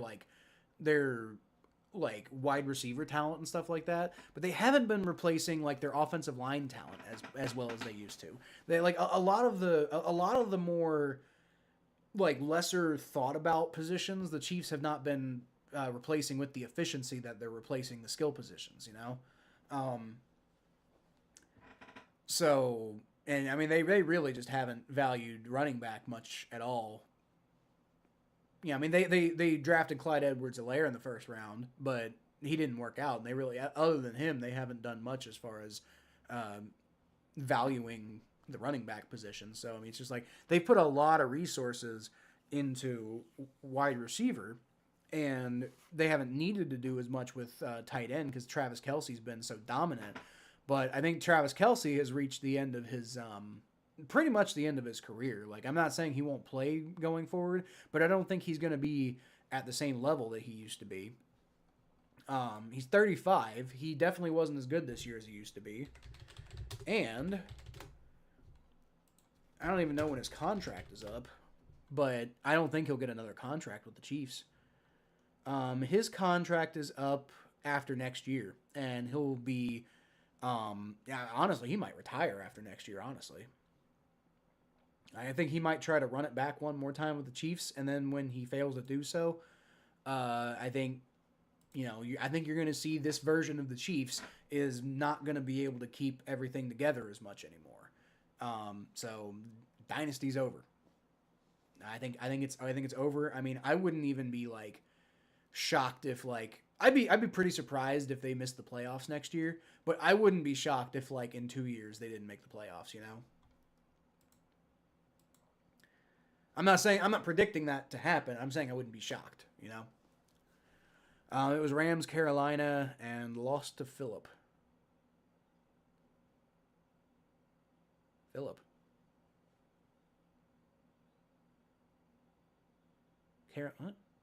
are you talking about, Richard?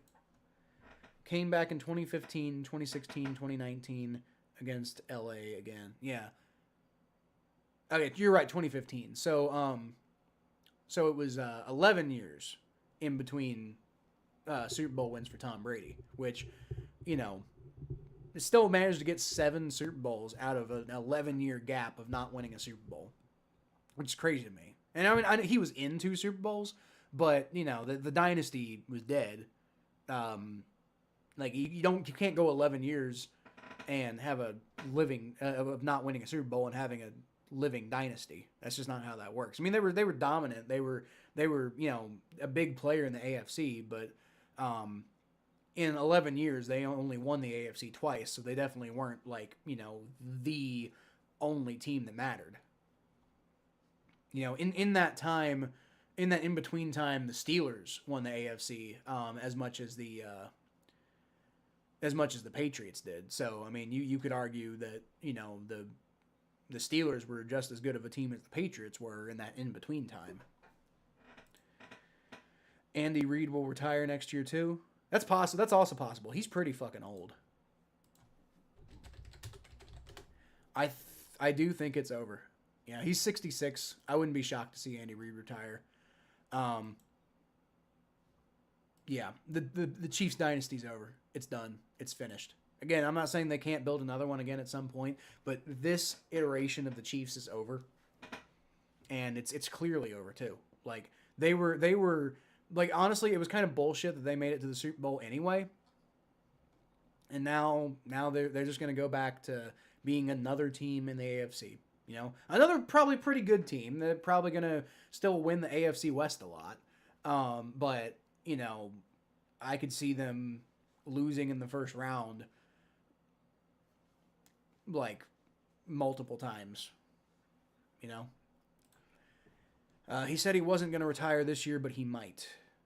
Yeah, I doubt he'll retire this upcoming year. But he's got to be thinking about it here soon. This was the greatest day of my life. That's depressing. Why is this the greatest day of your life? Yeah, that was a great Super. I enjoyed watching that Super Bowl. But I mean, even though we lost, I had more fun when we were in the Super Bowl personally. Sorry, won the Super Bowl 01, missed playoffs 02, won in 03, beat Philly in 05, lost to Indy in 06, 07. We don't talk about that. Yeah, I was rooting for y'all in 07. I wanted y'all to get that undefeated record. Lost a few until 2011 to the Giants. Yeah. Yeah, it was like I said, it was an 11-year gap. Now you guys went to the Super Bowl. You were still a big player in the AFC, but like it was an 11-year gap of actually winning the Super Bowl. That Patriots dynasty was dead for 11 years, and then you built a new one. Like that's why I say Tom Brady, is clearly the GOAT, because he built two dynasties with the same team 11 years apart, and then went on to win another Super Bowl with another team and actually take them to two Super Bowls, and then they lost one of them. But took another team to two Super Bowls. Like, I mean, that's absolutely phenomenally insane. I mean, the total number of Super Bowls that man went to was was it 11 Super Bowls? Like he like the 7 that he won, and then he lost 3 with the Patriots. So that's 10, and then he lost 1 with the Buccaneers. So yeah, the man went to 11 fucking Super Bowls. Just absolutely unreal. Then we played Philly and lost that time, then won against the Seahawks, stomped the Seahawks. That's who I was forgetting. Which is crazy because that was a legendary game, but I was forgetting about the Seahawks. Stomped the Heat of the Falcons and LA once again. Well, LA once. The first time you beat St. Louis. That's a little different. 2017 was a magical year. Philly was just magical. Well, I don't know what the hell happened in 2017. By all intents and purposes, the Patriots should have won that Super Bowl. The fact that they didn't was kind of crazy, but yep. Thank God for the fucking Eagles, dude. And we're about to see. I guess Jalen Hurts must have won MVP because he's there with the Super Bowl trophy.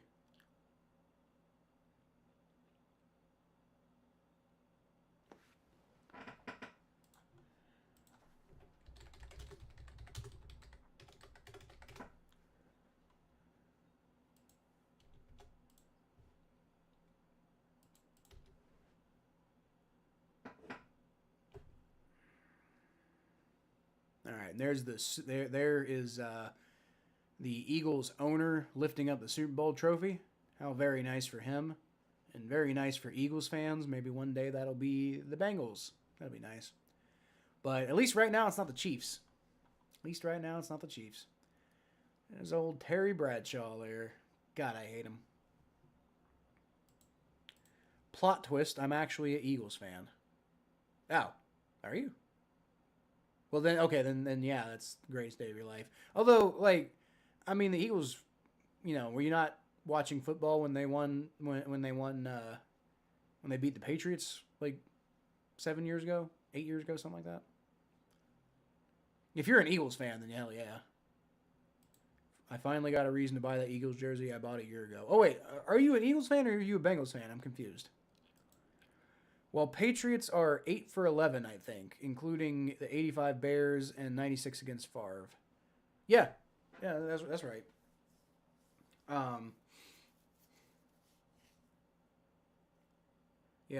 Tony Eason, quarterback in the 85 Super Bowl, I think, and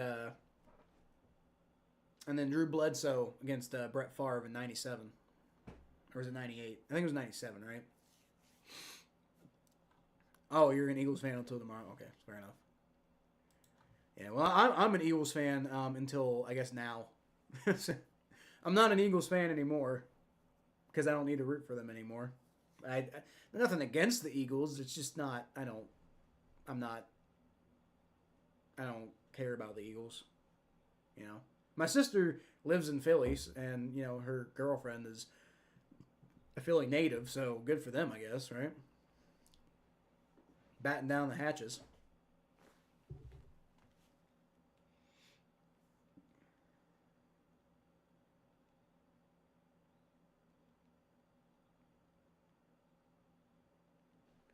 My sister texted me and she said there seems to be a flaw in the Chiefs' strategy. They already killed God, but he's the only thing that could get them a win now. It's funny. My sister doesn't even like football. But again, her, girlfriend's Eagles fan, so I don't even think her girlfriend really likes football that much, though. I think it's just, it's like if the Bengals are in the Super Bowl, Laura's going to watch the Super Bowl. My sister, her name's Laura. But it's like, if the Eagles, or if the Bengals are in the Super Bowl, Laura's going to watch the Super Bowl. I'm guessing that's probably what it's like for Kelly, too. All right, interviewing Jalen Hurts. Have we found out who the Super Bowl MVP is yet?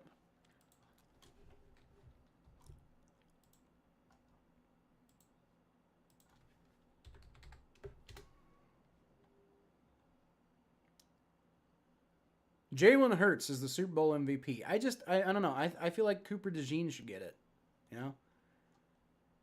Like, I mean, like, Jalen Hurts did well, but, like, I also feel like Jalen Hurts didn't have the most amazing game, and, like, he had a pretty good game, but he also got a lot of help from his defense. I don't know. He did pretty good. He was definitely the best offensive player. But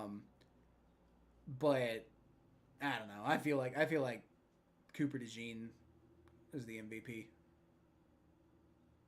I don't know. Whatever. Not a big deal. I'm fine with Jalen Hurts. He's definitely the best guy on offense, but I just feel like the Eagles' defense is the one that won the Super Bowl. They say defense, isn't as important as it used to be, but this is clearly wrong. Bengals missed the playoffs this year with, an all-time performance by Joe Burrow and Jamar Chase and Trey Hendrickson, et cetera, et cetera. And yet the Bengals missed the playoffs because they had a absolutely, like, shit defense. And then the Eagles win the Super Bowl because of defense. I mean, I'm not saying their offense wasn't really good too, and then didn't lead to a lot of good things this year.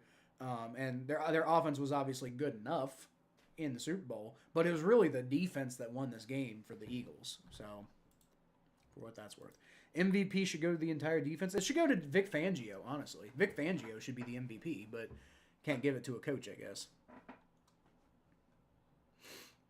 I still argue Burrow shouldn't have won Comeback Player of the Year. Why? What? Why? He went out for the whole season and came back to have like the best, like pretty much the best quarterback season in the NFL. It's not his fault that they missed the playoffs.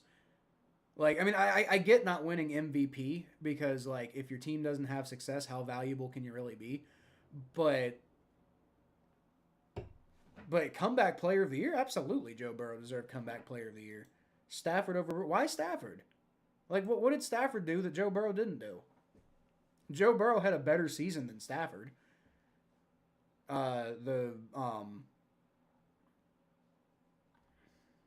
Yeah, I disagree with that entirely.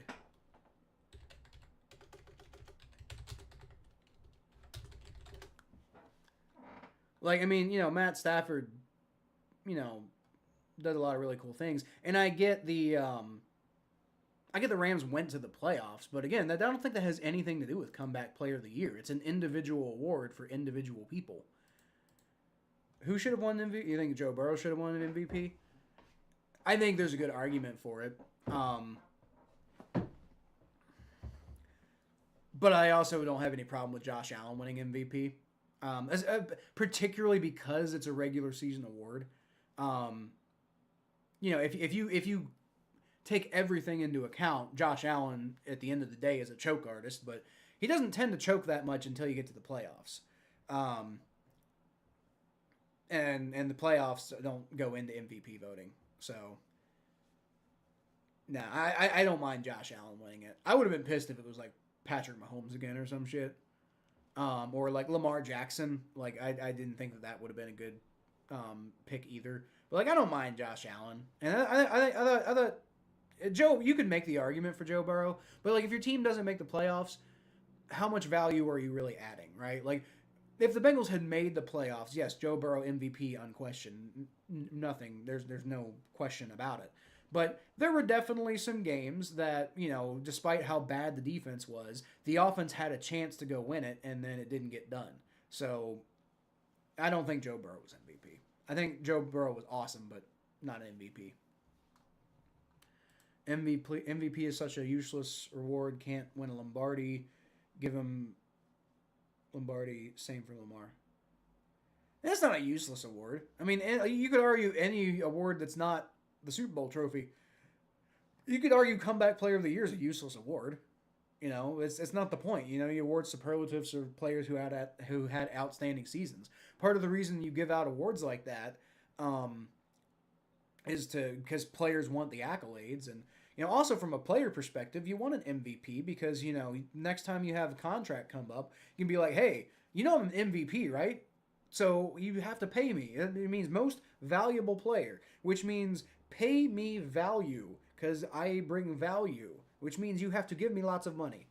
So I don't think it's a useless award. I think any award is useless if you want to look at it that way. Like Offensive Player of the Year is useless. From that, it's just as useless as MVP. Defensive Player of the Year is just as useless as MVP. Maybe slightly less because no defensive player at this point in history is ever going to win MVP because people are stupid. But yeah, I don't think MVP's any more useless than any other like individual player award is. Definitely not as useless as the Pro Bowl. MVP is a popularity contest. That's also true. MVP is a bit of a popularity contest. That's part of why, you can make the argument that maybe Joe Burrow deserved it. Or maybe there was, maybe there were reasons why Joe Burrow didn't get it and Josh Allen did, is because right now Josh Allen's more popular because, people when you're not having a lot of success like the Bengals are having, I think a lot of people have forgotten about Joe Burrow right now because, even though he's got some highlights out there, they didn't have the success really this year, and last year he went out for the season. And the team didn't have success, so I think everybody's just kind of forgotten about Joe Burrow, which is, maybe a advantageous position for us because if everybody's forgotten about Joe Burrow, then once we get our shit together, they'll be reminded about Joe Burrow.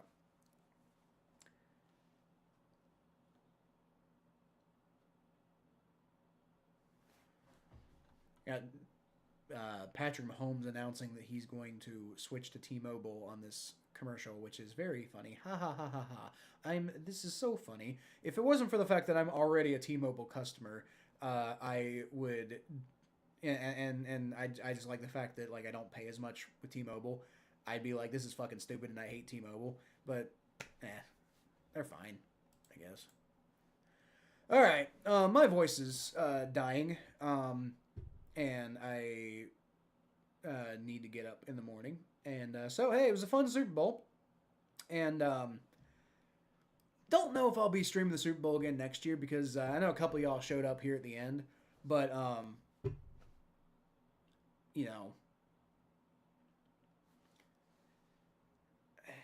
I don't know. I mean, maybe if I get to the point where I've got a channel that's really going strong and everything like that, maybe the Super Bowl would be an opportunity to increase reach and stuff like that. But I don't know.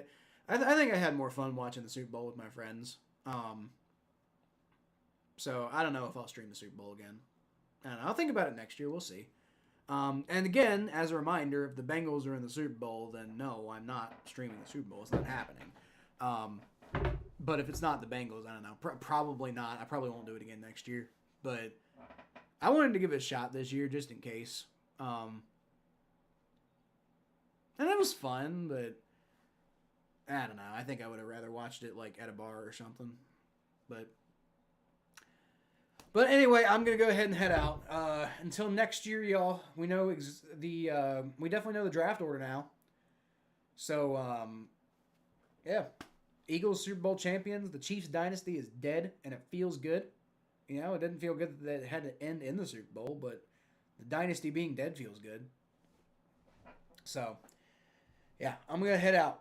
I'll leave y'all, as always,